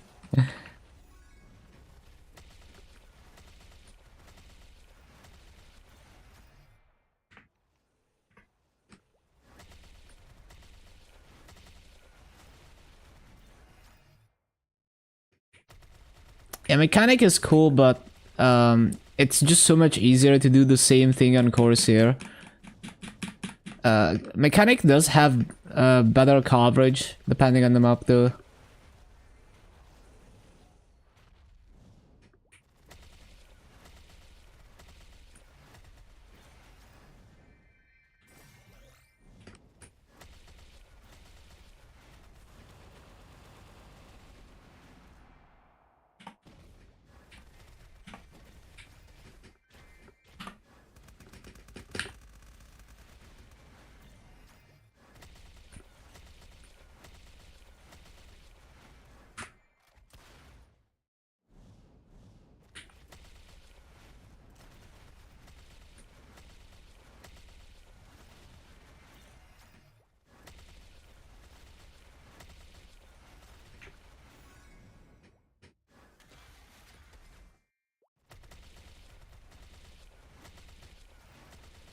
$236 on Tanjiro. Hope you make it 240 tomorrow. Yeah, I think you got this.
Laggy.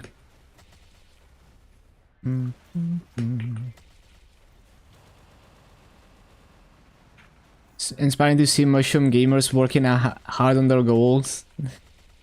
It is, it is. It's the same with other games. Like, even games I'm not very, like, super familiar with. I love seeing people pushing the limits of the game, like speedrunners going for, you know, like a record. And people doing like insane self-imposed limitations on other MMOs. And it makes me want to understand their whole journey and all the struggles and all of that.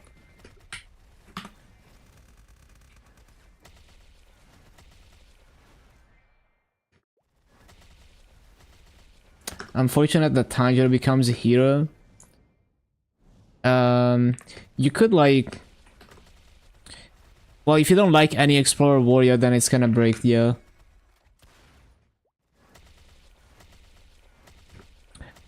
Well, I just like unique journeys.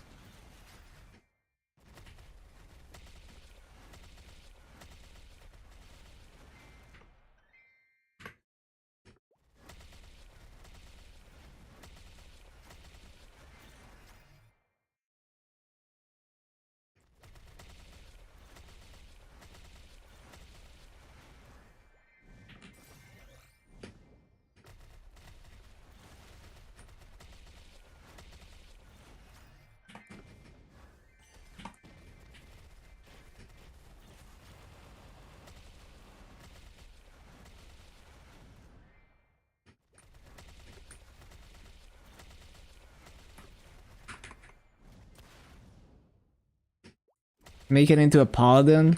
Apparently Pala is decent on the charts. It's also like insane support for duo bosses, I guess.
Realized you don't care about bossing at all. Grinding is so much more fun. Every class has its own unique thing.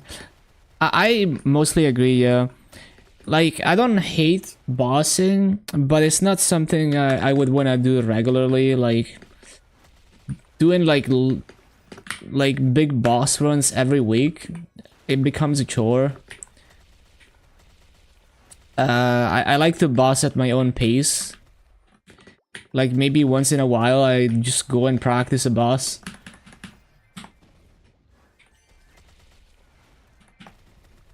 And yeah, and on Heroic it's like, well, you still need to do the bosses for the gear. Which can get annoying once you get into like higher tier gear. But here's the thing, if we get 30 stars, which is in KMS right now, then it allows you to push way more damage with non-best in slot gear. So you have even more flexibility on Heroic. You can be like, I'm just gonna not run endgame bosses and just push like my series gear to 24 stars or some stupid shit like that. And it's actually viable with this 30 star system. Imagine being Dutch.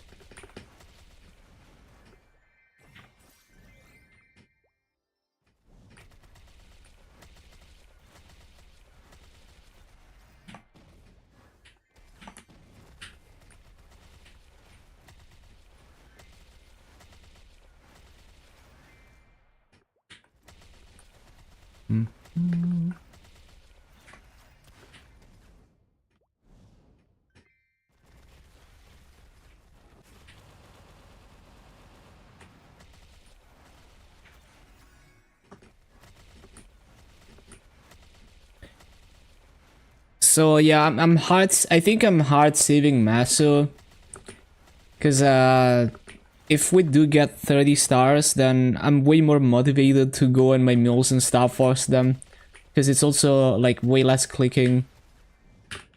Even though the average Maso is basically the same as before, just way less clicking.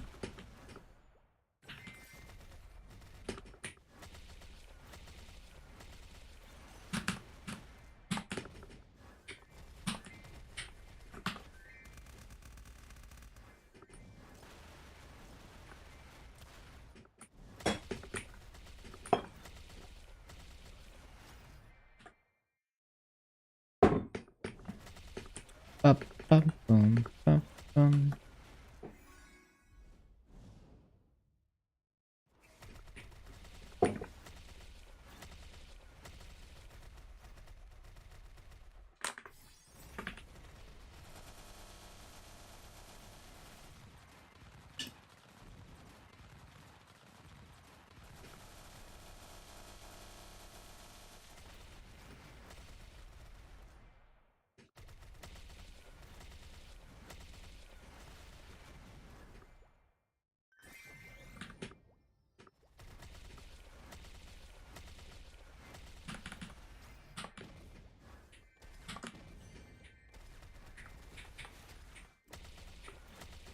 Bro, why did it have to push me? And fucking blind me?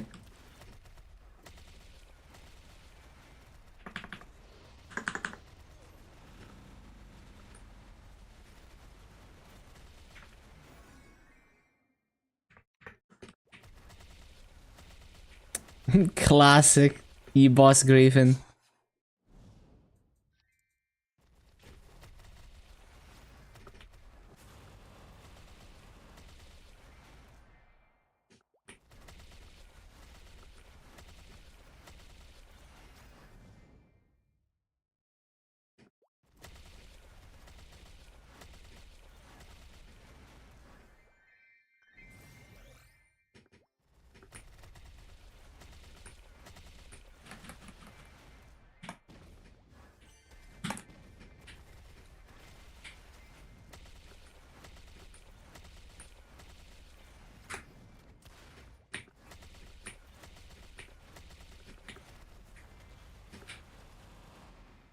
Play other games.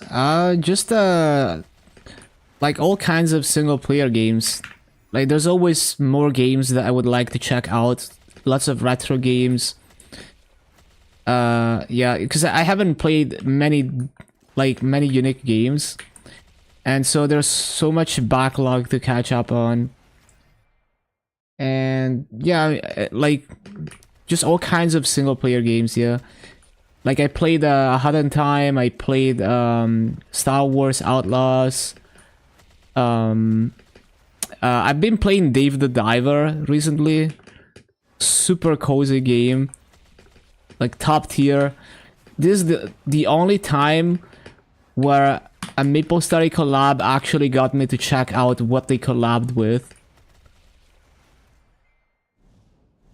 Yeah, it's like Dave the Diver is like there's more to it. Like basically it's like the core gameplay loop is fun and then you're like, okay, this game is cool. And then it just keeps adding new stuff. Like there's a lot of collabs and references. So it's like when you think you've seen it all, it just gives you like a new mechanic. Yeah, there's a lot. So it's, you know, it's both that the gameplay loop is very cozy, but also that they they enriched it with so many different things that you can spend a lot of time just checking everything out. And it's always kind of fresh as you progress through the game.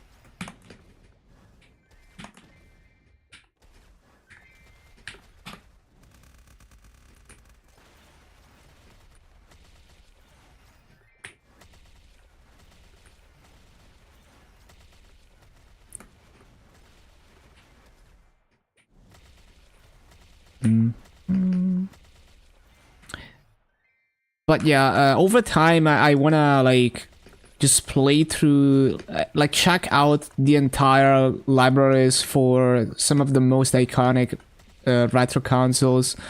Just anything up to like PS3 and Xbox 360. I'd like to at least take a look at almost every game and play the ones that look good to me.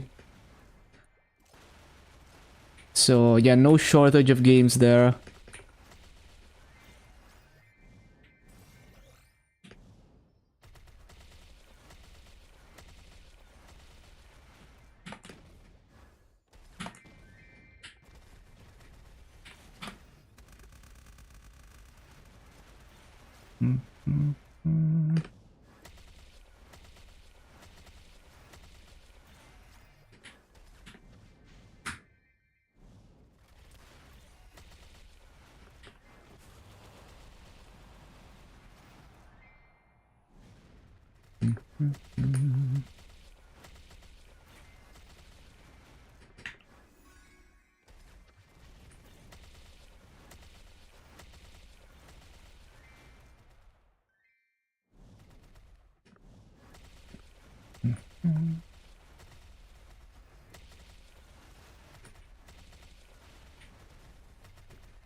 And Dave the Diver gameplay loop reminds me a lot of Recettear, which is a very old Japanese indie game that is just super fun.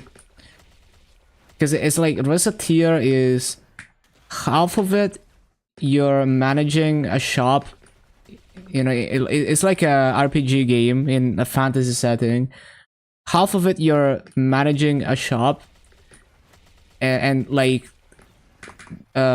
haggling prices with clients, and the other half of it is like dungeon crawling. And Dave the Diver has a similar idea where half of the gameplay loop is managing a sushi shop and like managing recipes, and it's like also like a overcooked type minigame. Well, not exactly, but it's like that, you know, that minigame that you see a lot where you're like delivering stuff to people in like a bar. And then the other half is like diving and collecting ingredients, and there's also combat and boss fights and stuff. So very similar ideas, but very different settings.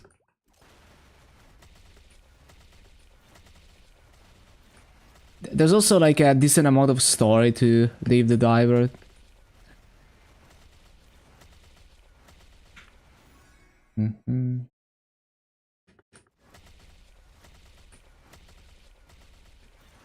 But I do recommend Recettear as well.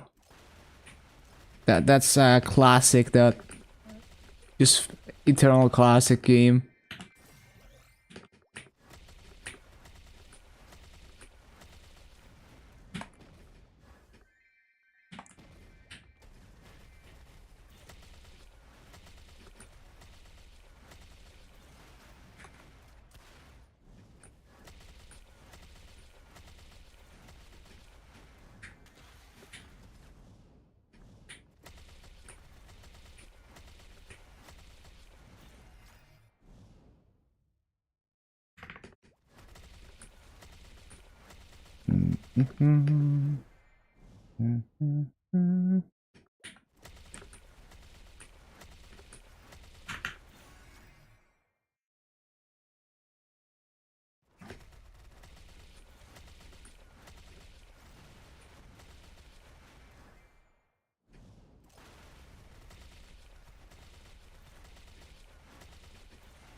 Oh, tradable flame.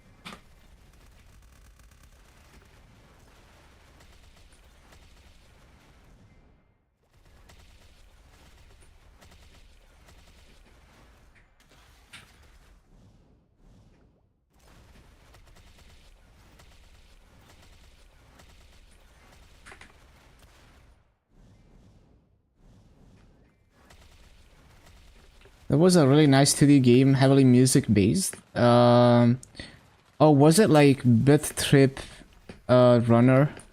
There's many Bit Trip games that are like music games.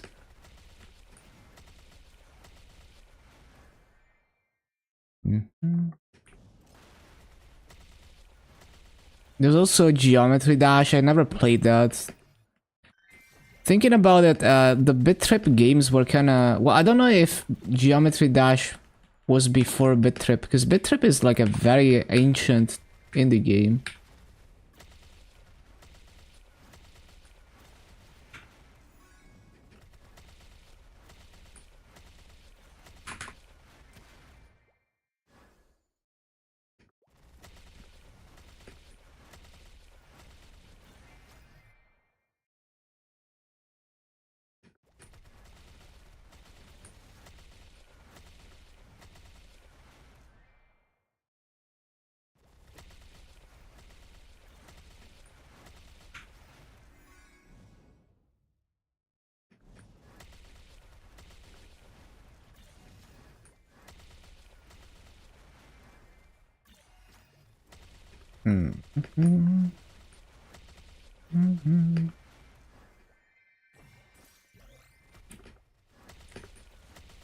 Time to find it.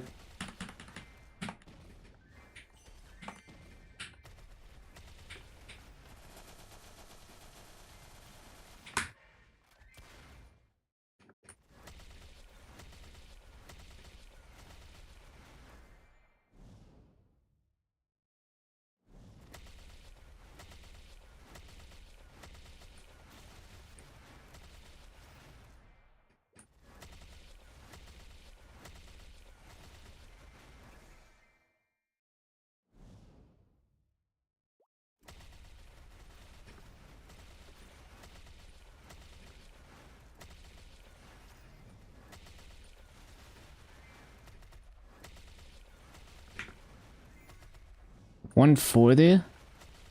Never heard of it, but I'll check it out.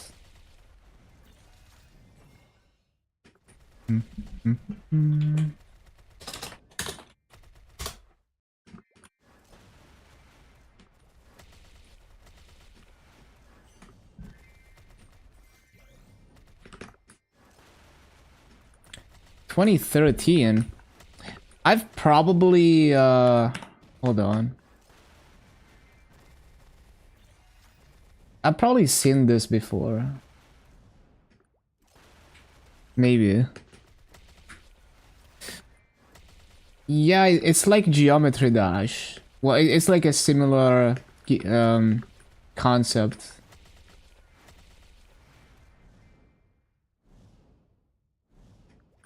Yeah, looks good.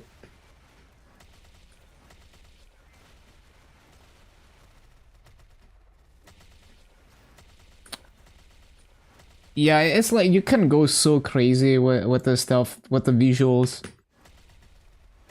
It is very impressive, especially if you think about what it takes to code cool effects like that sync up with the music. Or make a system for a mapper to do it. Like Geometry Dash levels, they have a lot of, you know, there's a whole engine to run them, and people have done crazy things like fake 3D and stuff in Geometry Dash.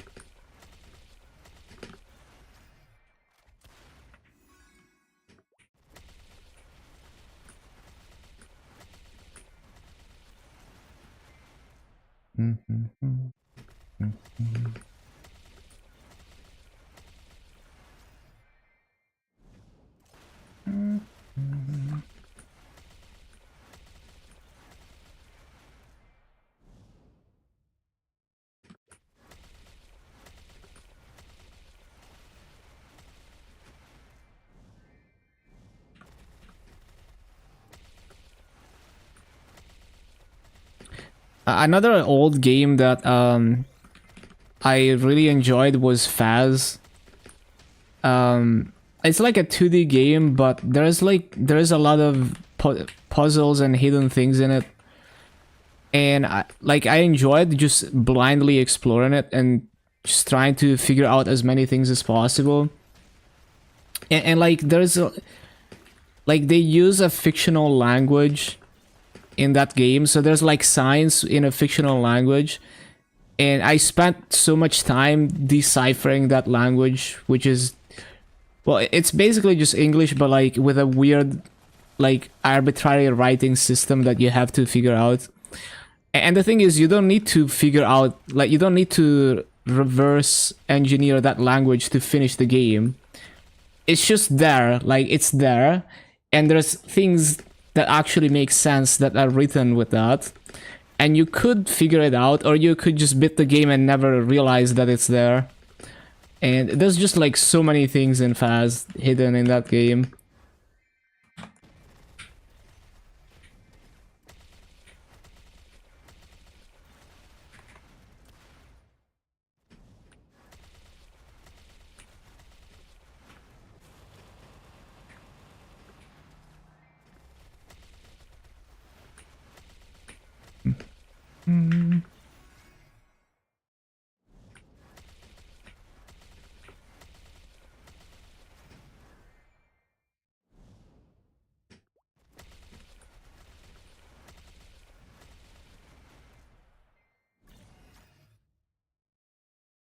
Up, up, up.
Favorite songs? Yeah, I'll check it out later. Like after stream, I'll listen to it. Look at that, 1833 with no elite mobs. And I'm also having lag spikes, so it's not even ideal.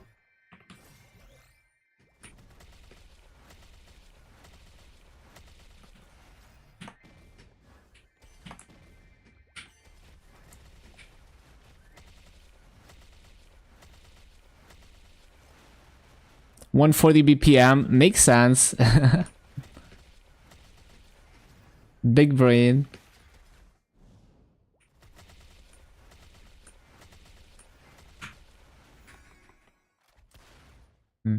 I look cool on kick.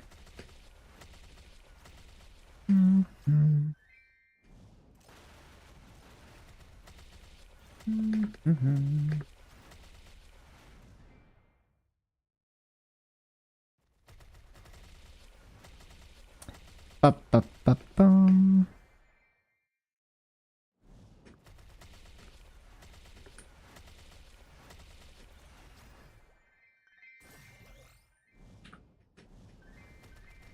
Prettiest girl.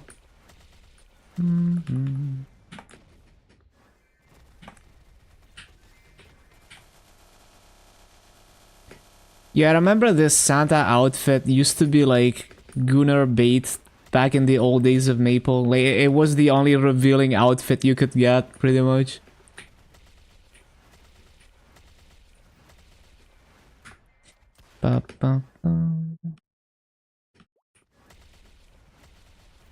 You can do exclamation mark Discord.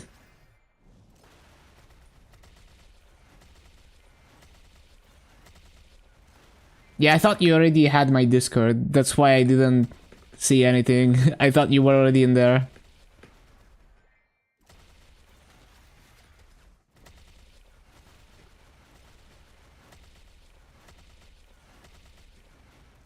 Follow on Twitch or not? Oh, it's up to you. Like, I multi-stream to Kick, to give people extra options. I multi-stream to YouTube as well.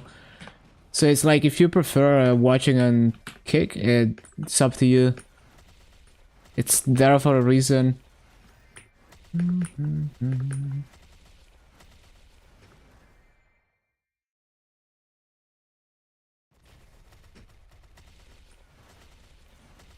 The emotes? Yeah, true.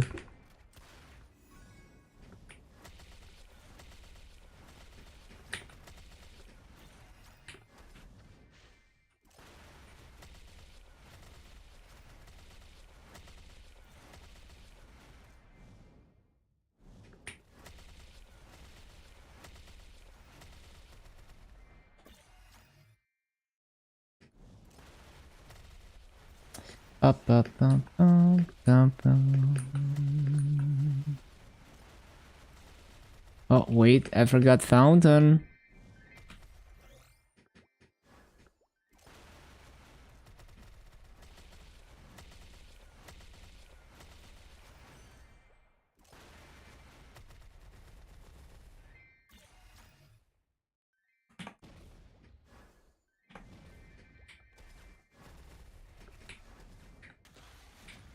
Yeah, I'll definitely check it out. Looks like a cool game.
Oh yeah, almost reset. Get ready for reset.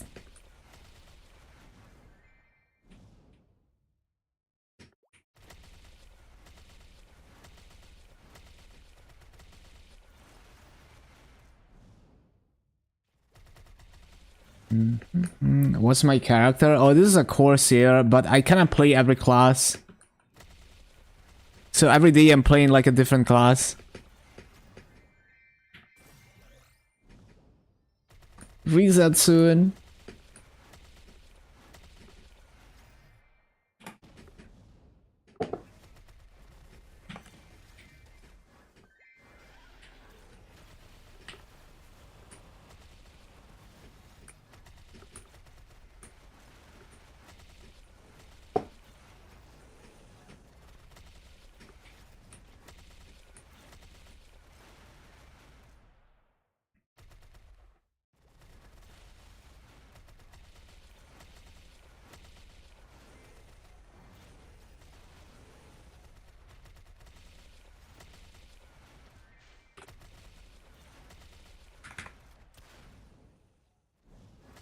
Give me a sip. Sippin'.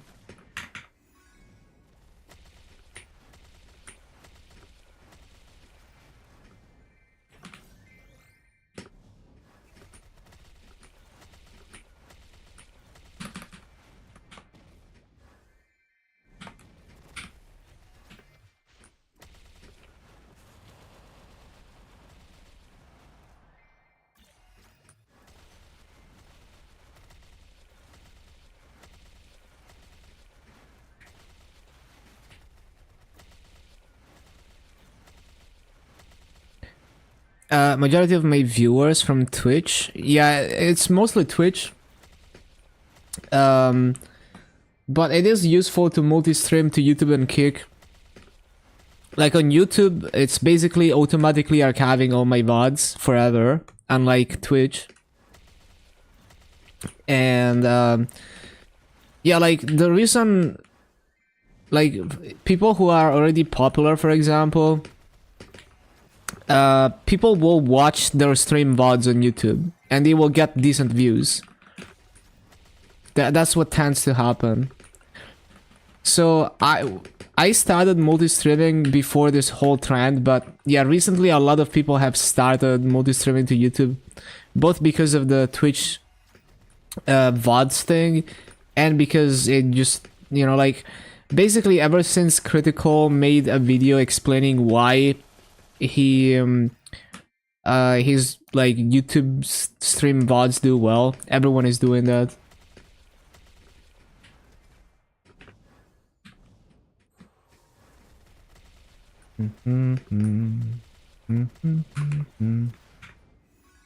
What do I like most? I can't pick a favorite class, I just like playing all of them. That's why I don't focus on one class.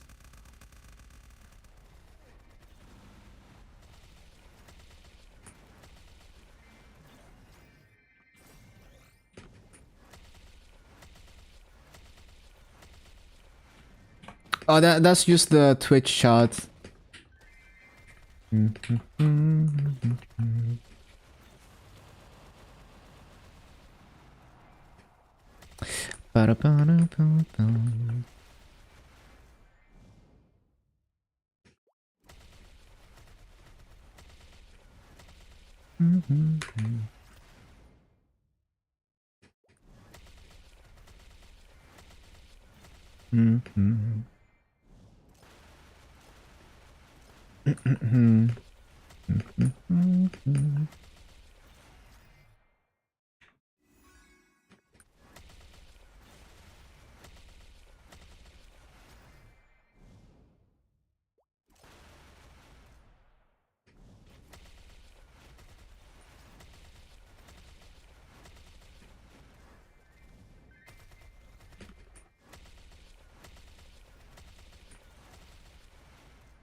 Oh, Lucas.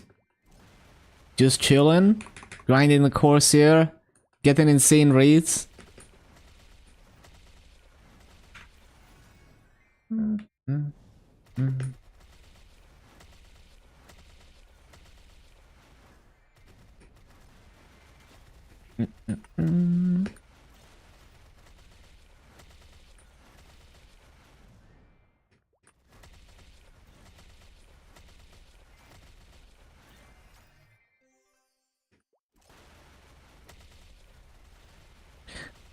But yeah, most of my viewers are on Twitch, but it is quite useful to me to multi-stream. And also it's nice to have options, like maybe you're a free-to-play viewer, you want to dodge ads, so when you get ads on Twitch you can switch to Kick or YouTube. Also, like, my YouTube streams are with no music, so it's like you have the option to watch with no music, so you could have your own music in the background.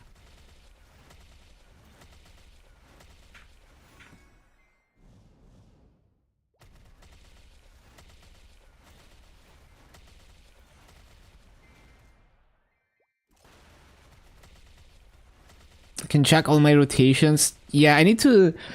One of these days, I need to go back to the all the classes and record the ones that are not on the YouTube.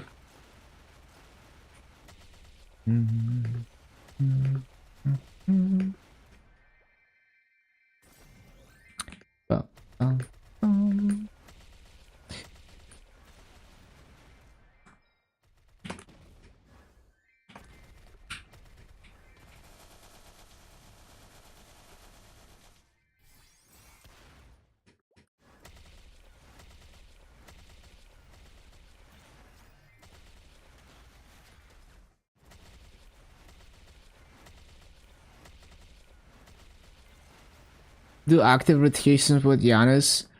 I'll probably like by the time I have everything 260, like fragments are already relatively cheap, so I'll probably invest into Janus, just buy fragments and level it. But I don't know about like I don't know what kind of rotations I'll be doing. Because a lot of lazy Soul Janus rotations are not really lazy for me. So I'm more inclined to use Dusk for an active rotation where it's like it helps me with the missed mobs. Or using like one Soul Janus like summon. But it depends on the map, because like you know, there will be one day where I have like 6 285 plus characters and I'm farming like with Soul Janus and Tainted Trees 3 on all of them or something, and then yeah, that map for example is absolutely fine for lazy farming with Janus. Yeah, Far Poison is perfect for Soul Janus for sure.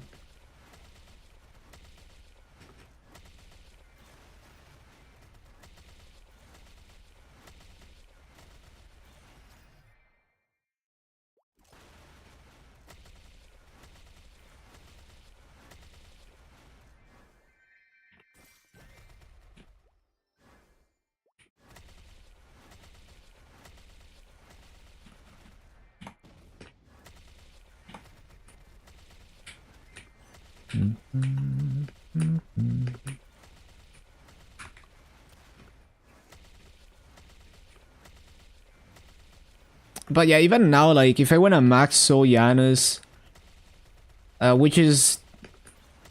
Like, imagine at some point I grind multiple classes to 285. Maxing Soul Janus would make a lot of sense, even just for the EXP passive. It's like... It's not even that expensive. I mean, it's pretty expensive, but like, for what you get, buying 6k fragments is like 18 bill or something. You know, 18 to 20 bill. It's not even that much for what you get. 100% EXP all the time. So yeah. And I'm sure by the time I get to the point where I'm grinding classes to a really high level, the fragments are gonna be even cheaper. Yeah, I can just buy fragments.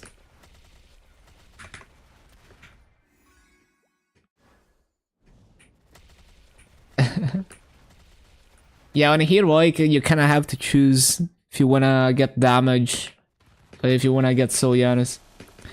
But yeah, level 1 is kind of crazy already. Especially the summon mode.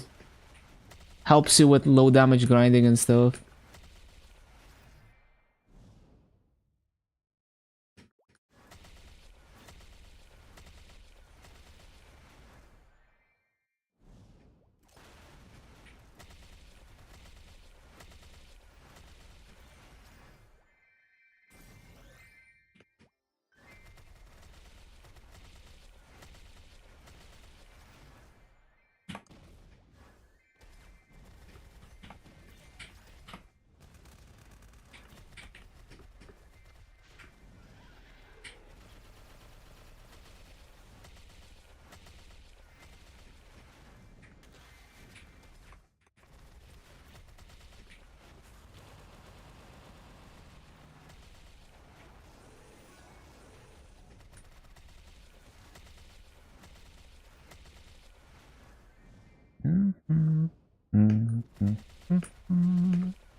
Reflection is broken. Yeah, and on top of that, it's really easy to one-shot with it. If you're always in light mode, you're perma doing 1.5x damage.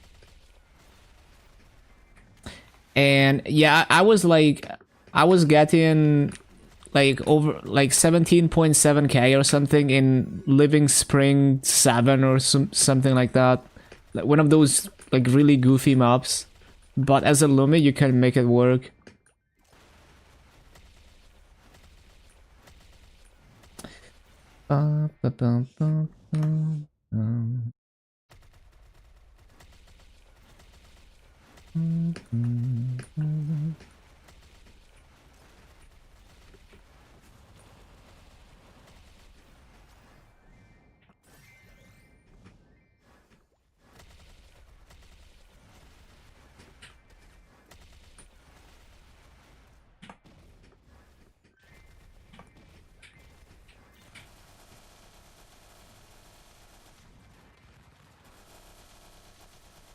All your paths have expired. Where can you get a new one? Yeah, you can use reward points. If you haven't already gotten it, the level 33 path from the light bulb.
Yeah, it's just the cash shop. Go to the reward points shop.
Don't have enough.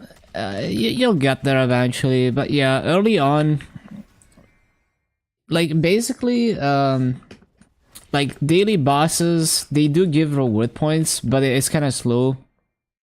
But eventually, you'll build up.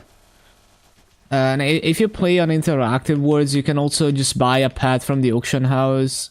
They're not too expensive. I don't know exactly how much they are right now, but they're probably like, I don't know, like 10 to 30 mil maybe. If I had to guess.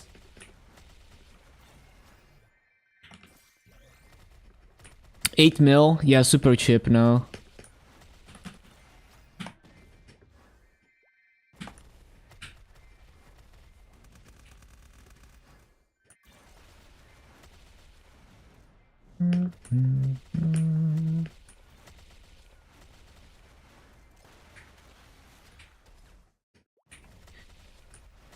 Or if you have, also if you have friends who can carry you through hard Hela, that boss gives a pet as well.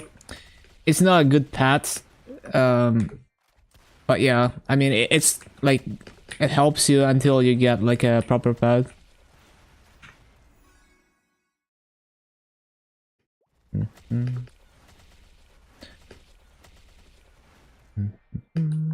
Oh, it's reset. Happy reset. Let's reset.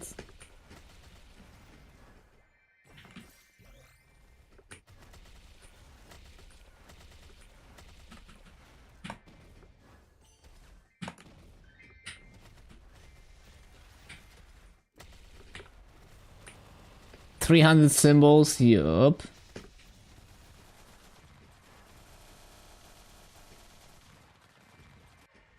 But yeah, basically, if you just push to level 200 and you start doing your daily bosses, and maybe over time you build up to some weekly bosses, you're gonna get the reward points.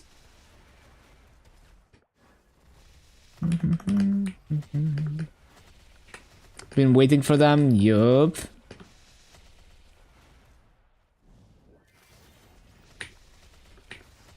Yeah, when you level so fast with no like starting symbols. Yeah, the hyperburn is pretty rough with no gear and no symbols.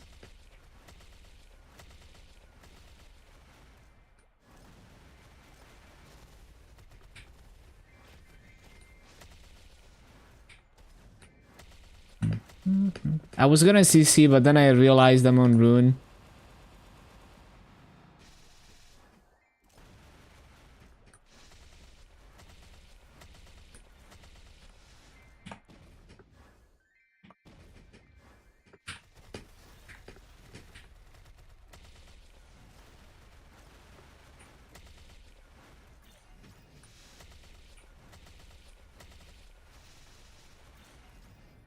Remember when you were like 2k Legion and Baby Shroom, now you're 8.3? Damn, crazy progress. I do remember. You know, the marksman days, and then fire poison. Don't forget to do the Inosuke bar 200 times on another character. Do it for 10 days. Oh, wait. So it's not the activations, it's like the minigame. Or is it like 2 androids, one for the activations and one for that? But yeah, I see.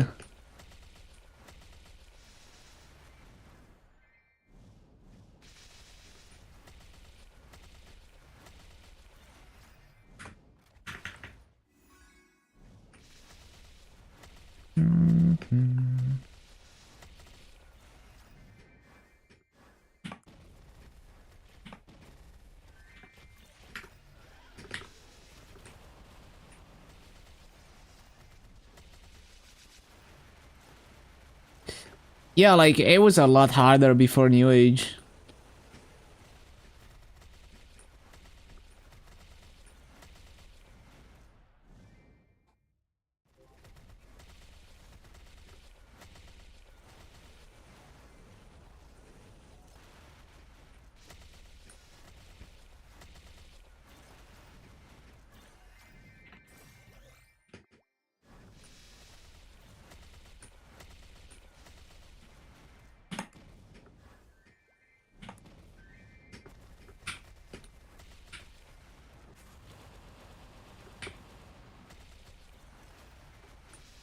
All your links to level 3?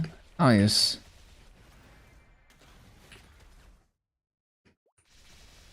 Five shot in Arcane Reaver. Imagine doing level 3 links before the era of EXP tickets. Before the era of like Arcane Force Hyperstat. Like I remember watching Pocket, you know, in like 2018, 2019, and he was doing level 3 links, and it was actually like, you know, like you had to fund them and grind them manually. Because no EXP tickets, barely any EXP from dailies. You just had to raw dog it.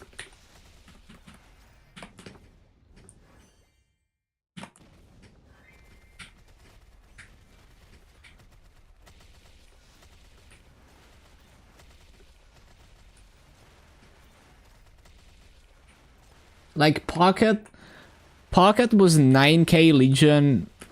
You know, like when it was actually like impressive to be 9k Legion. He was just doing, like he was min-maxing. You know, like he was doing like level 250 Legion pieces just to min-max his main. Right? Before it was cool.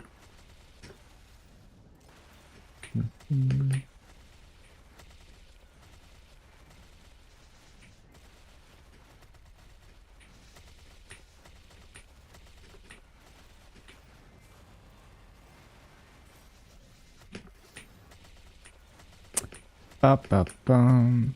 That's how you like it. Sus.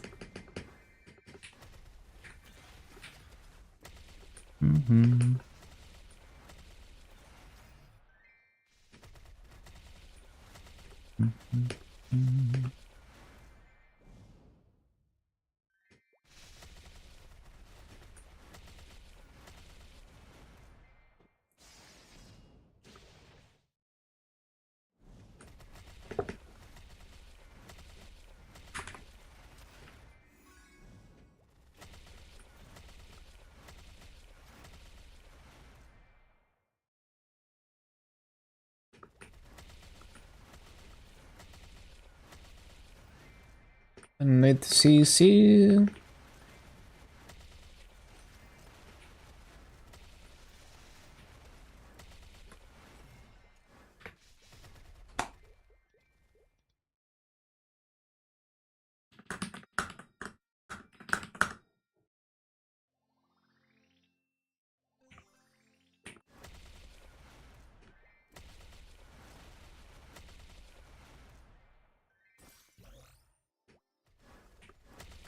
Symbols time.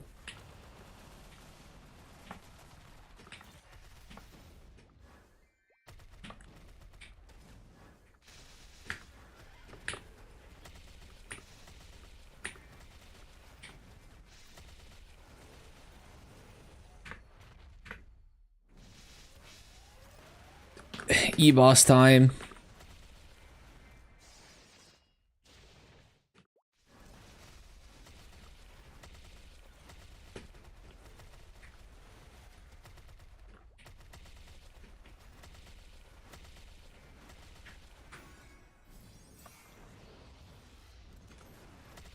Hello, Dan.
Heroes never struggle. Nightwalker also got double drop on an event ring with 40 event cubes.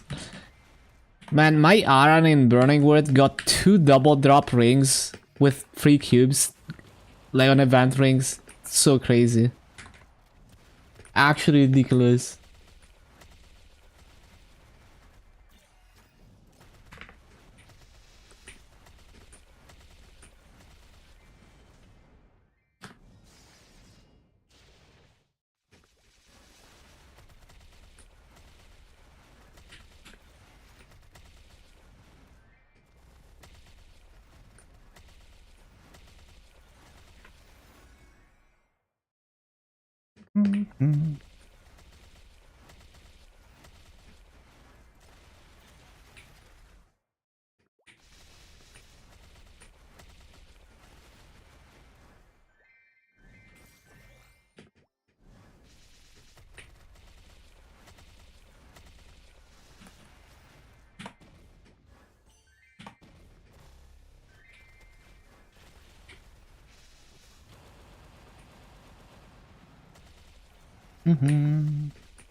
Ba-bum, ba-da-bum, bum, ba-bum, ba-da-bum.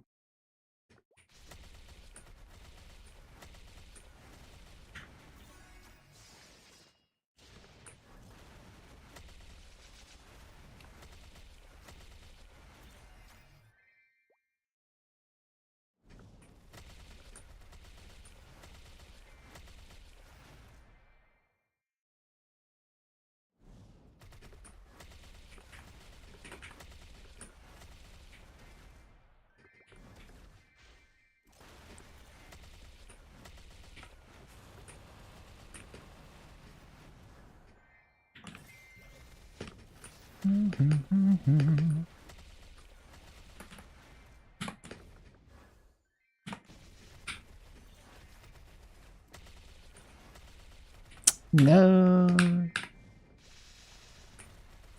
Ba-bum.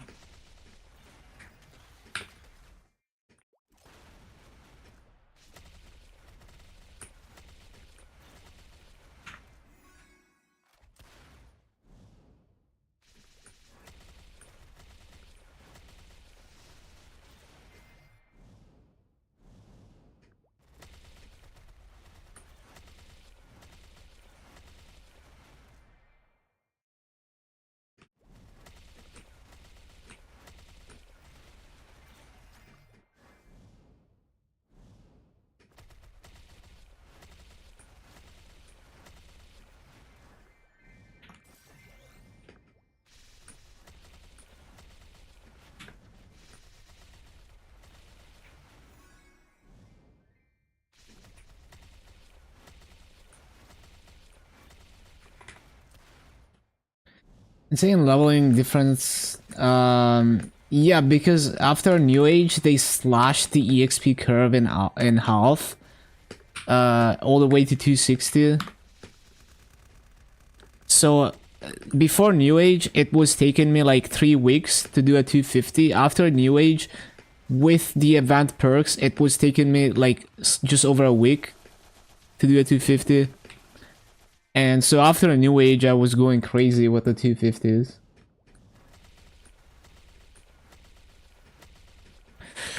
Mm.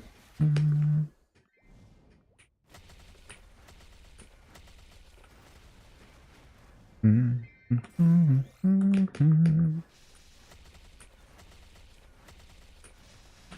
1 to 200. It depends on which way you look at it. Because you could do the main story quest to 200. So if you're like a brand new player, you just spam the main story quest, you get to 200. And also like you don't even need gear anymore. Like if you have some legion and you're trying to grind a new legion mill, it can be completely naked and you're fine, especially on heroic. Versus before, you struggled with mob HP. And also there's insane legion events where you just get a fuck ton of free levels. Basically the same stuff that we had in New Age, 0 to 100, and then the other thing that gets you to 200. And then in the summer patch, there's gonna be a potion that straight up gets you 20 characters to level 200. Like you just click it and you get a level 200, and you can do that 20 times. Absolutely insane.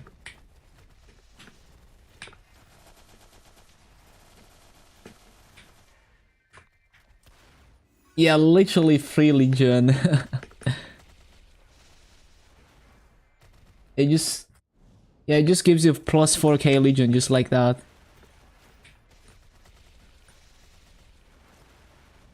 It's gonna be the summer update. You can check orange mushroom.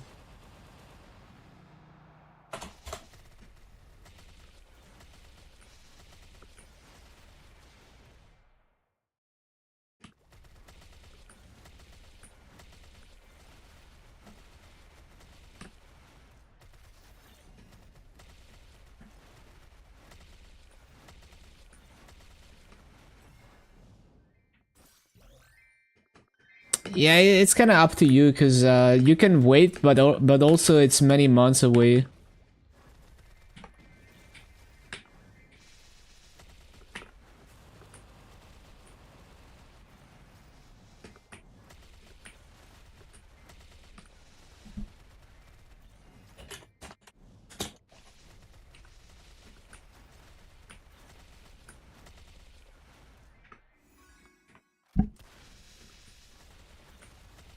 Can't one-shot anything.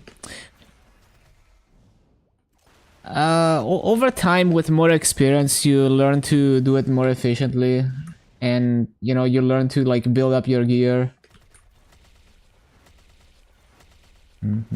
But yeah, it's kind of up to you. Like you can absolutely get your main to early game bosses with no legion and link skills, no problem. And you can get your main strong enough to farm and have enough mobbing damage even without legion and links. It just, you know, it's like your preference. There, like any approach is valid. You just do what feels good to you.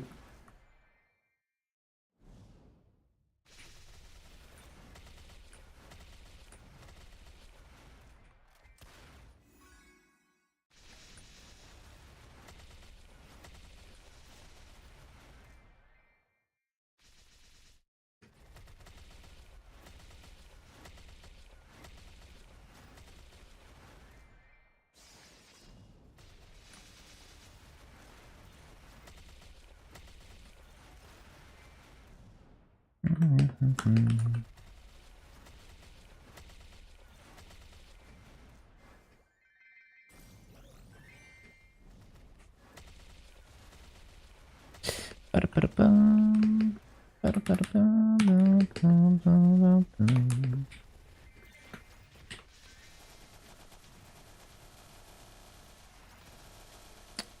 don't get any gear, no. It just gets you to 200. It's purely intended for Legion.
Secret symbol is the level 260 plus areas. They have their own symbols and their own force system.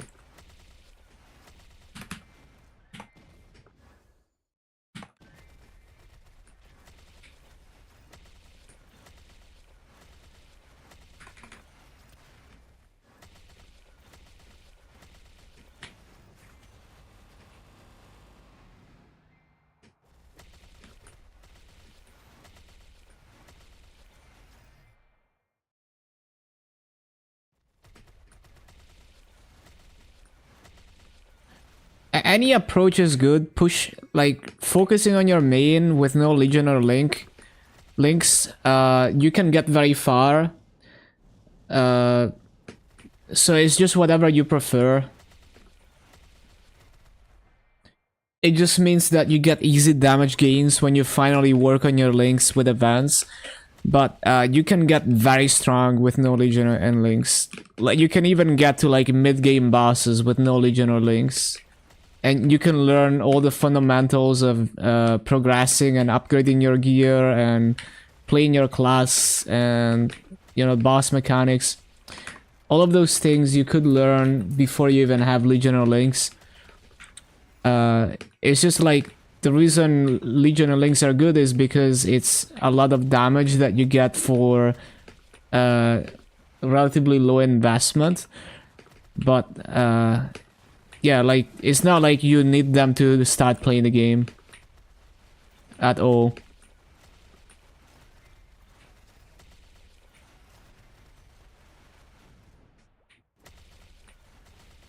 So any approach, you know, any in between the two extremes of like no Legion versus working on Legion before you start your main, yeah, any combination of that is valid depending on how you're feeling.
Push to 8K before summer.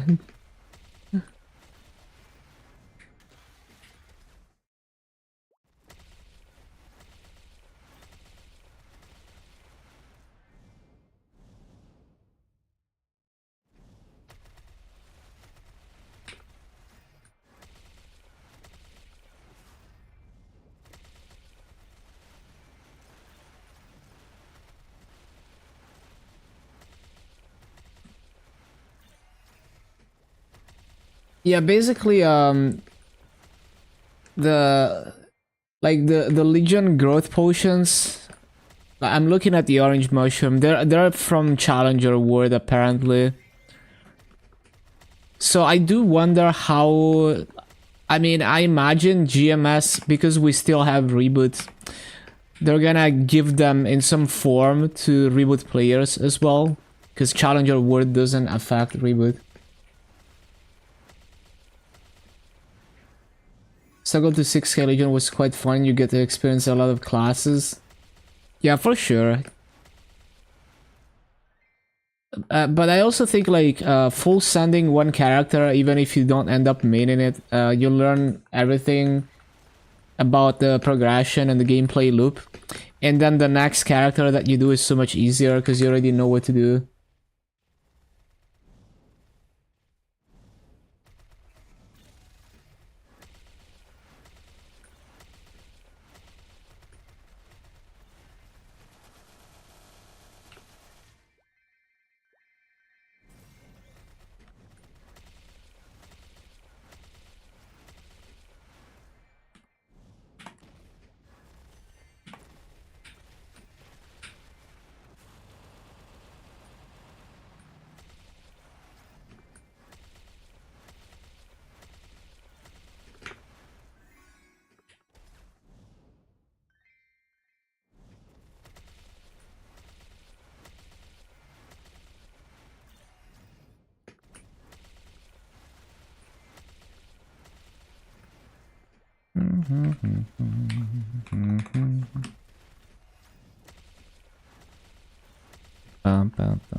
Also, the new Burning Word, Challenger Word, it has 3 Teraburns. I didn't notice that. That's kind of juiced.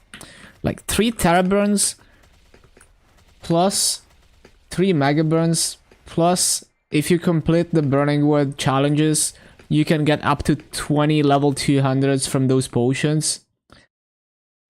If you're a new player and you full sand it, like by the time you finish Burning Word, you're like 6K plus Legion.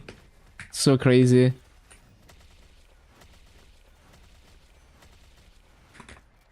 You can really speedrun to 6K Legion with that stuff.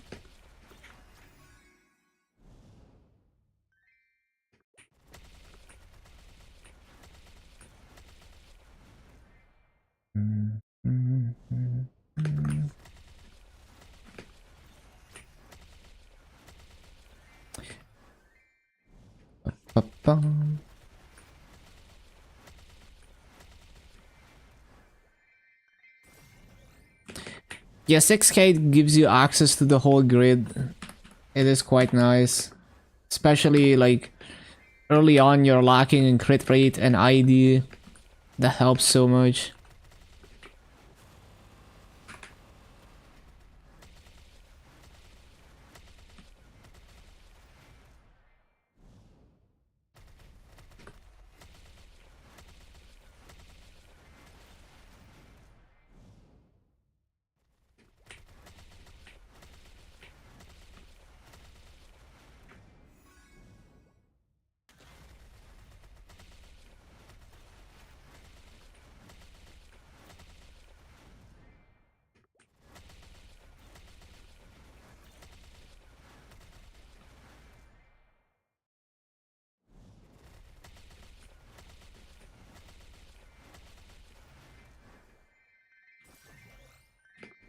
Yeah, this is a banger.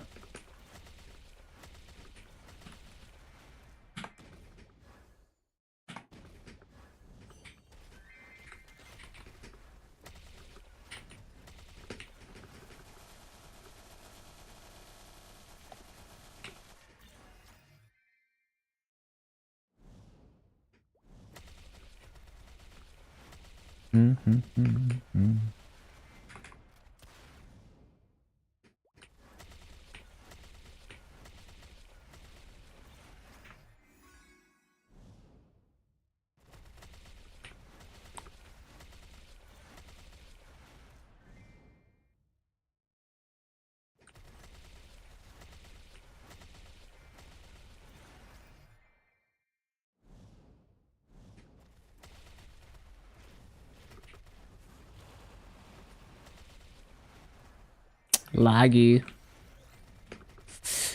Bum, bum, bum, bum. Ba-dum.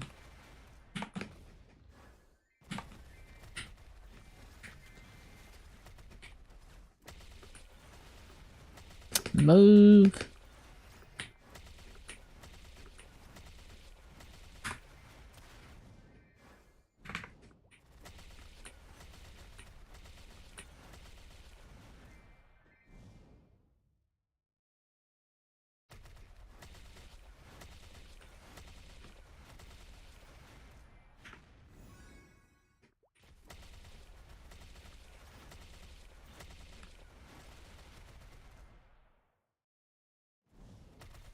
Bum, bum, bum, bum, bum, bum, bum, bum, bum, bum, bum.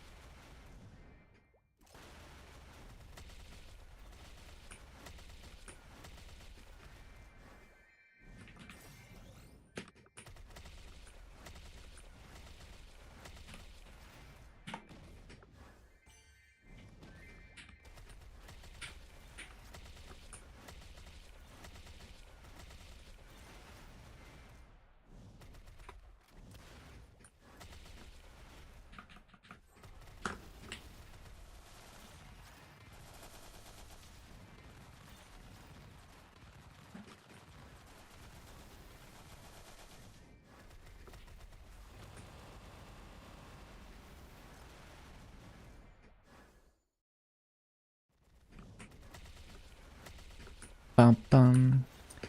800 VODs downloaded, by the way. We are so close to archiving everything. Just probably like 10 more days of downloading. Maybe like 2 weeks at most. Like basically just in time for Twitch to just fucking delete everything. Just barely in time.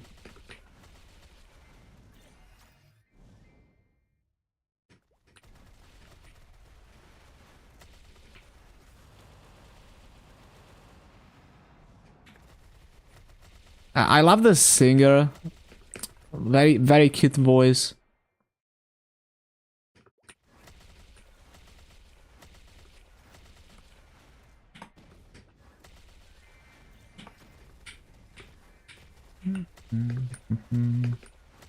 I forgot the name though.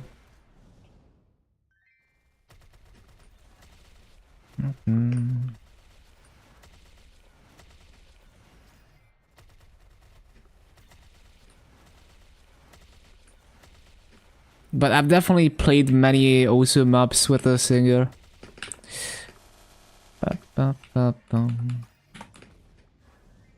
It's kind of the same voice type as Rail a little bit, but not quite the same.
I mean, when watching Solo Leveling, I heard about it a lot, but nope, never watched. Definitely something I would watch too. Yeah, everyone is talking about it.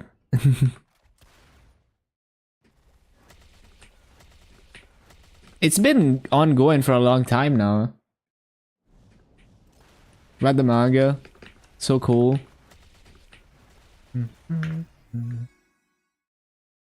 Been said it's better than Jujutsu Kaisen. Yeah, like, I'm not in touch with, like, the mainstream anime right now. It's like, I have an infinite backlog of anime. And, yeah. Like, like, the thing is, through memes, I get the gist of the newer anime. Like, I've seen, like, the Free Aryan memes. I've seen, like, the Demon Slayer memes. So it's like through memes I absorb the essence of each one of those anime, but I haven't actually watched them yet.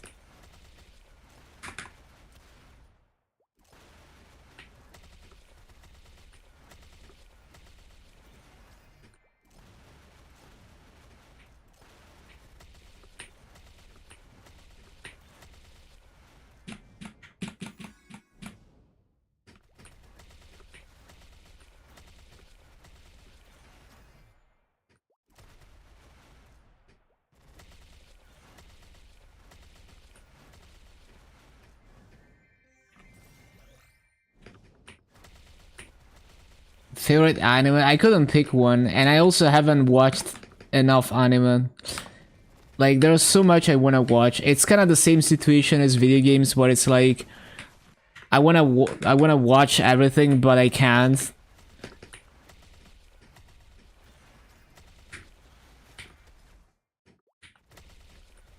Can Bite Farm LH4 30k, let's go. I mean, for holding down one key, 13k is pretty good.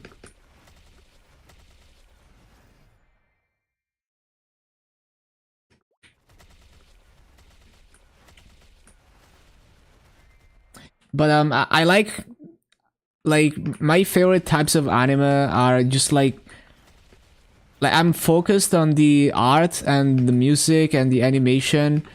Like, sometimes the story captures me, but usually those are the first things that kind of capture me. Like, if it has like really cool animation or a really good music. So like there's a lot of music anime that I enjoyed, like Hibike, Euphonium, K-On! And like all those idol anime like Love Live. Those I like. I mean, the story is like competent, but like it's really about the music and the animation and all of that. And like Macross as well. That's Macross is interesting because there's one Macross anime for every major anime art style, so you can kind of, it's like a time capsule of the era that each season came out in. But yeah, those are all like music anime that I like because of the music and the animation more than the story. But the story is not bad either. And then there's just like casual comedy romance, you know, like ecchi anime and stuff like that. Like Lucky Star, Kanokon, those types of anime. Like To Love Ru, Infinite Stratus. I like those types of anime as well. But this is all like really old anime that only boomers will remember. The problem is my anime list is stuck in like 2012. Sakamichi no Apollon, heavily jazz based. Sounds like I need to watch that, yeah. And of course I need to watch like Bocce, which I haven't watched.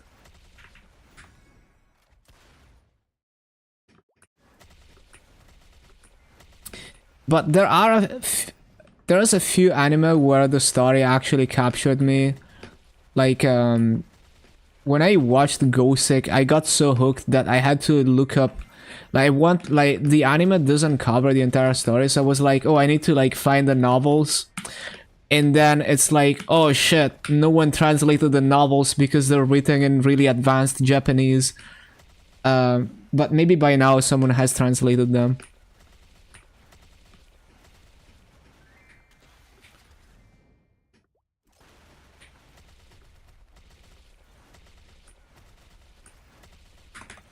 Mm-hmm.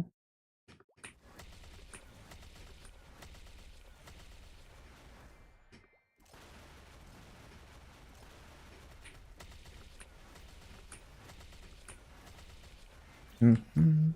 I've watched some mainstream stuff. Like I watched like Log Horizon was quite nice. I want to rewatch that. I watched like Shokugeki no Sama, like Food Wars. That was nice. I mean, so Shokugeki is like, it's making fun of the genre a little bit, like of those anime where it's like, you know, like next power up with epic music, except it's like kind of making fun of it. But it was like low key, I was hyped for it, even though it's kind of like self-ironic.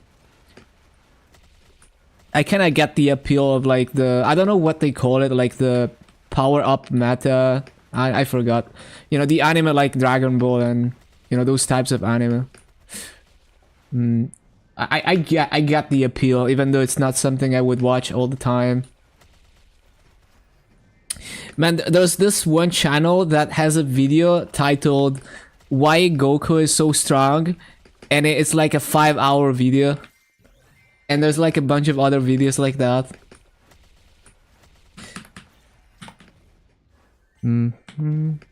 Yeah, Bleach is a classic. I need to kind of catch up on that. I stopped after the Aizen saga, but I kind of want to come back to it one day.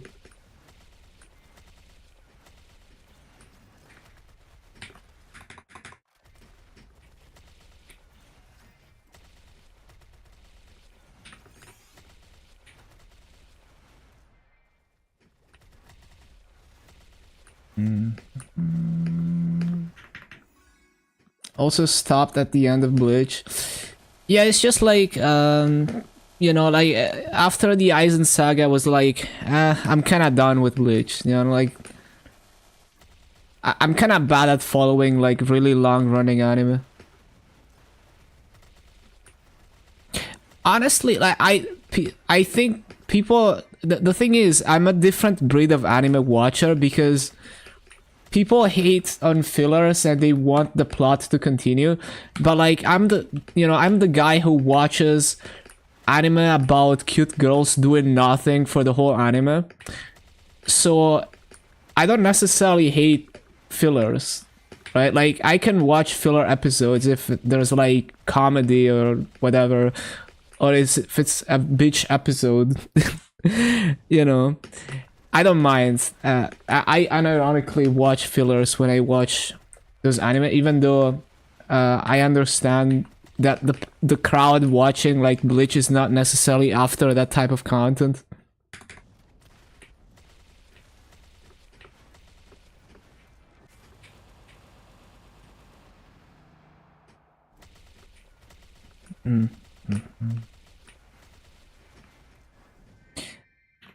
Yeah, like you know, I don't mind watching comedy with like no plot development. I'm okay with fan service too if it's done well. If it's not something just slapped on.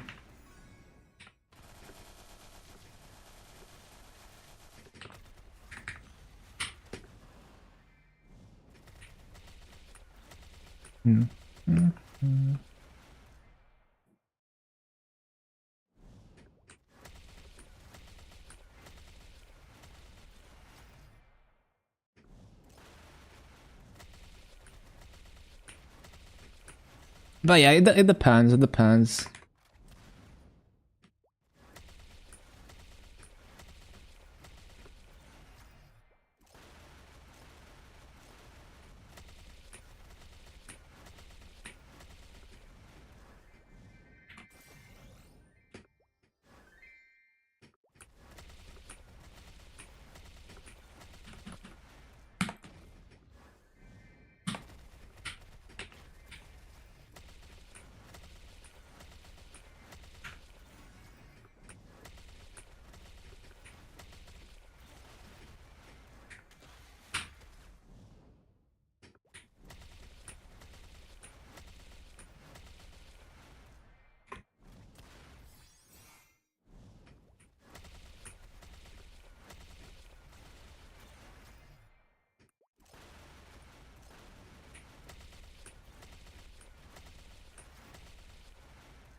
Wife only loves Ghibli movies. Yeah, I don't know what it is about Ghibli stuff, but it is very, like, even the most normie people that are completely outsiders to the anime community know about Ghibli movies. I guess it's because it hits that sweet spot where it's like, it's not really perceived as anime, it's more perceived like any other animated movie. So yeah, it makes sense, I guess. Yeah, it's like, it's not,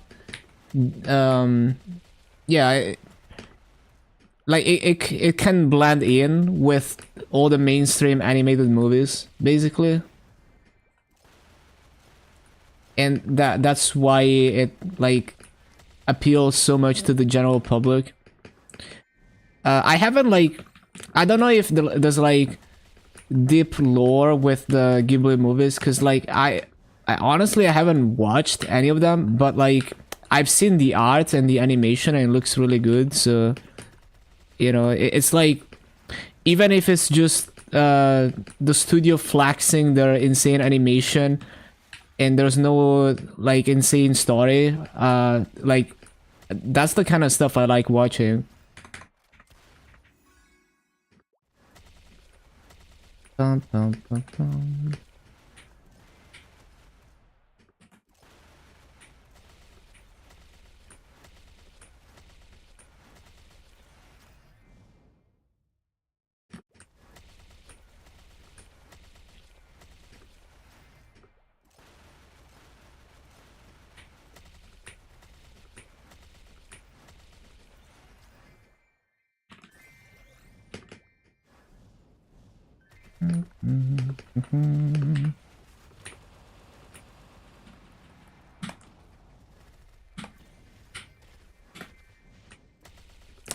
Ba, ba, ba, bum.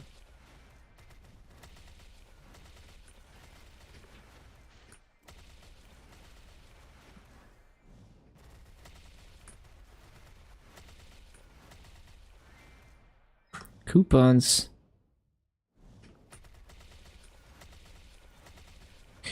Arcane, best series you've ever seen. Well, definitely, I'll definitely take a look at it.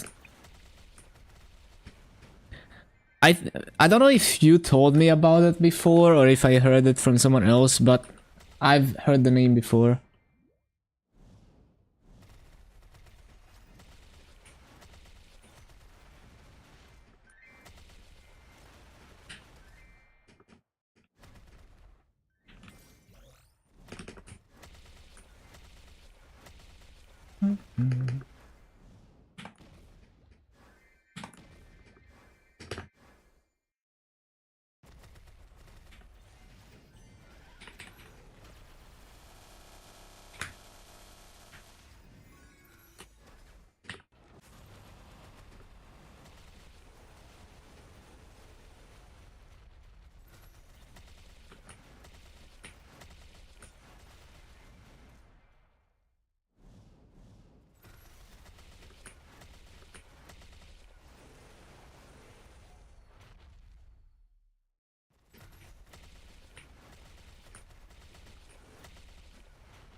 Above Game of Thrones.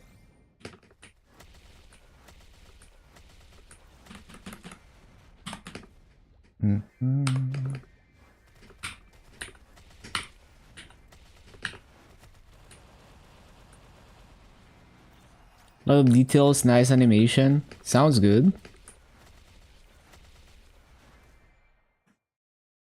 I remember when KyoAni made Hyoka, where like that anime is basically just KyoAni flexing that they can do insane animation.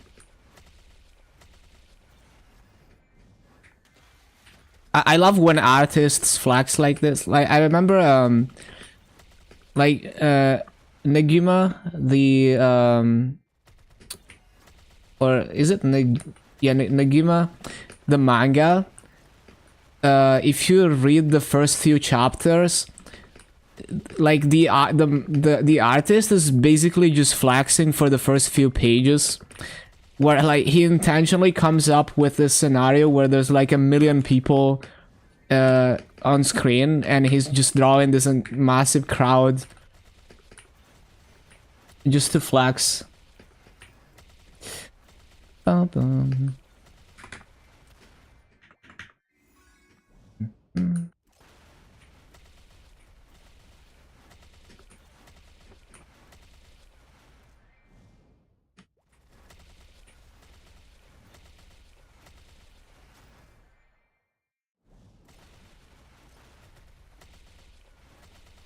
Wait, is it? It's League related? Interesting.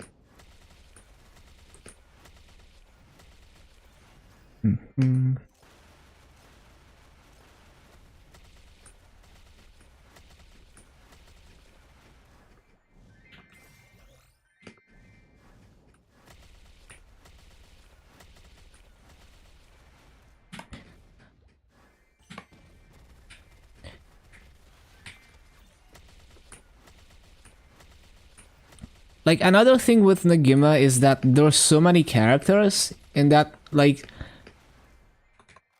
it's like there's a huge cast of female characters, so it's like every girl has its own personality and everything, and there's like way more characters than any other series I've watched or read.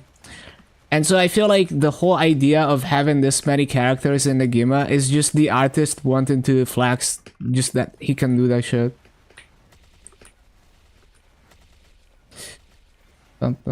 Other than it being like a harem manga, but yeah. It's like even like To Love Ru doesn't have even half as many characters as Negima.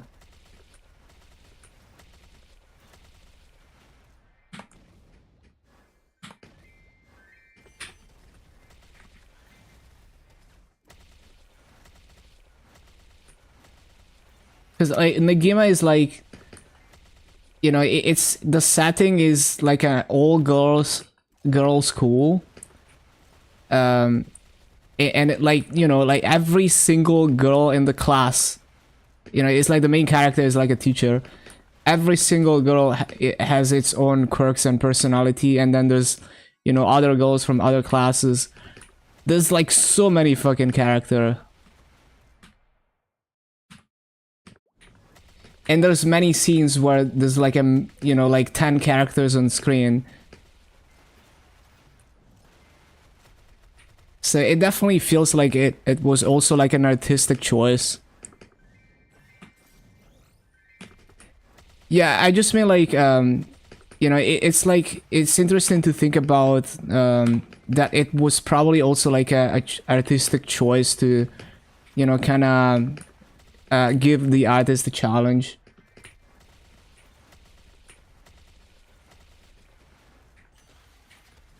But yeah, I enjoyed it. Like, I didn't find that too many characters was taken away from getting invested, but it's also like a very slow-paced manga where, like, there's a lot of slice of life, but there is like a story that is engaging, but it's very slow moving. So you know, it's like if you don't enjoy the slice of life stuff, you're probably gonna get tired of it. I mainly read it because of the slice of life stuff, and then I got invested into the story.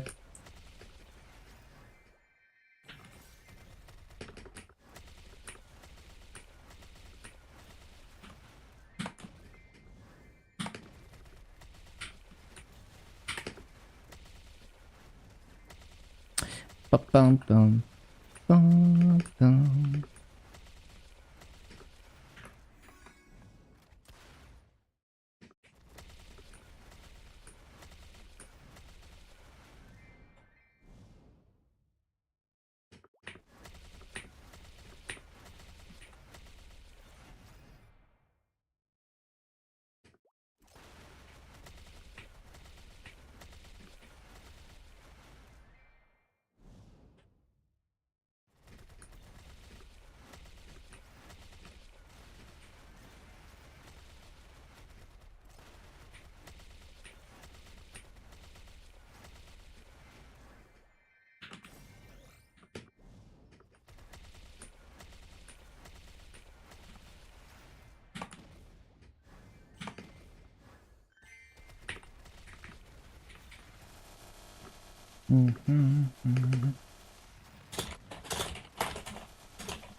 Like, I like how the like if you go to the Negima wiki, the characters list is 105 characters, although it also includes like side characters, but yeah.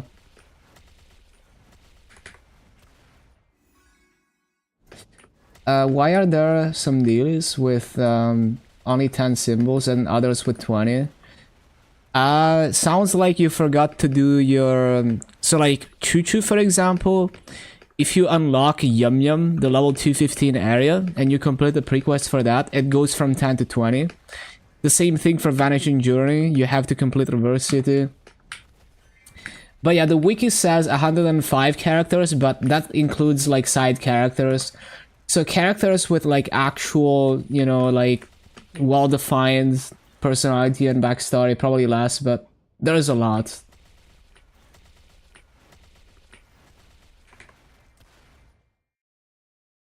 More characters than Game of Thrones, yeah, it's insane.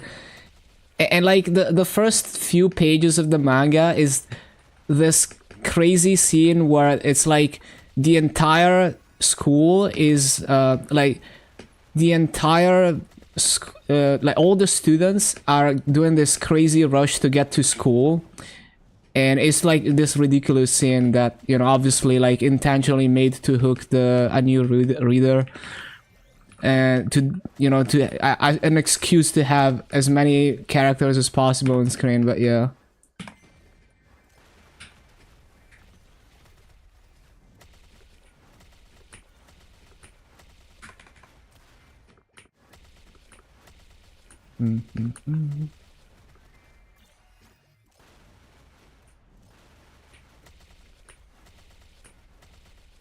You had them. Yeah, did you not complete them? Yeah, you need to complete that. You're missing symbols.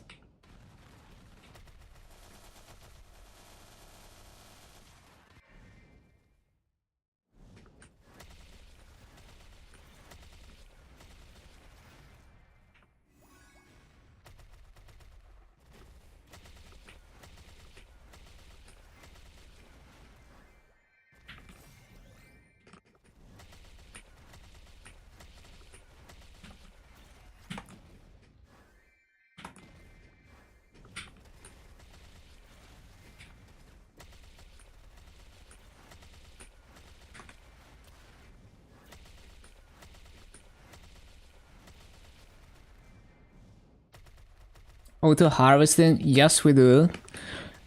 My problem with it is that it was supposed to improve on Threads of Fate, but it suffers from the same issue where it doesn't tick when you're offline, and every time you relog you have to restart it. So it could have been good if at the very least you didn't have to restart it every time you log in or you change character.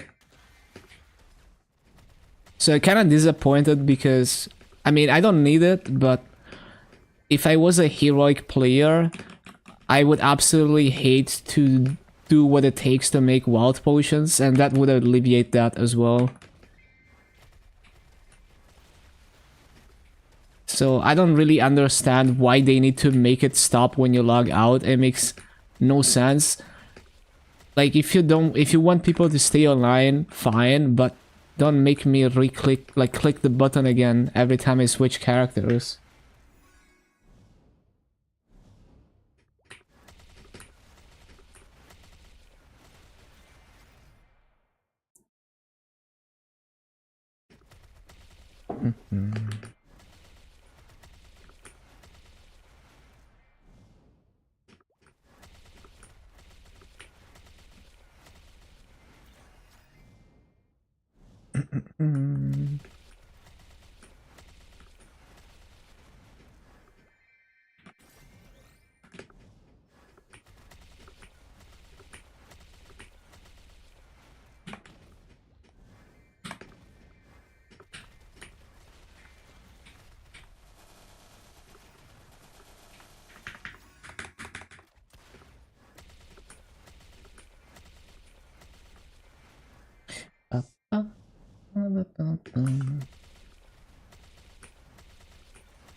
Why haven't they reworked Esfera? The maps look cool, but it's so bad to farm there. Yeah, there's so many maps that could use work. Like all the Living Spring maps, most of them are unusable for most classes.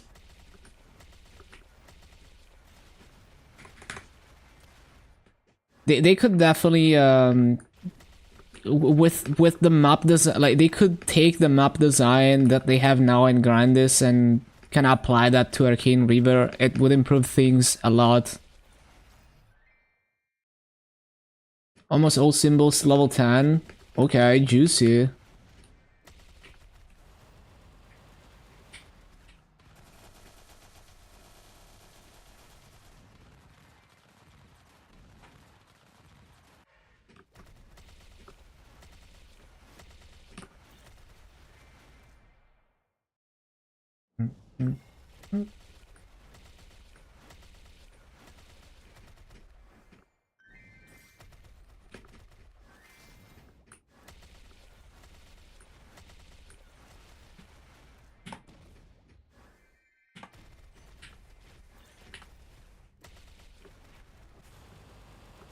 Yeah, have a good sleep, Sausage. Thank you for stopping by.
Laggy.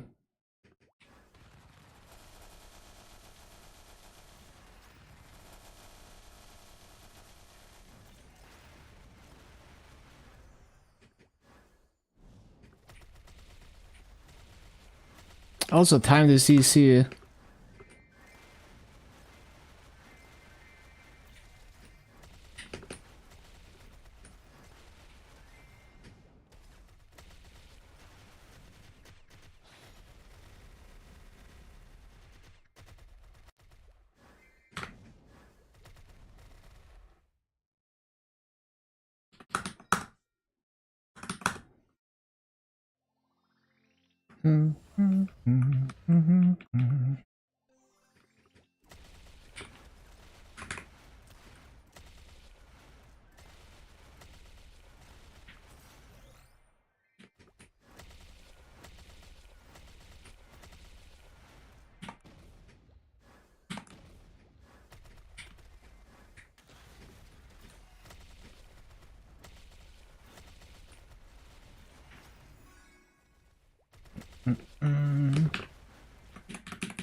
Up, up.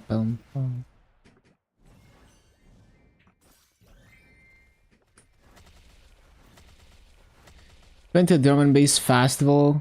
Gonna see Makoto live. Yo, that's sick. I've there's definitely a few Makoto tracks that I fucking loved.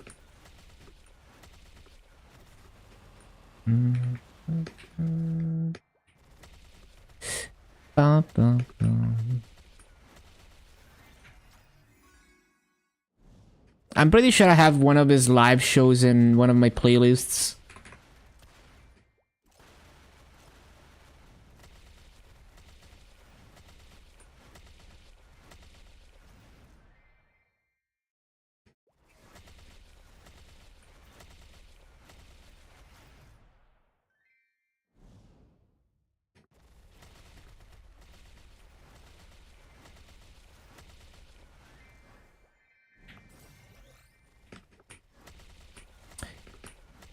Yeah, it's possible. I don't remember exactly.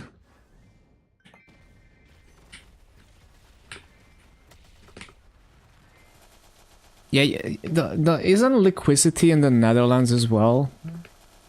Aren't they based in the Netherlands? I forgot.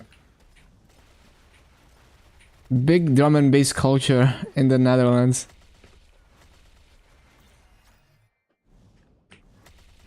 Why your name is Liquid True?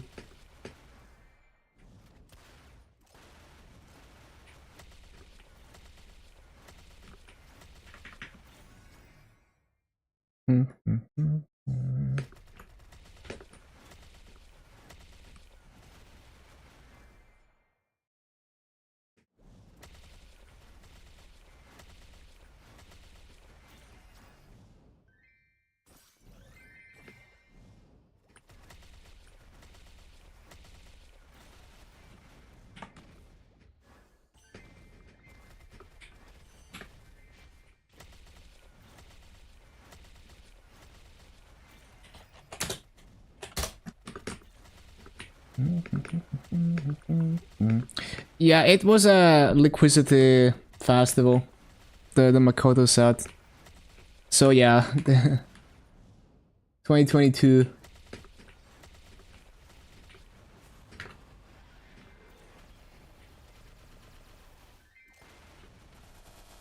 Italy has a big techno scene. Maybe. I'm not like an outside person. I don't go outside, so. But there's definitely like clubs and everything.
No.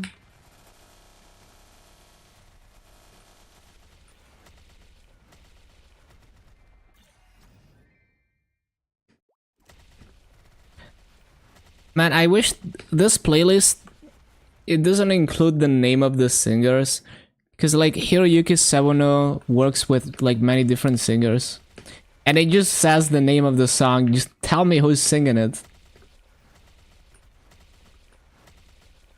I'm gonna have to look it up later.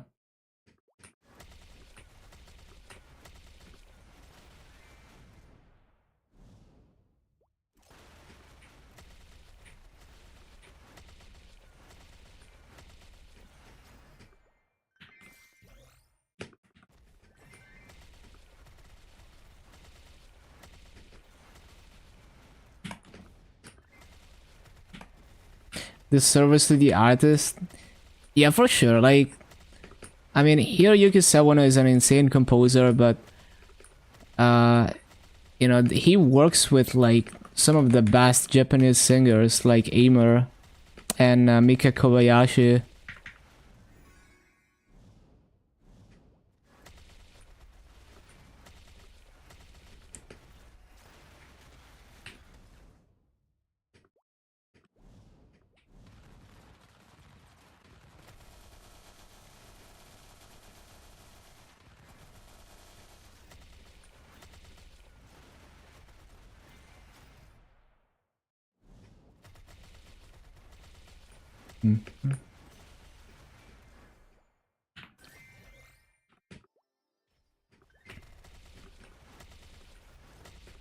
Whoa, 251.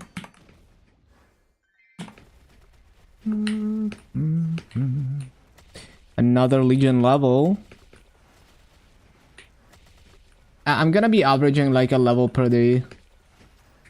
And we got a bit less than 300 levels to go to 11k.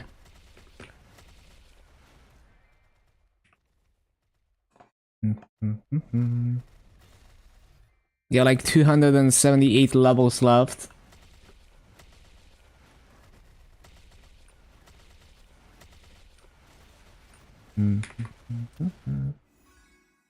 Yeah, one level a day is quite good.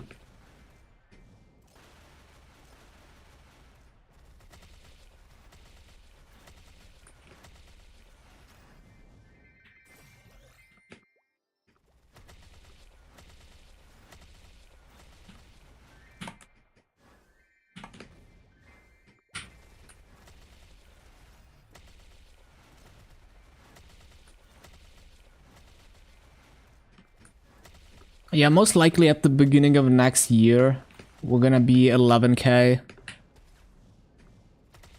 And depending on what KMS does in the summer update, well, whatever KMS does in the summer update, I would only benefit for like a couple months, so probably doesn't matter too much.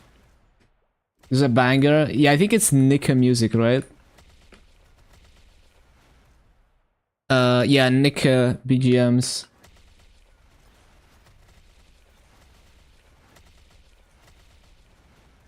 This is like low-key, almost like Doom music.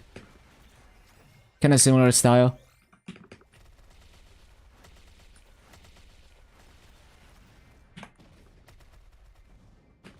But Mick Gordon, he's got his special touch.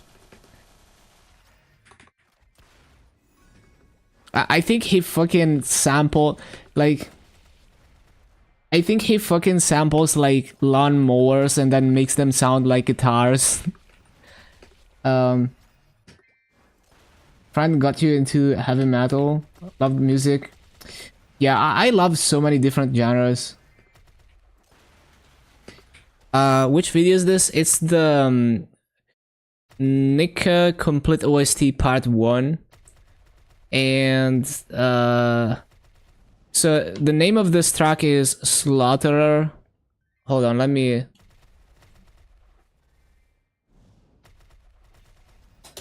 This is the title of this BGM, I'm pretty sure. Well, now it changed, but yeah. And it's from the game Nika.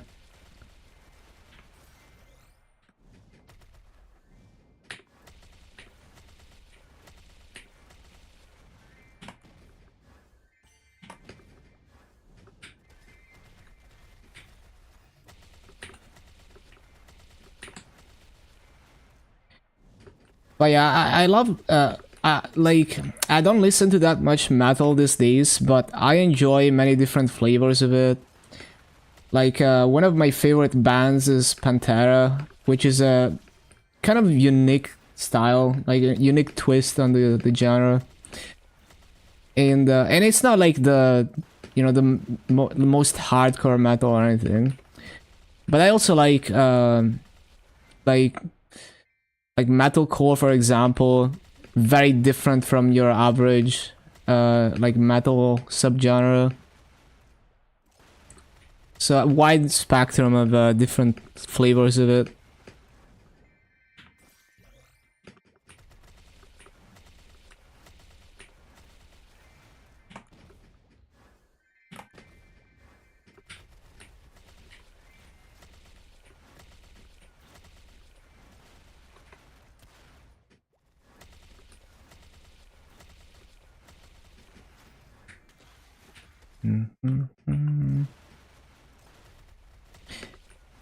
Oh yeah, fun fact, there's like a really good like metal track in Ark Knights, which is a gacha game.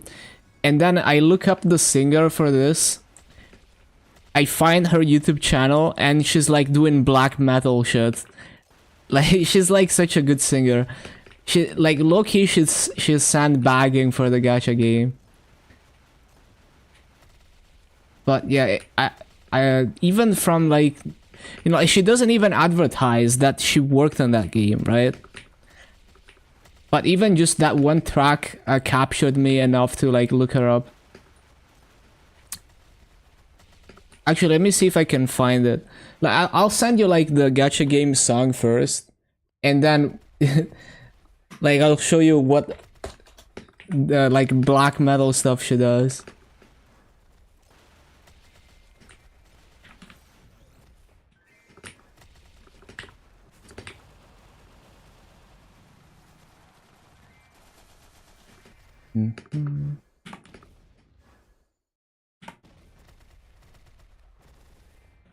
Like, I'm sure I can find it pretty quick.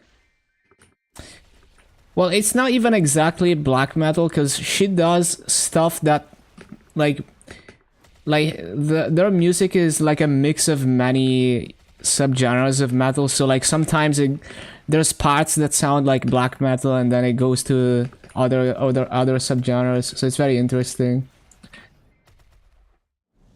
But black metal is like just a specific type of death metal with certain like types of screaming and a certain vibe.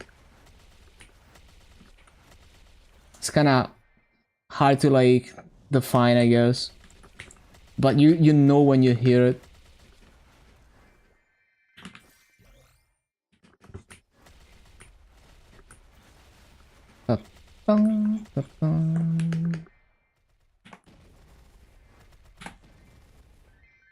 It's not for the faint of heart.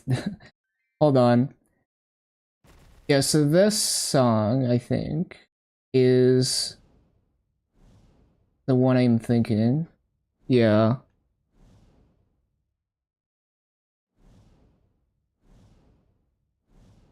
Right, so this song from the gacha game, Ark Knights. And it's good. It's quite good, actually. And then I looked the singer up, and I'll send you the song.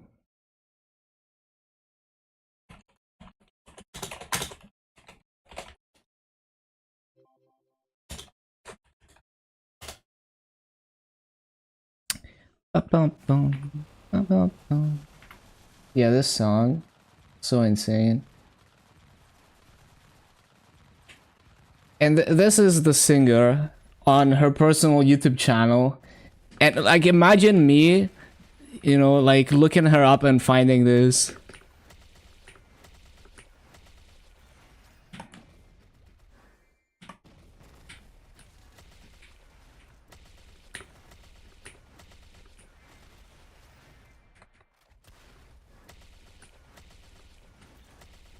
Heard it before? Yeah, it's a very specific style. Imagine me doing this. But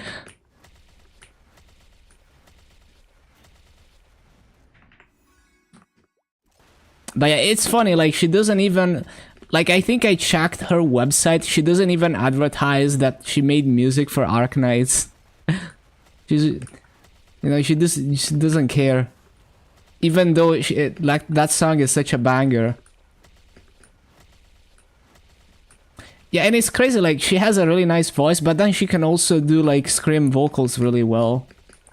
And if you listen to that second song, she's doing so many different style of metal vocals. She can basically do like everything.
Yeah, she's actually insane.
Never thought you'd love this. Yeah, it's like that song in particular, it's like it's morphing into different subgenres of metal. Like the intro is like black metal, but then it changes. So you have, you know, many different... It kind of reminds me of how Camellia like Camellia tracks, they're morphing into multiple EDM subgenres. This is the same thing but with metal.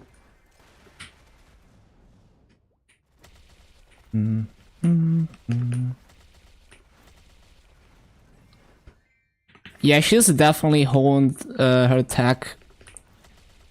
Like, I remember scrolling through her videos, and there's like a really old video where she teaches how to scream properly.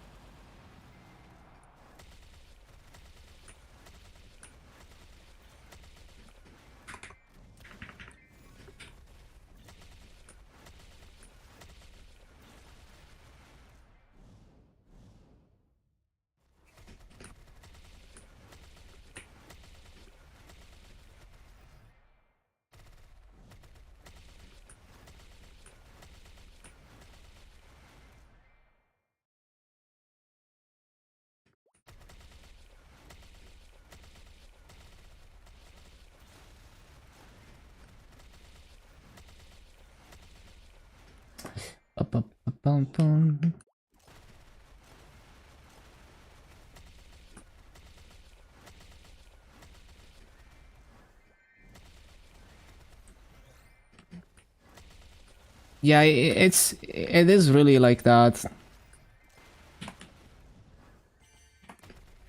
Like I love to like it's so cool like when you understand a little bit and you can see the tricks that the artist has done. You can nerd out about the technical details. Bum, bum, bum.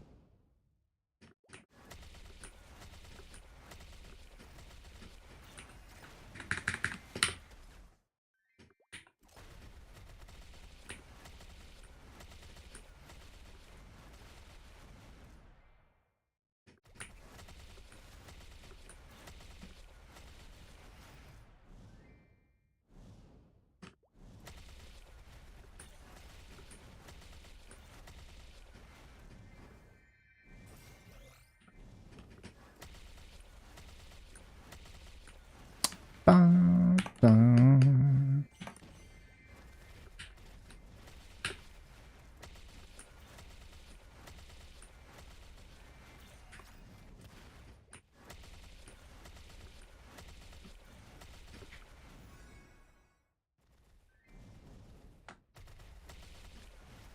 Some folks can listen to the same artist only. I've definitely had a phase like that, but it like you get tired of it very quickly, right? Like it's I can't imagine for more than a couple years just being hooked on one artist only or one genre only. It gets old. Like as much as like metalcore is like the peak dopamine of metal subgenres, as much as I can eat that shit up, I would get so bored of only listening to metalcore. Metalcore is like the drum and bass of like metal low key, but yeah, I would get so tired of listening to that all the time.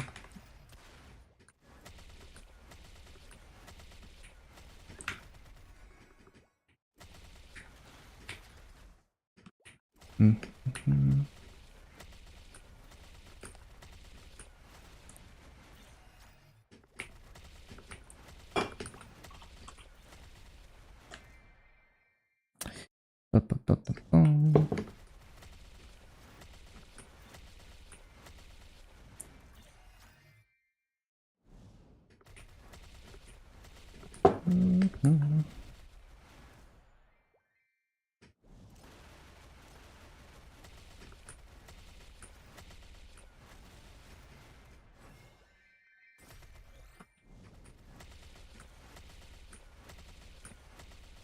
But maybe if you're someone who doesn't listen to music all day long, and it's just like you're the type of person who sits down specifically to listen to an album and like not do anything, like you just sit there and listen, and you know then you don't listen to music in the background all day. then I guess you can just kind of follow one or a few artists.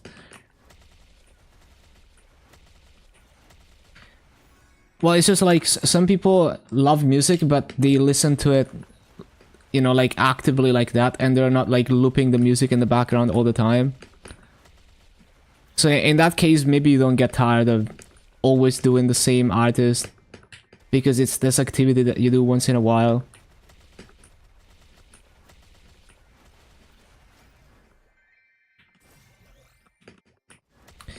Bum, bum, bum, bum, bum.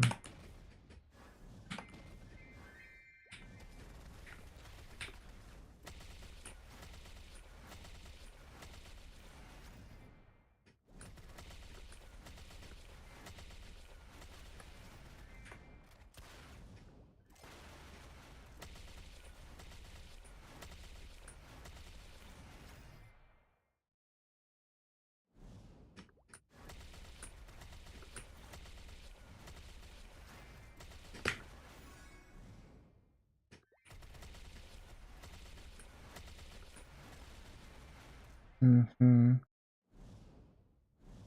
fact, it's from a game. Yeah, it's like low-key Arknights is like low-key. It's a way to promote music through their game. And same for Nika. Like sometimes low-key, it feels like there is just like a way for them to promote music.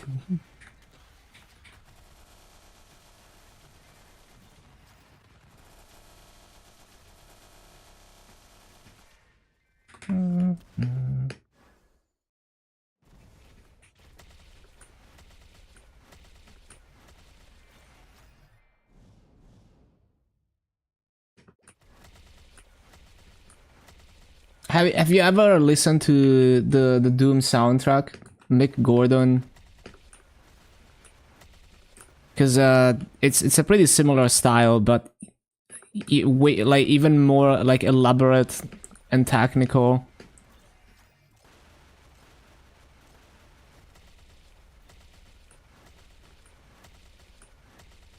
Yeah, like Doom 2016 soundtrack and Doom Eternal.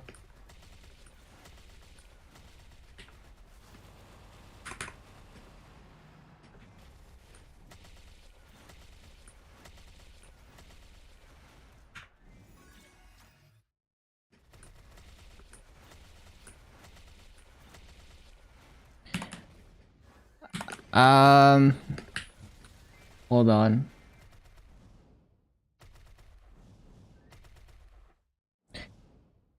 The only name I remember is Mick Gordon, but there might be other artists involved.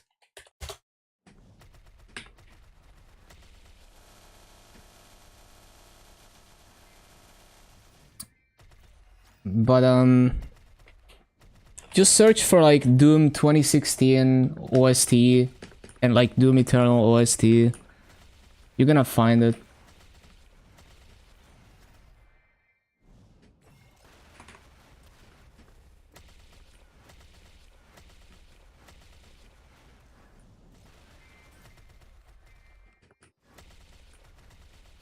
Yeah, it's like it's juicy.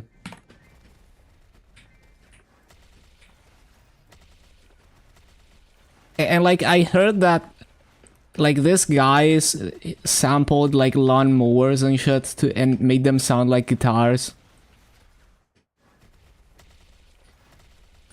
In some tracks.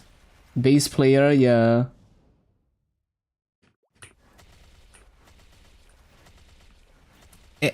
And you know, you can imagine this music with like fast-paced, you know, violence and all of that that Doom comes with. Super hype.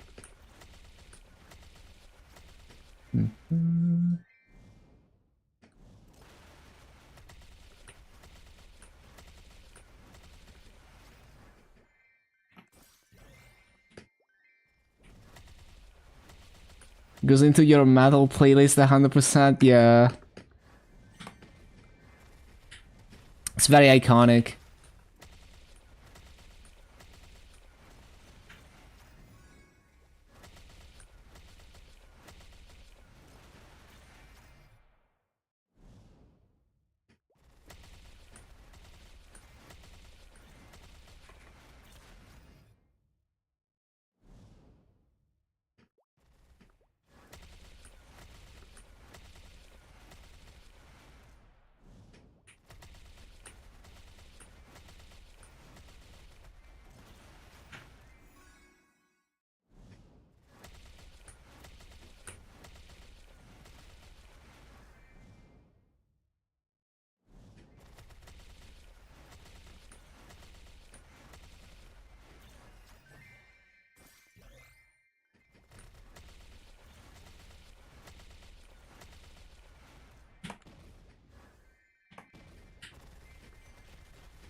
Favorite game only based on the music? Kind of a tough one. Because there's so many OSTs that are so insane.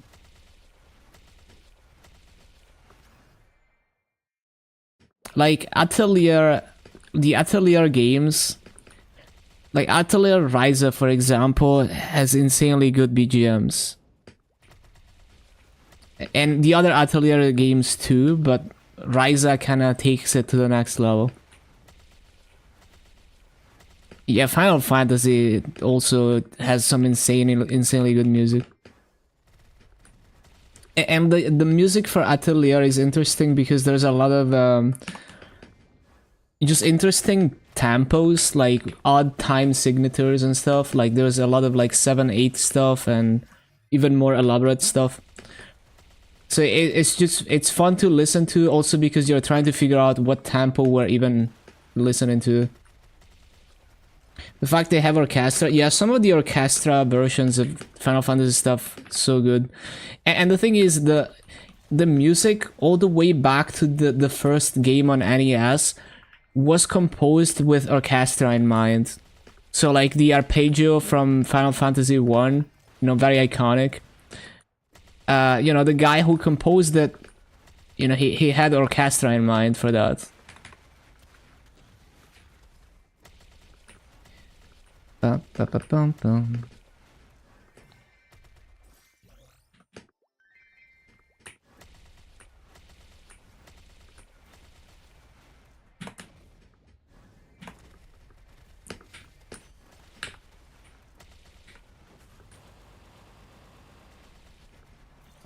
Bum, bum, bum, bum, bum, bum.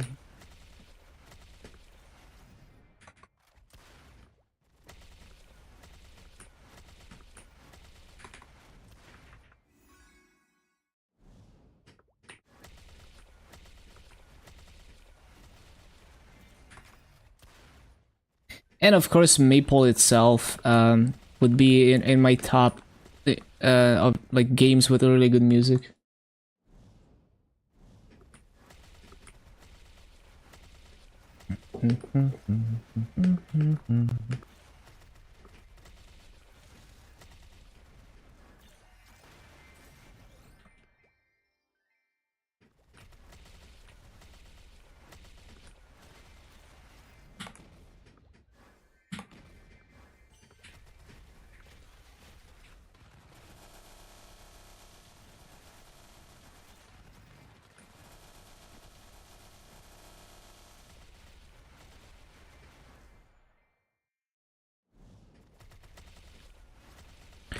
There's also games by the Falcom team, like Ys and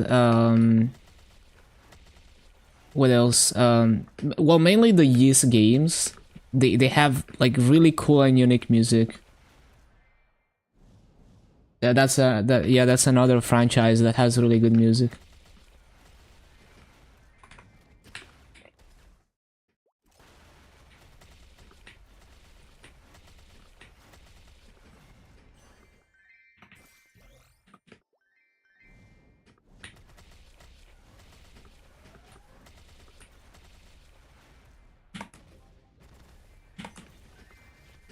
There's this one track called Azure Arbitrator, which reminds me of that one Final Fantasy BGM where it's like 2 minutes of organ and just like epic build up, and then it goes into like a rock battle theme with like electric guitars.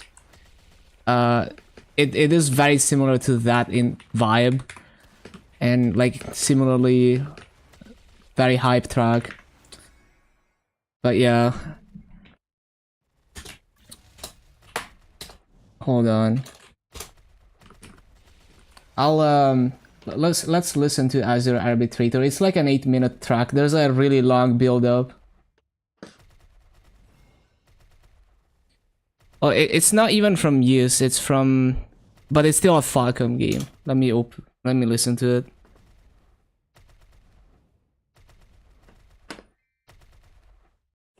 So it's like a really long intro, but then it goes crazy. I'm pretty sure it has to be like the final boss fight or some shit. I don't know because I haven't played the game.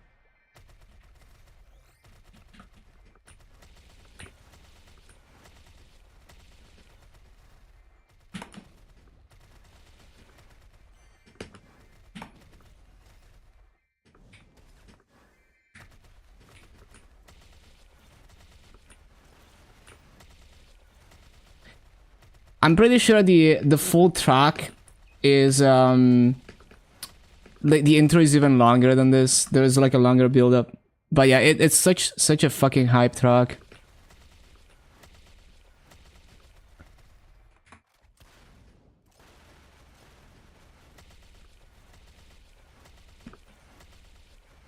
Just grinding one level at a time. Just grinding until I run out of Legion coupons. And then move on to the next character. But yeah, this BGM is so insane.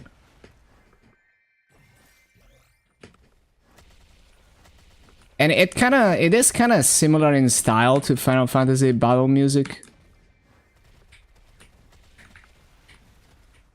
Yeah, I'll definitely check it out.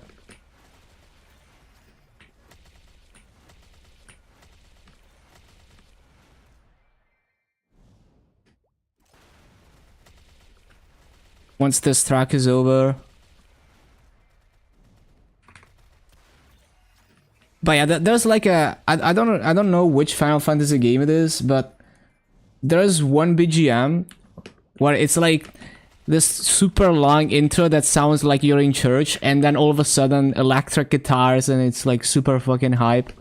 And the funny thing is, I haven't played that particular game, but it must have been like the most fucking hype final boss fight ever.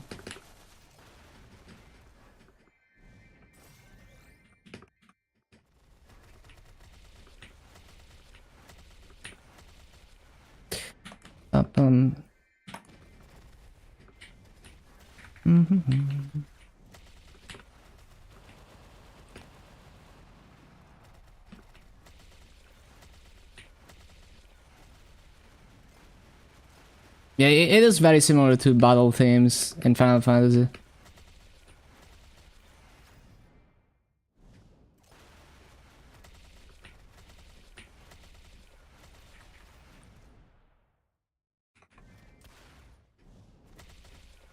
Could have been a Final Fantasy song through.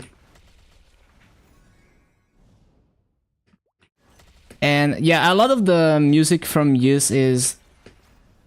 Well, the other music from Falcom is more focused on like the guitar and, you know, there's less like orchestra stuff. So it's a little... So this one is like an outlier. But I do love the twist on this one. From the usual Falcom style.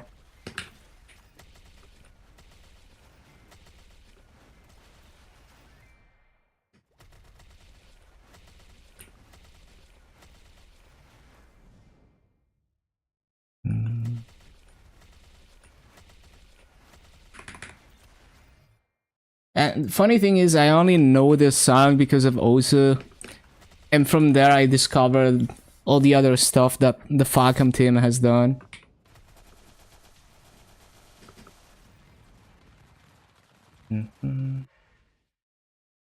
Yeah, Falcom sound team.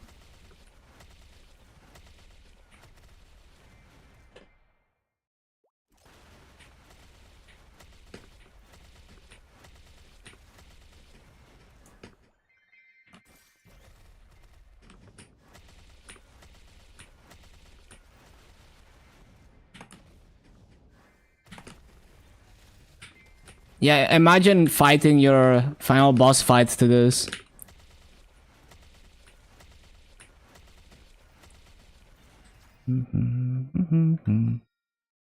Coupon.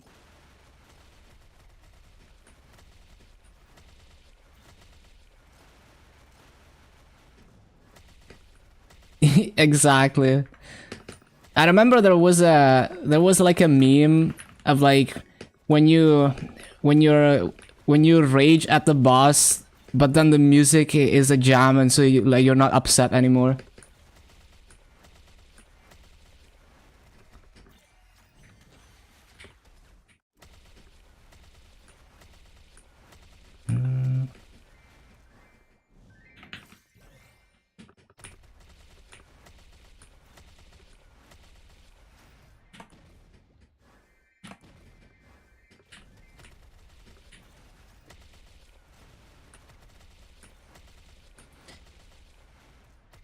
Literally the OST you lately.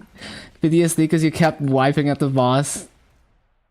Yeah, Final Fantasy XIV has... Like, I've listened to a bunch. It's got some really good stuff.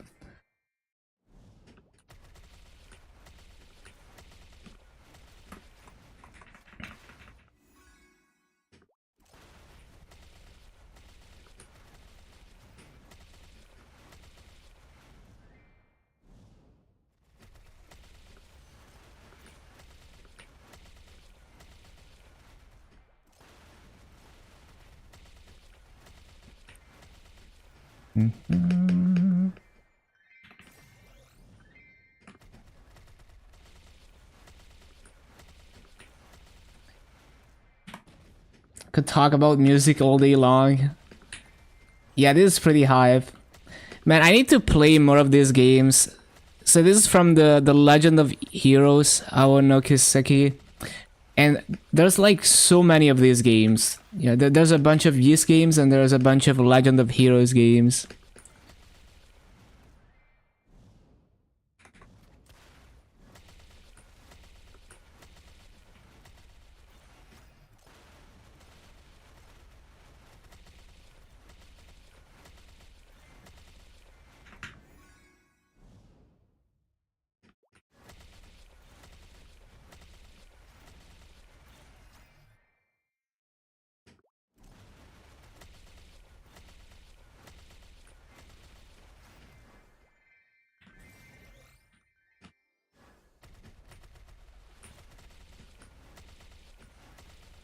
Apparently this was a PSP game, and then they ported it to PC. Interesting.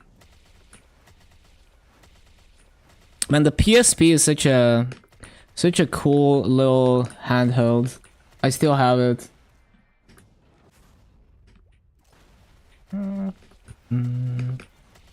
Like the original one.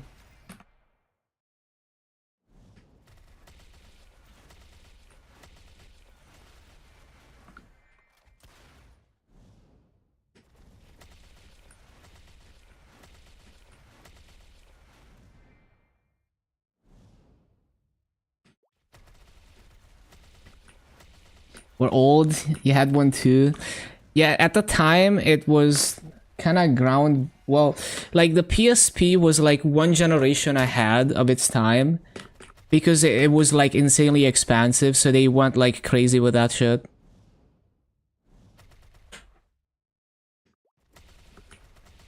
Yeah, I think I've heard this one before. It's such a banger.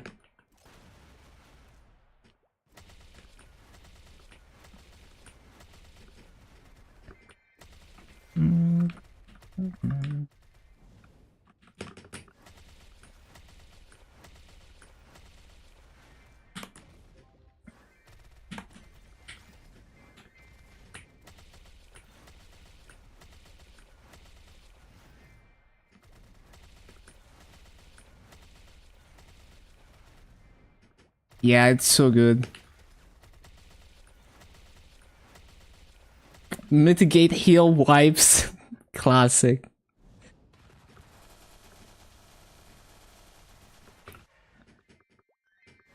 Did I resummon everything?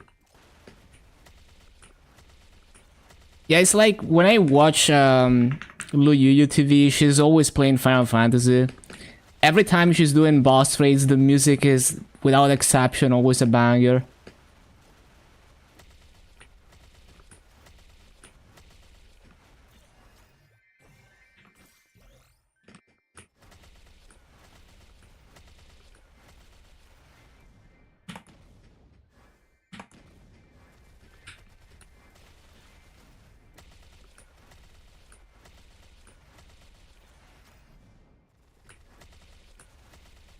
Yeah, the vocals are really good too.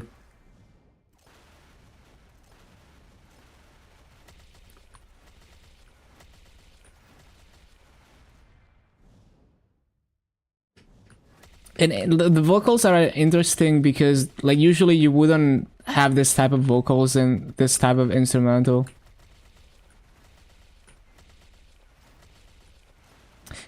Yeah, I can see why the Final Fantasy raids are so immersive, for sure.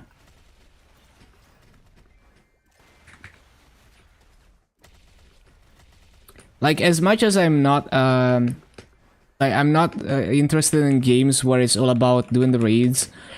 I can see like all the effort that they put into games like Final Fantasy and like Lost Ark to make the raids as hype and cinematic as possible.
Well, yeah, also Genshin, like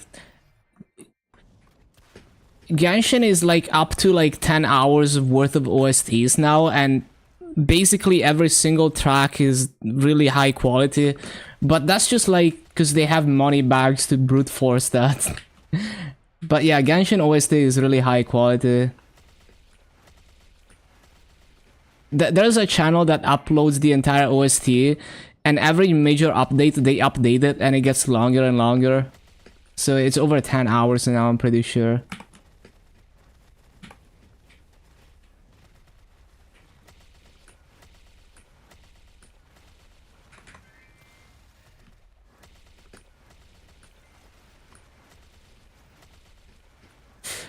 Yeah, I have the OST for that game in my playlist. It's really good. Well, um, it was from a different game, but like same artist. But yeah, doesn't Maple brute force their music? I do wonder. It doesn't feel like Maple music is like high budget, except for the songs that they have for the showcases. So I feel like the Maple Sound team makes really good music with like, you know, like very cheap tools. It feels like they just have like a solid sample pack, and you know, like it doesn't feel like it feels like if I was a competent producer, I could recreate Maple music at home without having to buy like insane tools like the Maple BGMs. But it is really good, so it is definitely like in my top like video game BGMs. We have Maple at home.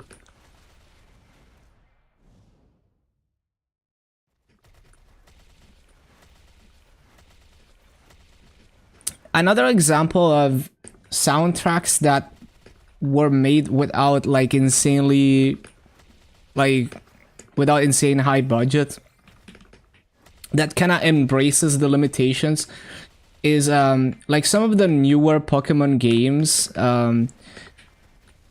They have this BGMs that are like it's like obviously not humans playing the instruments. Like you have, there's one Pokemon BGM where it's like this insane bass slapping at inhuman speed, and they have that bass in many BGMs. And you know, like that's clearly music that you can produce on a budget with purely like digital tools and sample packs and shit. But it sounds really good, and it kind of embraces the fact that it, like, you know, it's using the tool, like the low budget that it's using basically. So like it's very obvious that it's heavily sampled music, that some things are like very robotic, but it embraces that and it makes it sound cool essentially.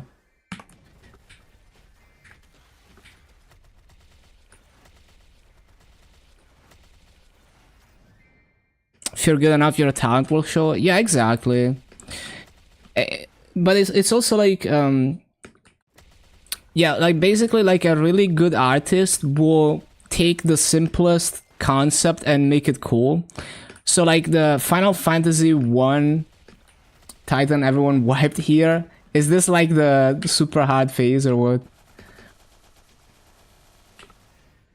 But yeah, like the Final Fantasy 1 arpeggio that's like so iconic, and that motif is reused in all the other Final Fantasies pretty much. That is like a very simple in principle, but it sounds cool because it was put together by a very competent artist, and he, you know, he made it interesting. Pretty sure it's by Koji Kondo, right? I think, I forgot, but yeah.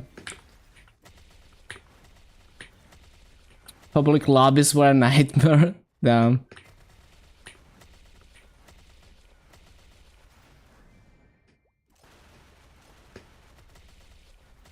I need to remember what was that Pokemon BGM that goes crazy with the bass.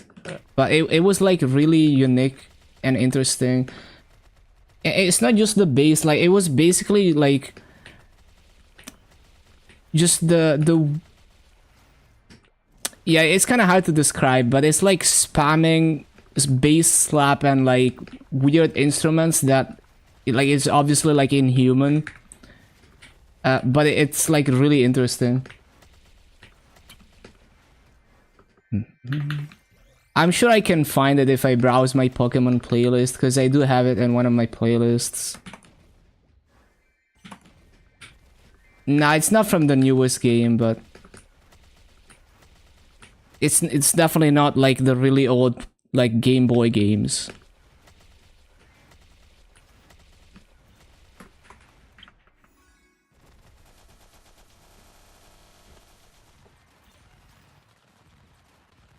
I love the drums here.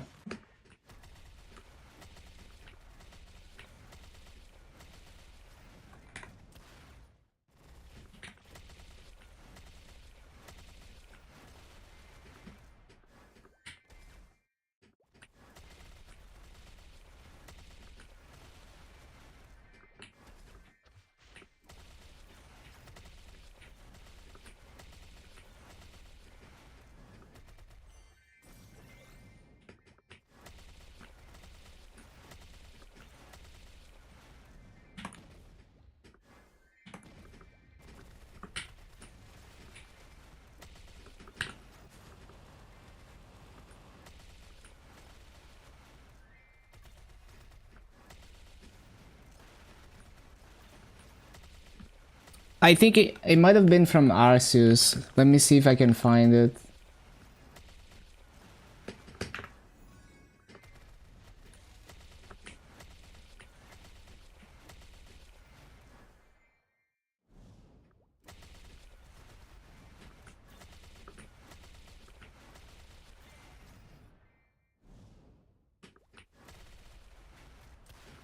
Maybe not.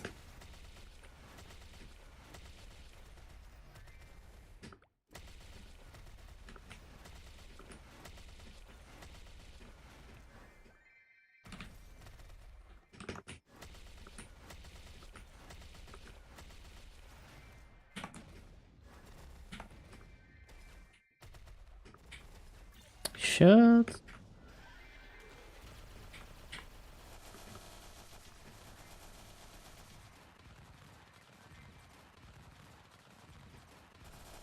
Oh yeah, I think I found it.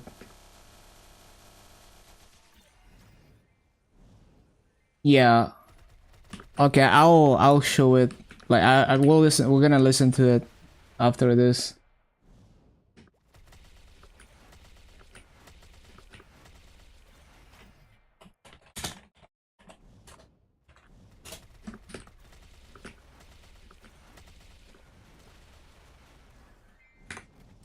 I just thought it was like a really good example of embracing limited tools basically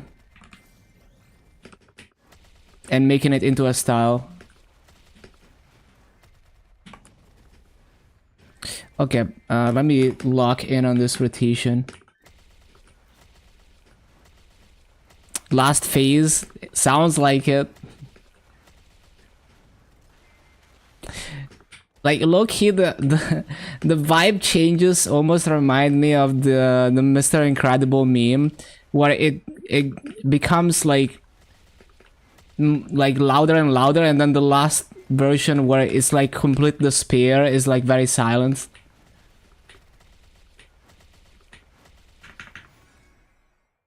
It's kind of like that.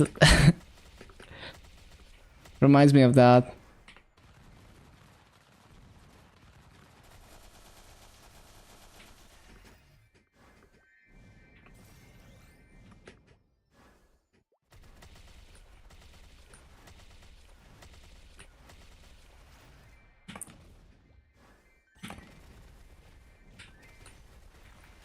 Yeah, I like it. I like it.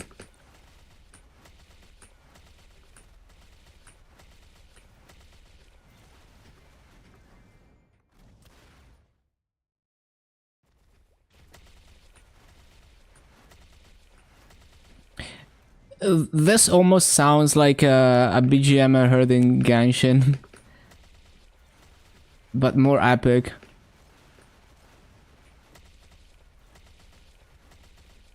This last phase was so insanely difficult. Imagine this OST while dying. True.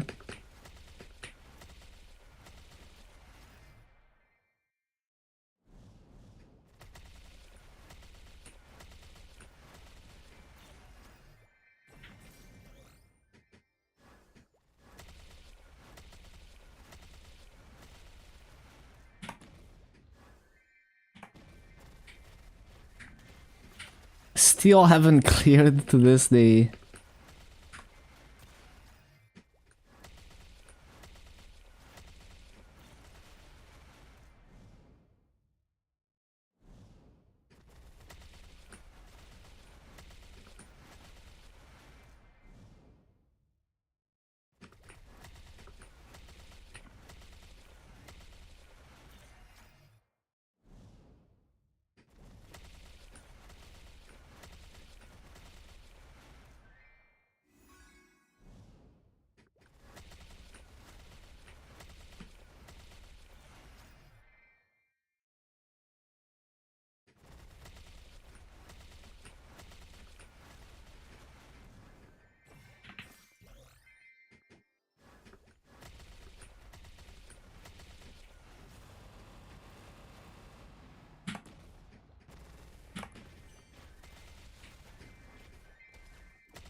Full degen hours, haven't done that in a while. Maple does that to you.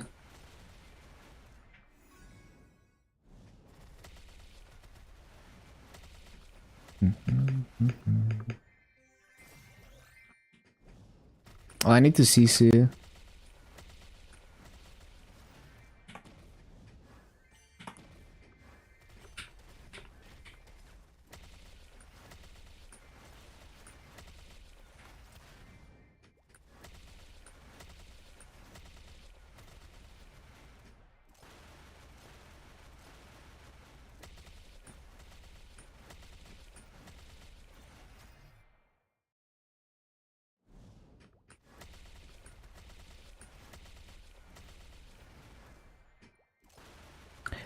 Yeah, imagine the budget that goes into having like a full symphonic orchestra for every boss music. But yeah, so this track is Alabaster Islands from Pokemon Arceus, and like it at first it sounds like really weird, like it's like, oh, what are these generic like MIDI ass samples? But then it gets interesting because it starts to go crazy. It's a very like unique and interesting BGM. And I've never played the game, by the way. I just heard it somewhere.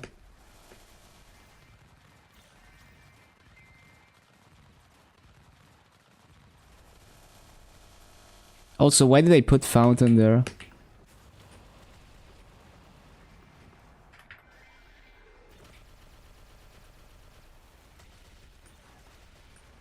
Like, it sounds pretty normal for now. Just maybe a little weird. It sounds like a generic MIDI samples. But then, like, the bass starts to come in, and it's like, you know, this inhuman bass that can slap at infinite speed.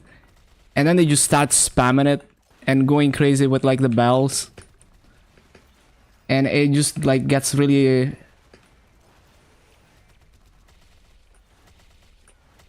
like, it gets pretty intense. Like, it's already building up. And it's obviously, like, very robotic instruments, right? But it's embracing that.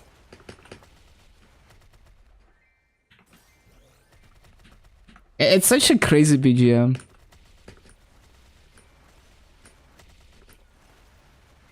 It goes so crazy, and it's like, it's so weird, but also interesting at the same time.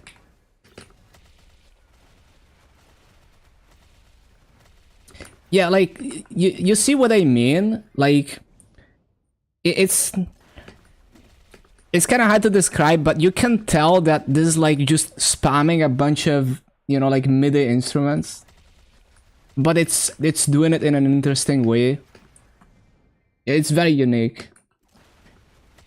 And this is not some like super high budget stuff, right? You could do this at home.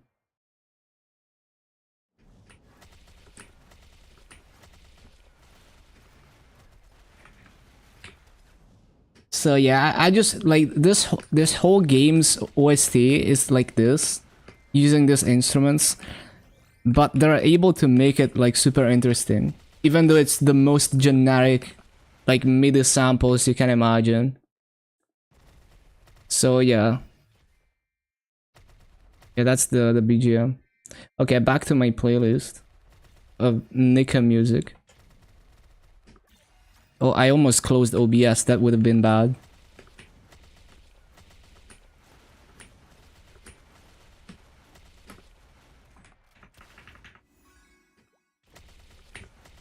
But yeah, I can link the... That was the BGM.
Time to watch streamers that have good music. Yeah. One of these days, I wanna actually like properly archive and label all the music in my playlists, but it's like takes forever. because I hate relying on YouTube playlists that cause it's fast to put together a YouTube playlist, but then it's like I can't keep track of all the music. Like I wish I could, cause like a lot of my playlists are like 1 hour videos together in a playlist, so it's like I can't really shuffle a random song of a specific genre across all my playlists. But if I archived all the music from all the playlists, then I would have that level of control.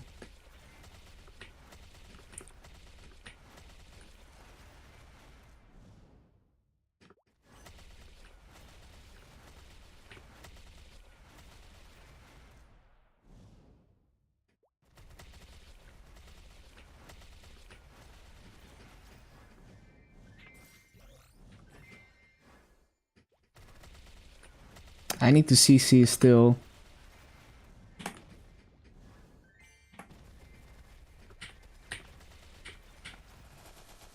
It is a nice house truck.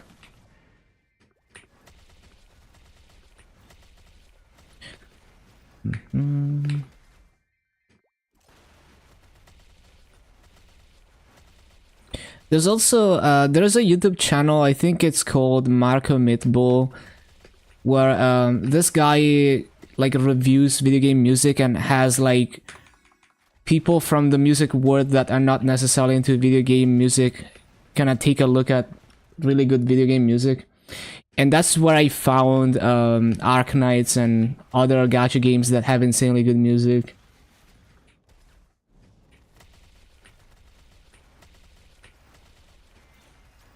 So I didn't know about Arknights until I saw a video by this guy. At least I didn't know that it had really good music.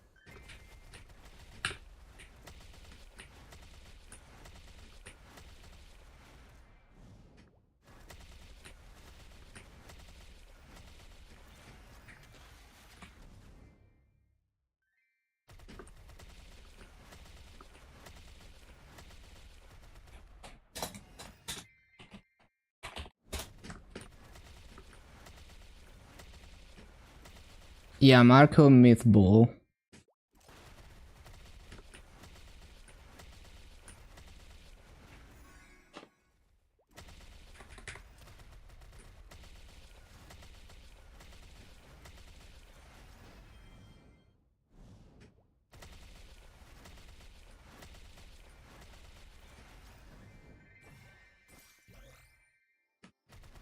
Oh yeah, that reminds me, Warframe has some really good music in it as well.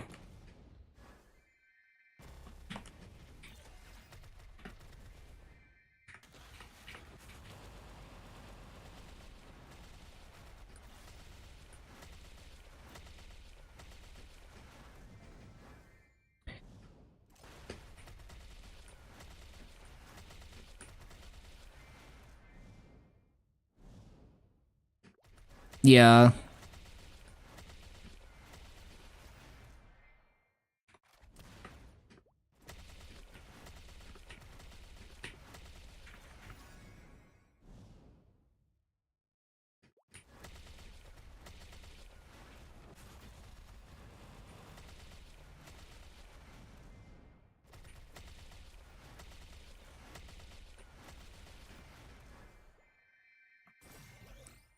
So many diverse games, yeah. And yeah, like this channel was my gateway into finding all these games with insane OSTs. And now I have a bunch of gacha games I want to check out.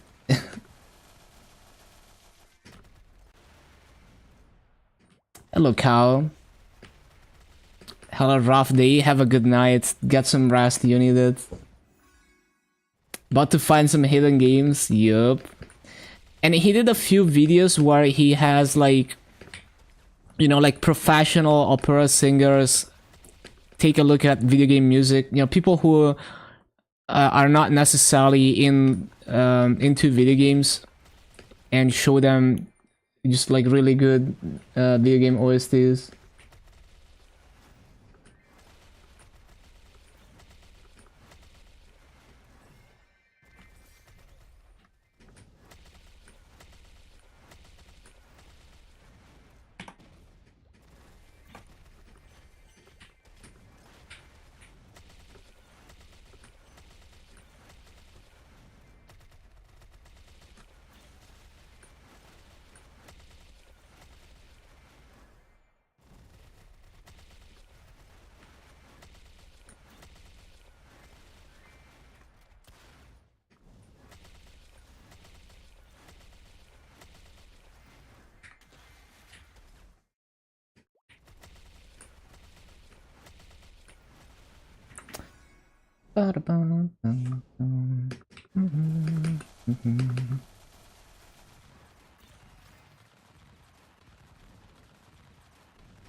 The switch up. Yeah, this is like the entire soundtrack of Nika. Well, it's like part 1, but yeah. It's a lot of BGMs. Man, it's so funny how sometimes just like menu music is like the most fire shit ever. Like, I remember this specific Nintendo 64 soccer game where the pause menu music goes insanely hard for no reason. You probably heard it, you just don't know. But it's in a lot of drum and bass, like jungle, like video game jungle mixes. Yeah, exactly.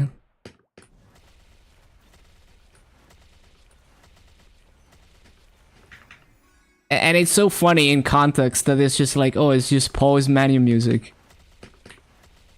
This track, yeah, this goes hard.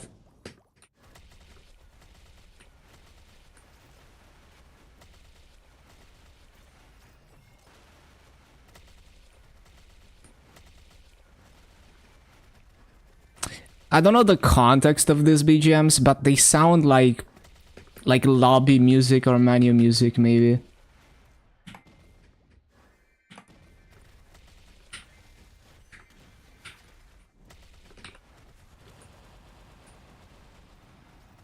That is nice as well.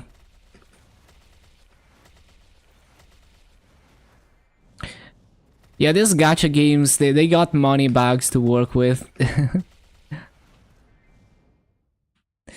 It's like these days, like all the games that are, all the non-indie games, they have a budget of like 100 mil plus.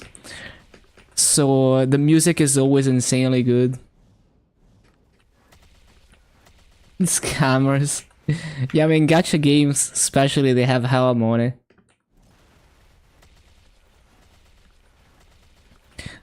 A lot of these tracks are by an artist called Cosmograph. I see. There's a few artists, but yeah.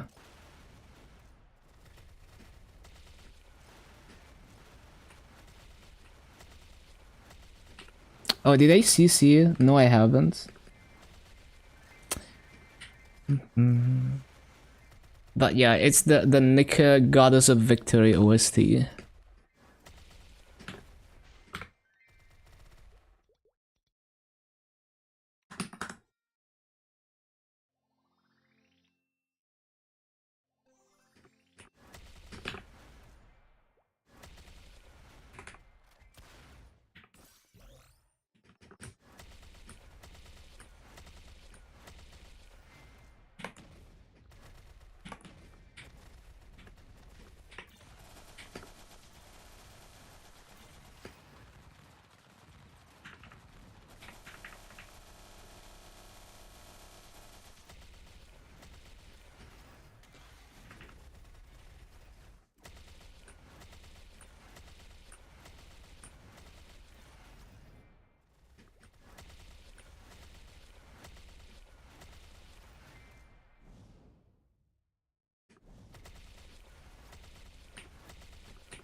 Bum, bum, bum, bum.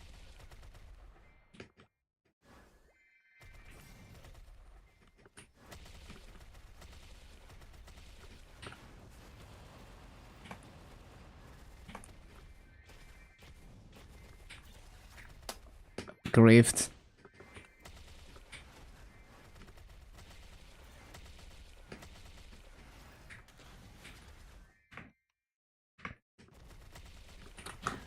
So I'll probably do another, like a little less than an hour. Yeah, like another 2 coupons after this.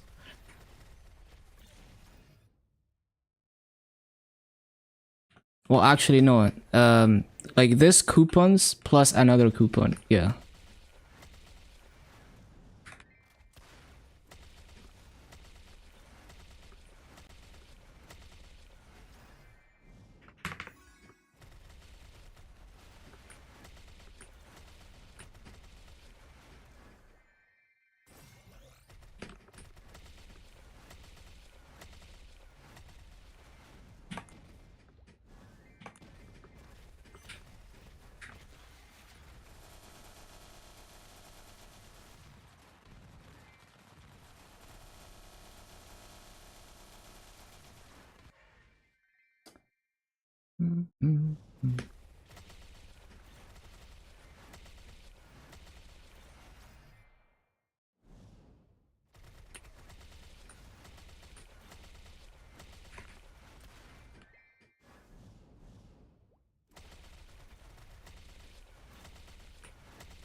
Bum, bum, bum, bum, bum.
Wait, why did they get highlighted in LQS chat? What happened? Oh yeah.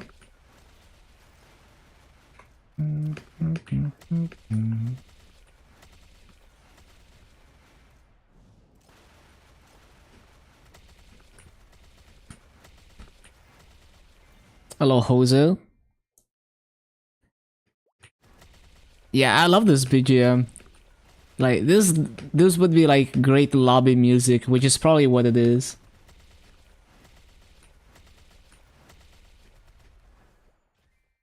It's very cool. The details, yeah.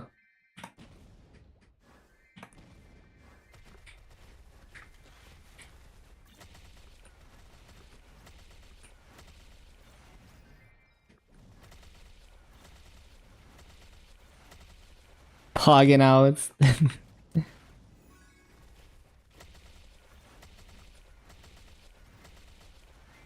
Yeah, I love to live in an era where gacha games are making so much money they can just have this quality of music. Connecting to the server BGM through, yeah, lobby music basically.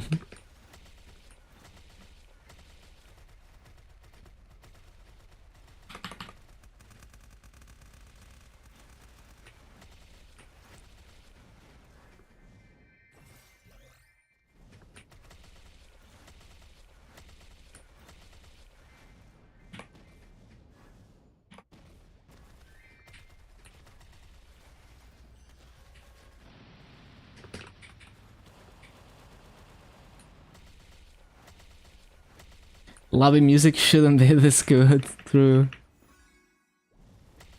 It reminds, it's the same vibe as like the Guns lobby music. That's a classic.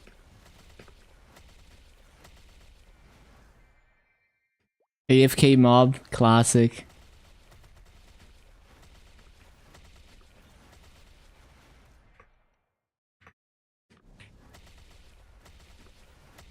Let's see if I can hit 18.4. I hit 18.3 today. On a 6 minutes BA. My best in this map was 18.4, but a 1 hour BA. I was bowling. Yeah, fun fact, some company acquired Guns the Duel, like the original one, and they're trying to relaunch it on Steam. They have a Discord and everything. They did a poll on whether people want, like which netcode people want and stuff. Yeah, it's pretty cool. Love to see it.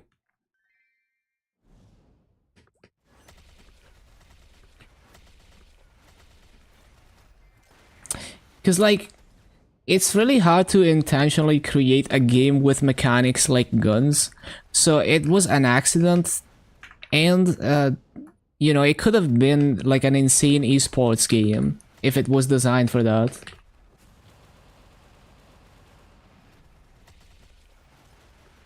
Still questioning why you're playing Tanjiro. I think everyone is. Your mom was called you? Yeah. I used to play a lot.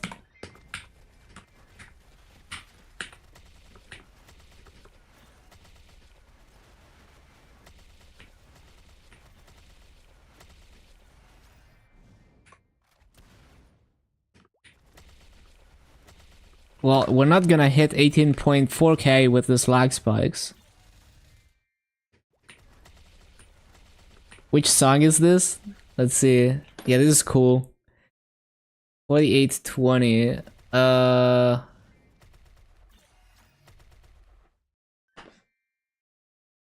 think it's this.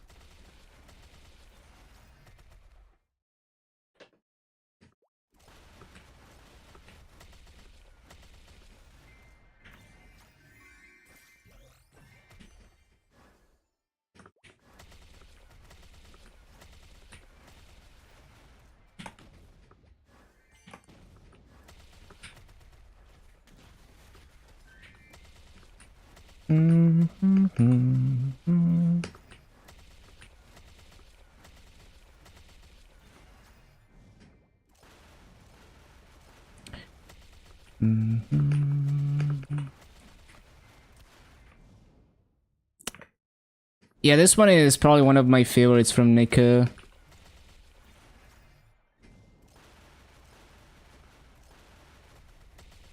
Just really clean guitar.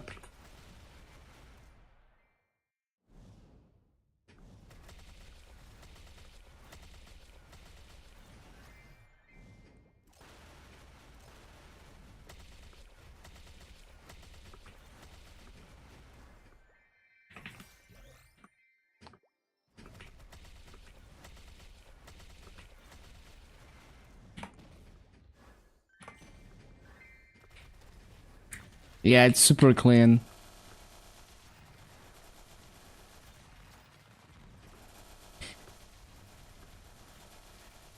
It's also interesting because like there's a little bit of there's a bit of like electronic stuff in it. You know, it doesn't sound like your average like metal truck. But yeah, it's super cool.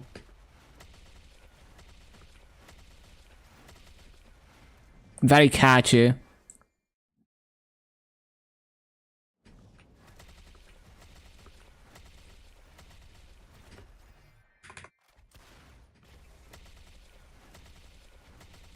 Like I think it's the drums, right? Like the drums sound very electronic.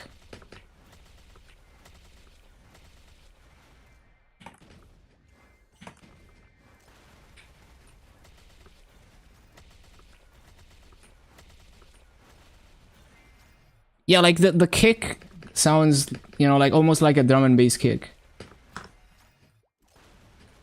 I think it's the drums.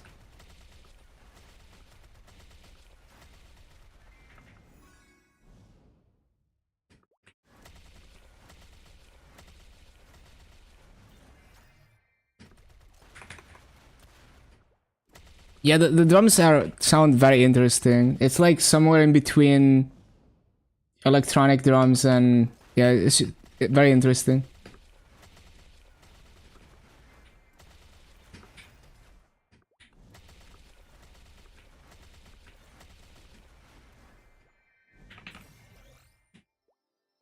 Yeah, it is pretty pog.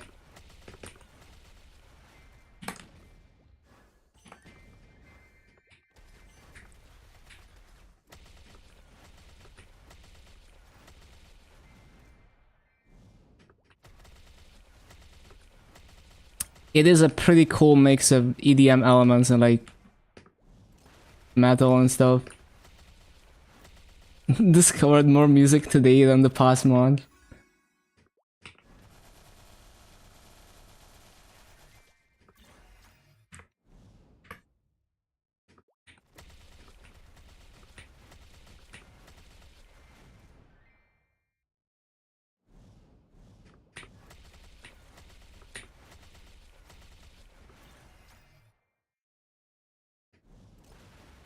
I think it also has to do with side chaining the kick.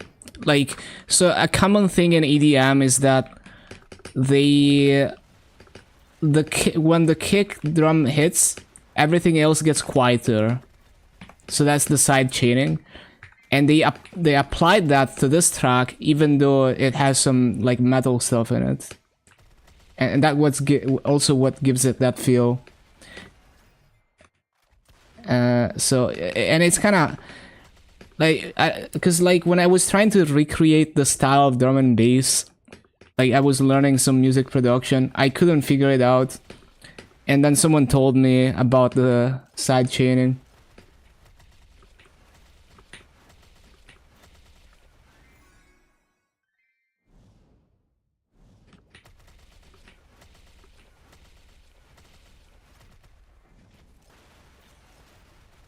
So yeah, they make it so that the kick drum lowers the volume of everything else, because it gives it more impact. Basically, it's kind of like the same behavior that you get with a compressor, where it's like you have a very small range of volume that you want, and if there's something really loud, then everything else needs to get quieter.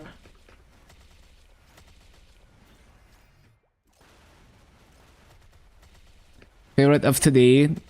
Yeah, it gets pretty elaborate. Also, like, the funny thing about this playlist is that there's no transitions, so it's like it's playing all the BGMs back to back, so it almost sounds like it's one seamless track. And so it almost makes you feel like, oh, the song switched up, but it's actually just switching to a different BGM. But it works perfectly. Like they blend together pretty nice. It's pretty interesting.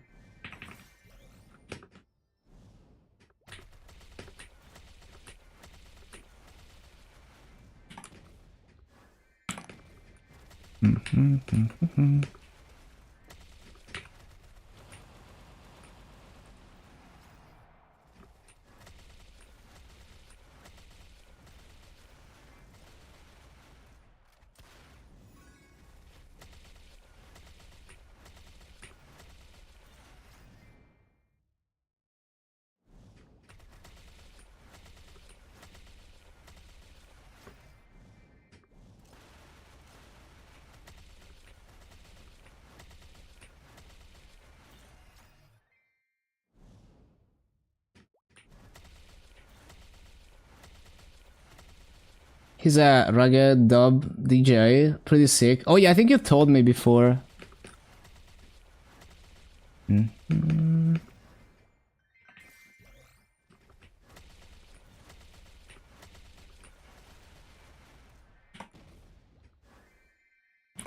Oh, that's so cool. I don't have any vinyls, but like there's some people who say like vinyl is overhyped, but I think it's a really cool concept. Like, it's not even about like the audio being like superior quality or anything, but it has kind of a like a, you know, it's cool because it's this physical medium and it kind of affects how the music sounds, and like there's all kinds of like analog things in between, so you can switch up the player and stuff, and it kind of affects how it sounds.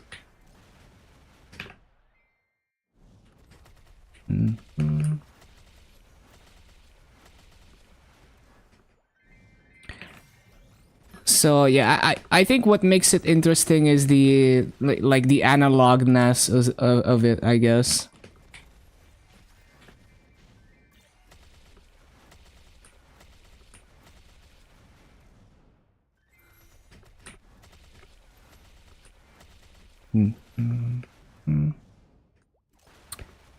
Yeah, for sure. Nostalgia is also part of it.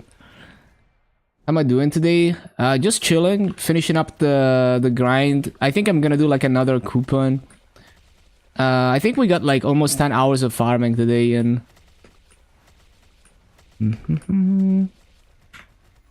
solid day, solid day. Actually love grinding Corsair in this map. Doesn't get more chill than this.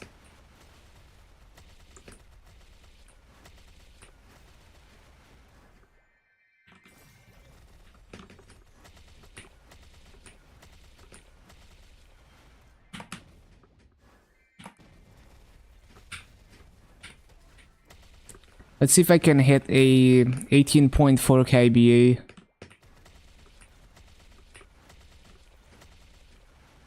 To answer new player questions, I try my best. Because like sometimes it's like if people ask me like, oh, I'm stuck on this quest, that's a thing that very few Maplers could answer, because there's like so many quests, and every time I get stuck on a quest, I'm basically just looking up a video of the quest line. But yeah, I can definitely like, you know, I can definitely try to help with whatever like questions about progression and stuff. It's just because it's like, yes, some new player things are things that you only experience in like the first few days of playing the game, and then you never touch them again, and then you forget all about it, or it's changed since you were a new player, basically. But yeah, I mean, and also like anyone else in chat can try to help.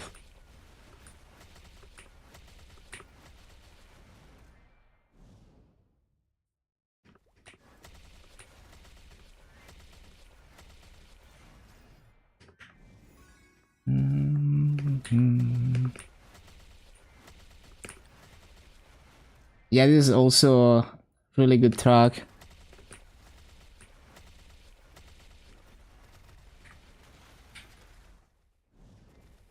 Low-key Crash Bandicoot OST.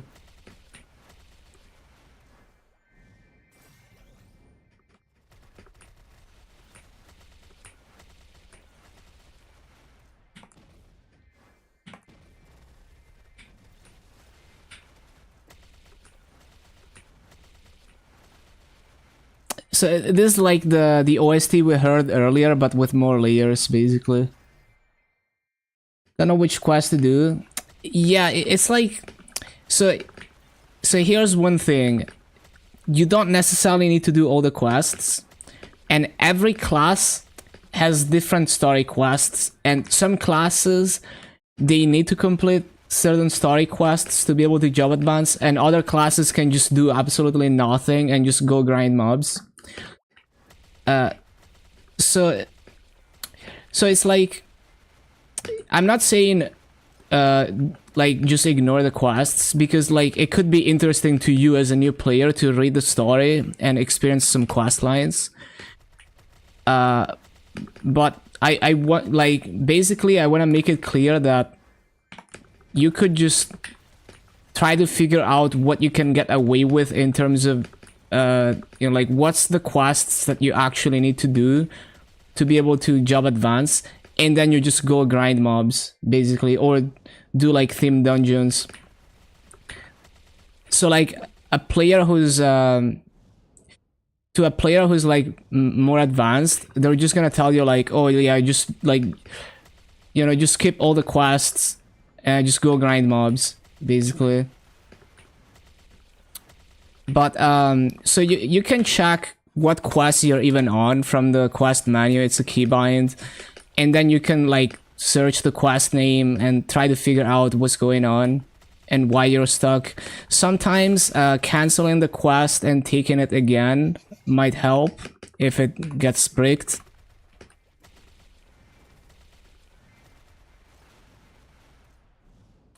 But yeah, I mean, certain classes, they have required story quests that if you don't do them, you can't get your job advancements.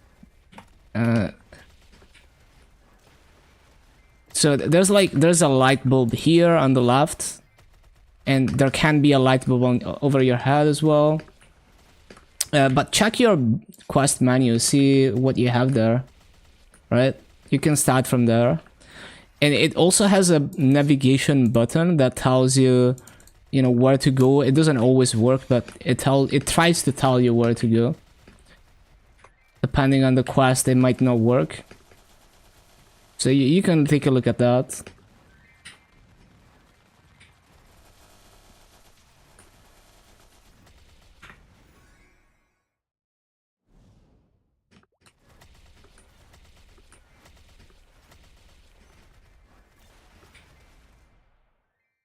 Demon Slayer.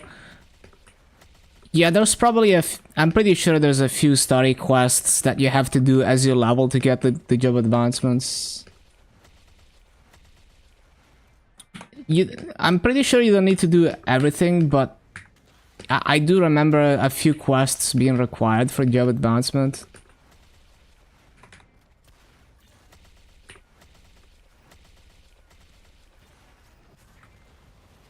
But yeah, you have to realize that this game has literally like thousands of quest lines.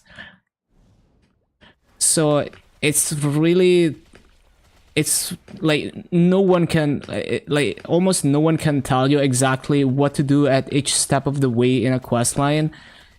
Everyone is just looking it up online if they get stuck on a quest. And but yeah, like, I'm not saying like don't do quests, because it could be interesting for you to read the story and stuff. Like definitely, you know, just do your thing. Yeah, I'm just saying like it's gonna be really difficult to help someone who's stuck on a very specific quest because of that. Because if it was me, I would just try to look it up because I would be as helpless as you. So usually when I get stuck, I try random things like that.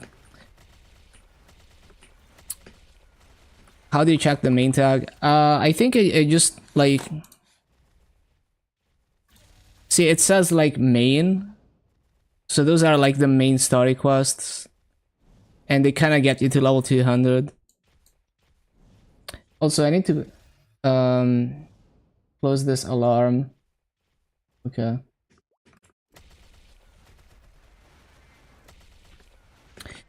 Can you check your quest menu?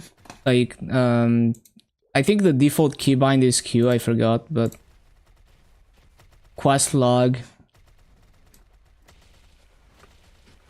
Don't have a light bulb on your screen. Can you see this small arrow right here? Can you click that? It probably shows your light bulb. But it is possible that there's none when you're stuck in like the story quests. But usually there is. Maybe you haven't. Only shows job and normal. Yeah, definitely. You probably want to complete the job one, but yeah. Eventually the main quest is gonna pop up. Restart. Nah, I don't think you need to do that. You just need to figure out what quest you're currently on. Like if you press the quest log, you can see all the quests that are currently ongoing. And from there, you can kind of try to figure out what to do next.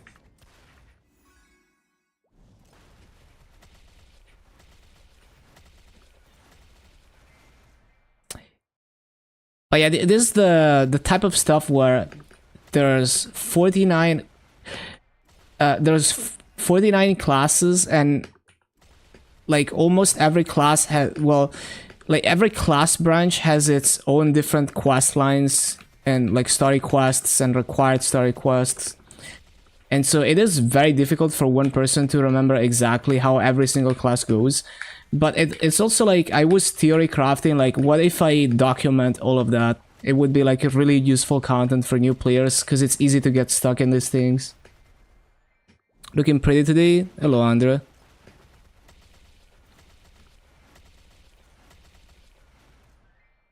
Bum, bum, bum, bum, bum, bum.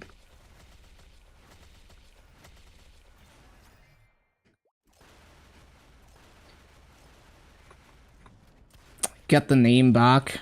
You'd have to wait like 24 hours. Also, like, if you can't figure out how to proceed from here, you're gonna get stuck again, right? Like, you're gonna have the same problem later on. Like, are you just gonna restart again? I think there's value in trying to figure out how to help yourself in a situation like that, because it's gonna keep happening. Like, you're gonna train like Link skills in Legion, and every character is gonna have to go through the story quests. So over time, you kind of learn how to kind of try random things to get out of the situation. Like, I don't know exactly. So like, if I was in your situation, I could probably figure it out. But I have no idea. Like, I don't know that specific quest, but I know like what random things to try until I figure it out. So like, I open the quest menu, I see, okay, what quest am I on? And, you know, like, I try to cancel it, retake it. I try to click the navigation to see if it sends me anywhere. I try to actually read what the quest says. And then if I can't figure it out, I try to Google for the quest name and see if there's any information about it. And you can also try simply not doing the quest, right? You can simply... So like, another thing... So usually what I do is like, I start leveling by, you know, like grinding mobs and doing theme dungeons and stuff. And then when I find out like, okay, I can't job advance, you know, I'm level 30, I'm supposed to get the second job advancement, but the quest to job advance is not there. Then I'm like, okay, maybe there's some quests that I need to do for this to be available. And then eventually I figure it out. That's kind of how I approach it. And yeah, it's definitely one aspect that they need to improve on for new players. That needs to be streamlined and documented way better.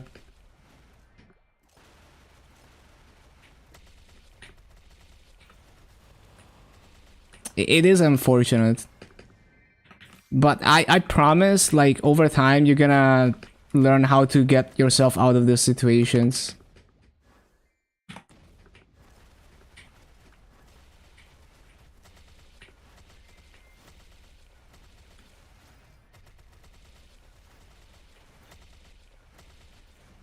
Yeah, this track is also nice.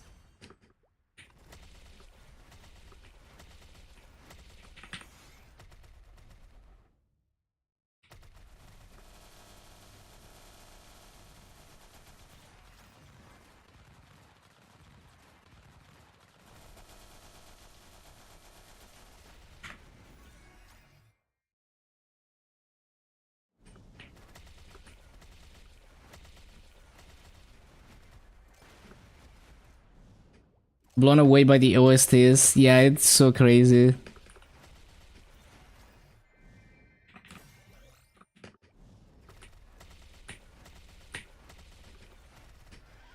Made a really good batch of chili oil last week. Tried to make it again, but it's nowhere near as good. Feels bad. You know, I have a similar thing with recording voiceovers. Like, I've been recording voiceovers for my video recently.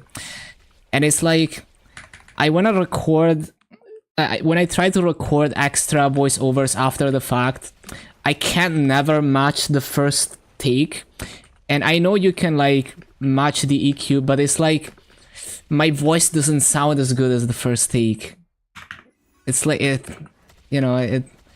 like that something magical happened with the first take, and the new recordings are just gonna sound different, whatever.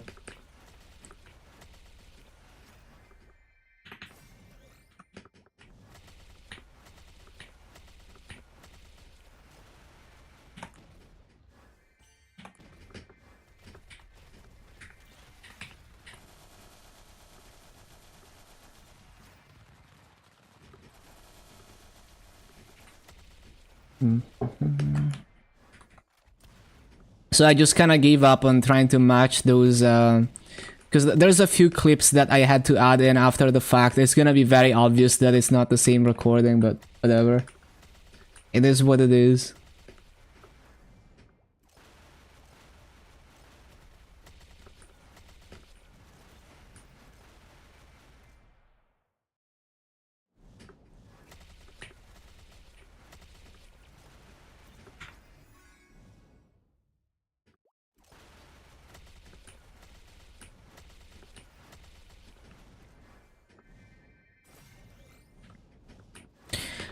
But yeah, I think yeah, I'm like more and more convinced that it would be extremely valuable, although insanely time consuming, to document all like the early job advancement quests and required quests for each class. Because I like every time I mean, I don't start a new account often, obviously, but the few times that I did, I was still confused as a veteran player about some class job advancement stuff. There's so many things where you can get stuck when it doesn't go like it was intended. I think Phantom is the worst one because if when you're in that cave in the desert, if you just leave, now you have to figure out where the hidden place, like the hidden portal is to get back to there. And yeah, it's you're basically bricked unless you Google it.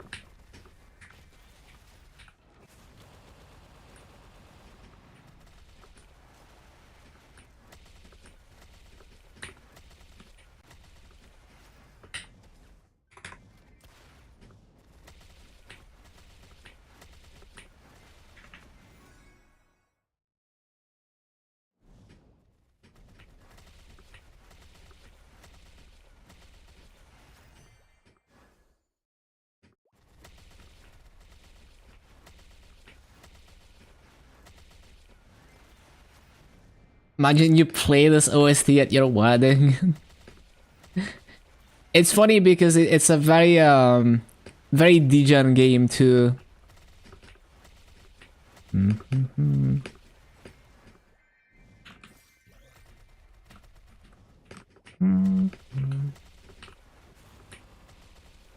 Gunnar game, pretty much, yeah. It's like one of the OG like Gunnar gacha games. I feel like Nika was when they really started like catering to that audience really hard.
Bum, bum, bum, bum, bum.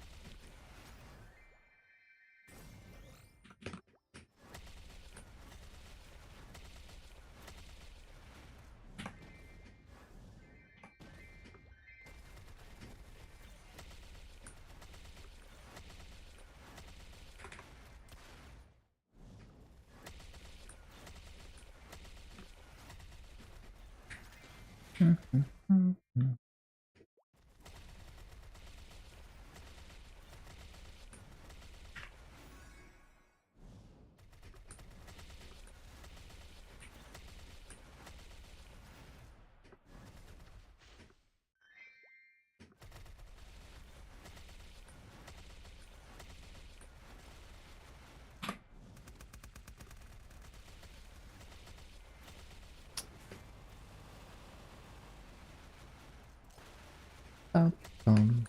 bum, bum.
Almost grieved.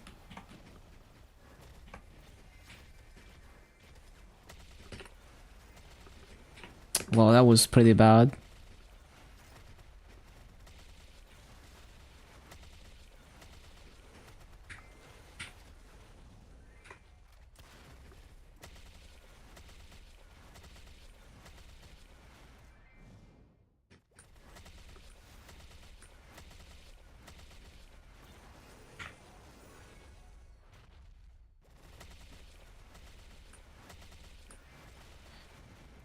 A lot of layers, different subgenres. Yeah, exactly. And sounds pretty weird. Man, you know that tweet by the guy who made Doki Doki Literature Club, where he's like, haha, what a weeb.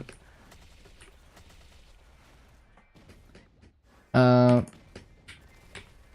yeah, like Japanese artists also do this a lot, where they take a well-established genre and they kind of give their own spin on it, and they mix it with other genres.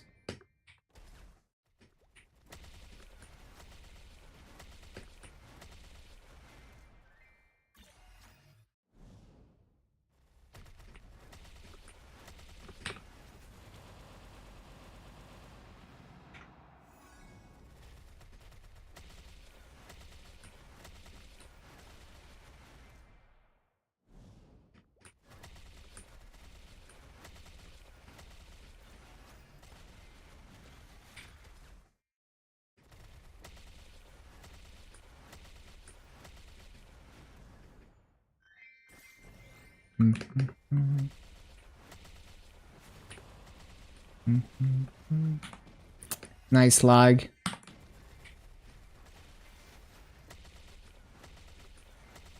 Jazzy.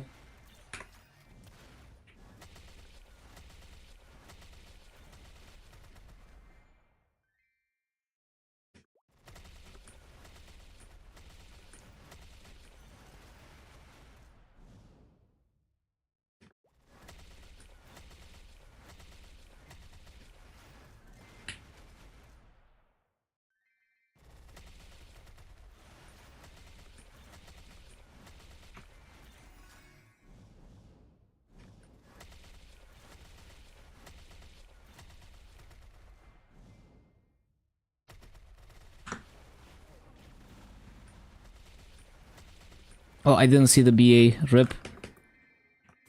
It was probably good.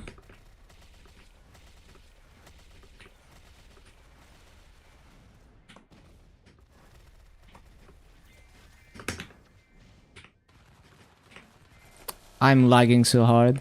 It's so funny, like my bullet dance just gets glitched out when I lag.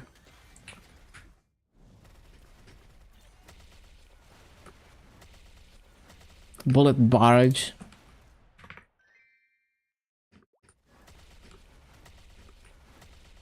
Oh my god, look at the lag.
Too many lag spikes.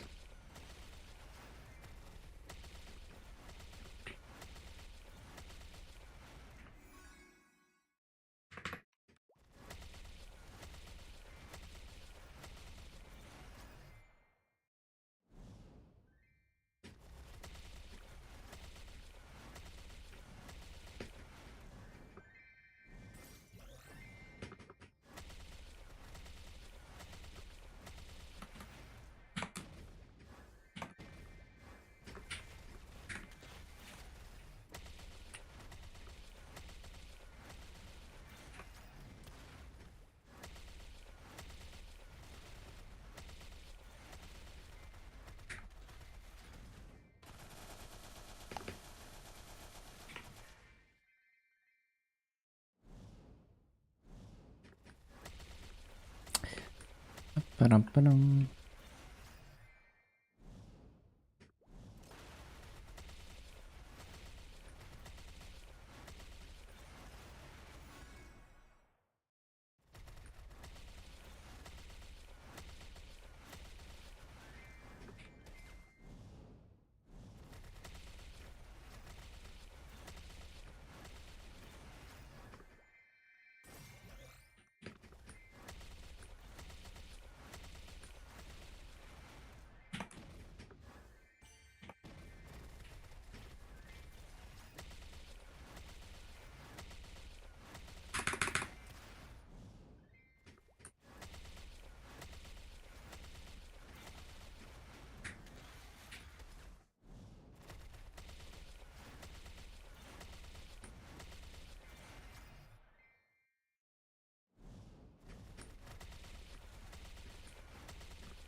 You feel some songs provoke too much dopamine.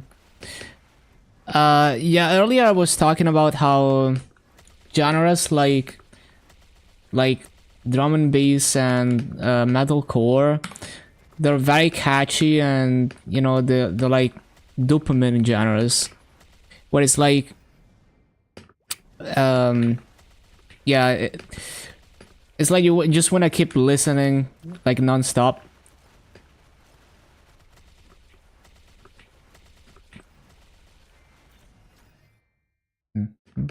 And then after a while it kind of wears off, and you seek more of that feel, but you know it's like you can't listen to like 10 hours of the same genre. It gets old.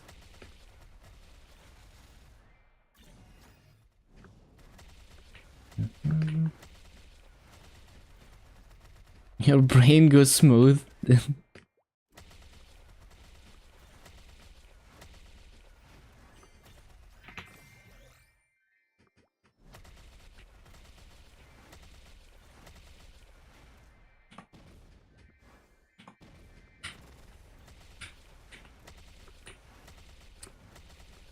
But yeah, there's definitely like especially the more catchy songs, they tend to do that. What they're nice, but in small doses.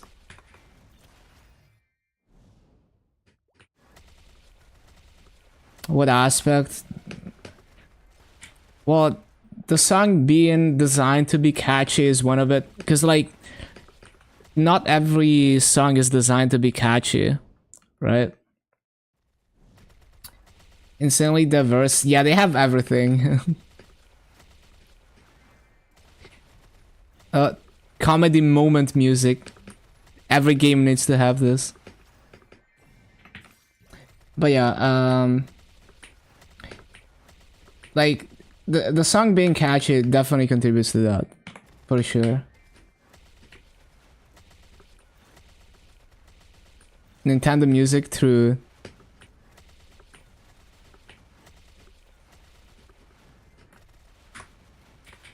had empty music. This is like Nintendo music almost.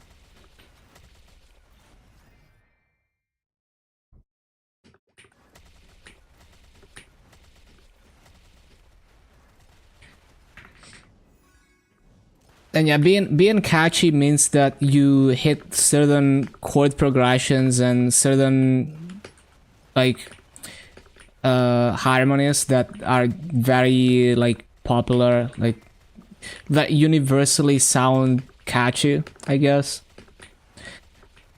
And I think like metalcore, I mean, obviously I'm not generalizing like every metalcore song ever, but like, you know, a lot of the like typical metalcore stuff does that. And the same for like drum and bass. They have at least like the catchy drum and bass, they tend to have similar like chord progressions and similar melodies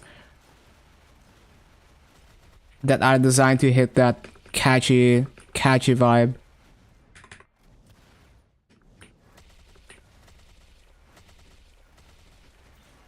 So I think that's a huge part of it.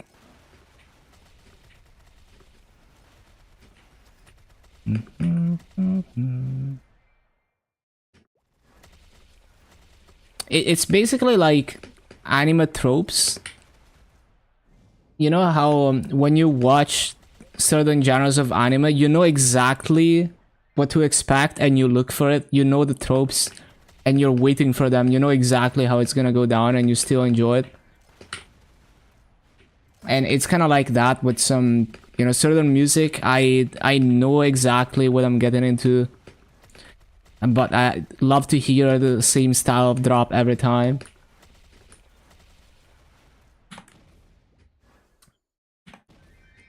Metal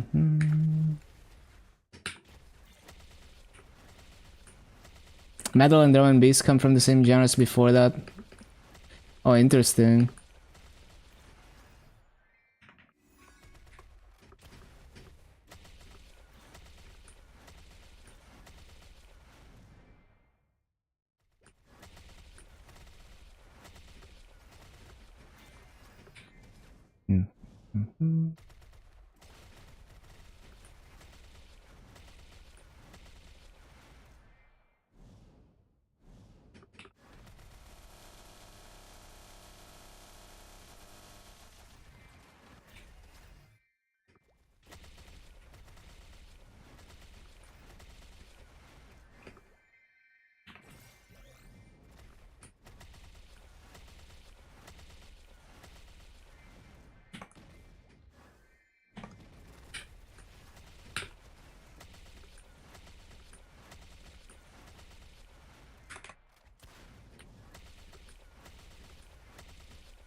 Node stop. I need to make that into an emote.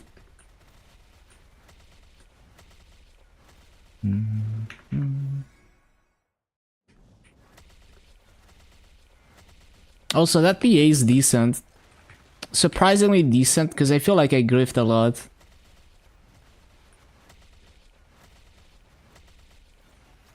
Maybe I got E-champs and I didn't notice. Okay, cool. That is the farming. This banger is called menu gacha underscore default. Yeah, that's so funny. Rip nodes. Paper hands.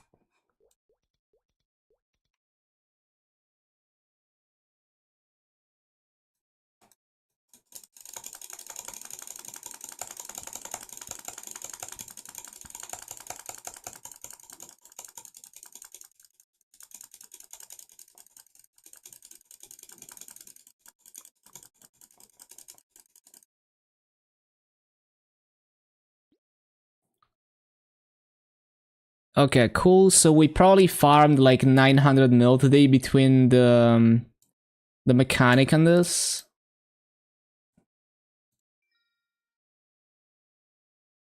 $10-hour grind, something like that.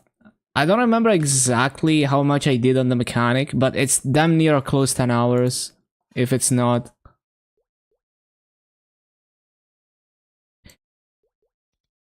Yeah, see you next time, Shell. Okay, 141 bill in the storage. Most masso I've ever had and counting. Not for long though. Because we're gonna spend like half of it on symbols.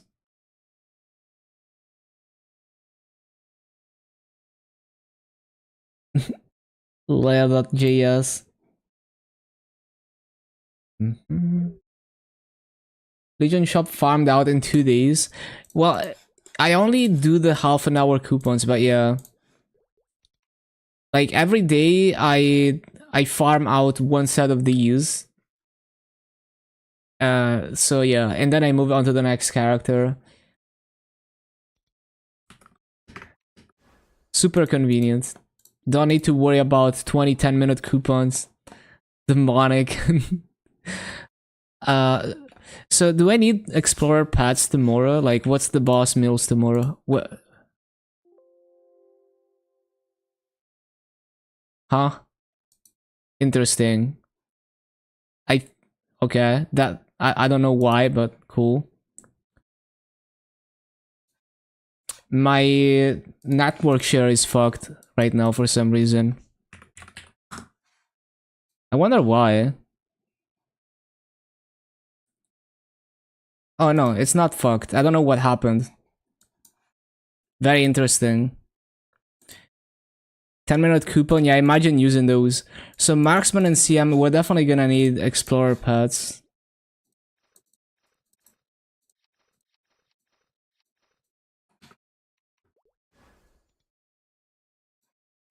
Okay, so no, we're not gonna change to raid power. Only the Legion.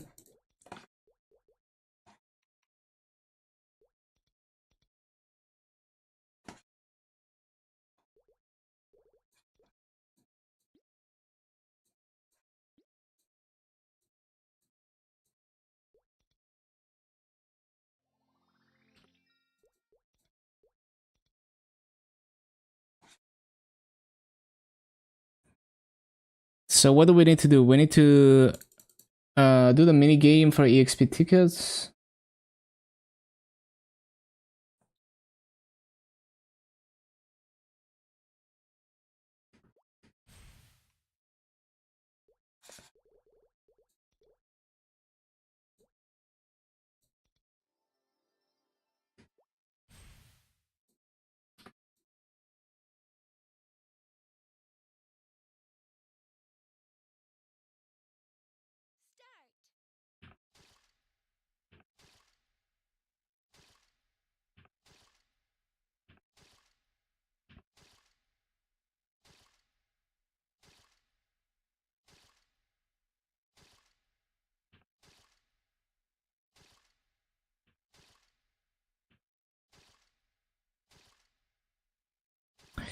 Um, um,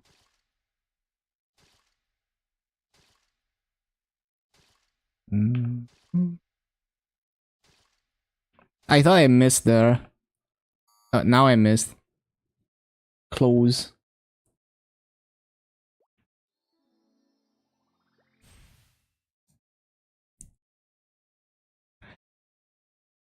I'm very inconsistent. Sometimes I hit some like really long streaks, and sometimes I insta fail.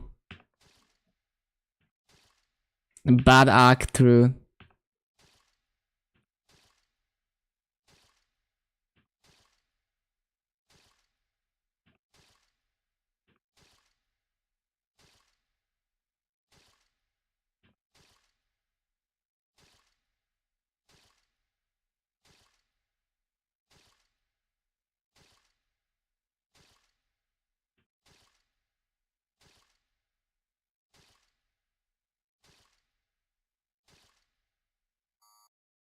That's enough points.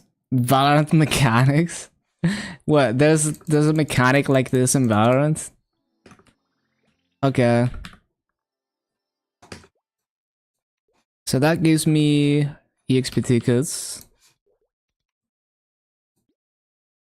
And then aim. Well, I'm not aiming that. It's like it's more like you're the human trigger bot essentially in this mini game. But yeah.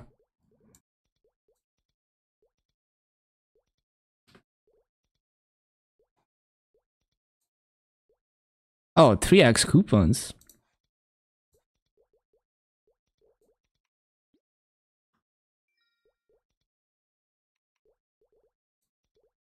Okay, looks good to me.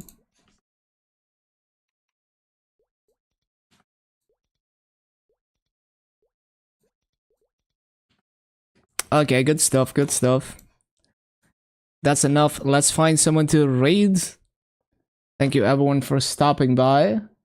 Let's see who's streaming. Damn, LQS is still live. Um, let's see. Is Quick still live? Nope.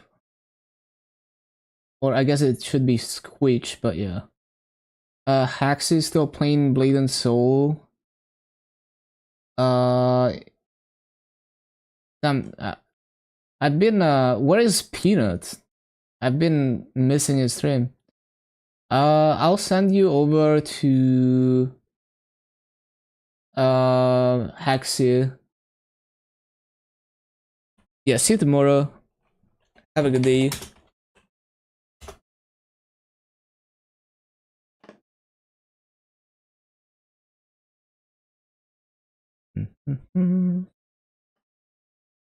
Soon as it lets me raid.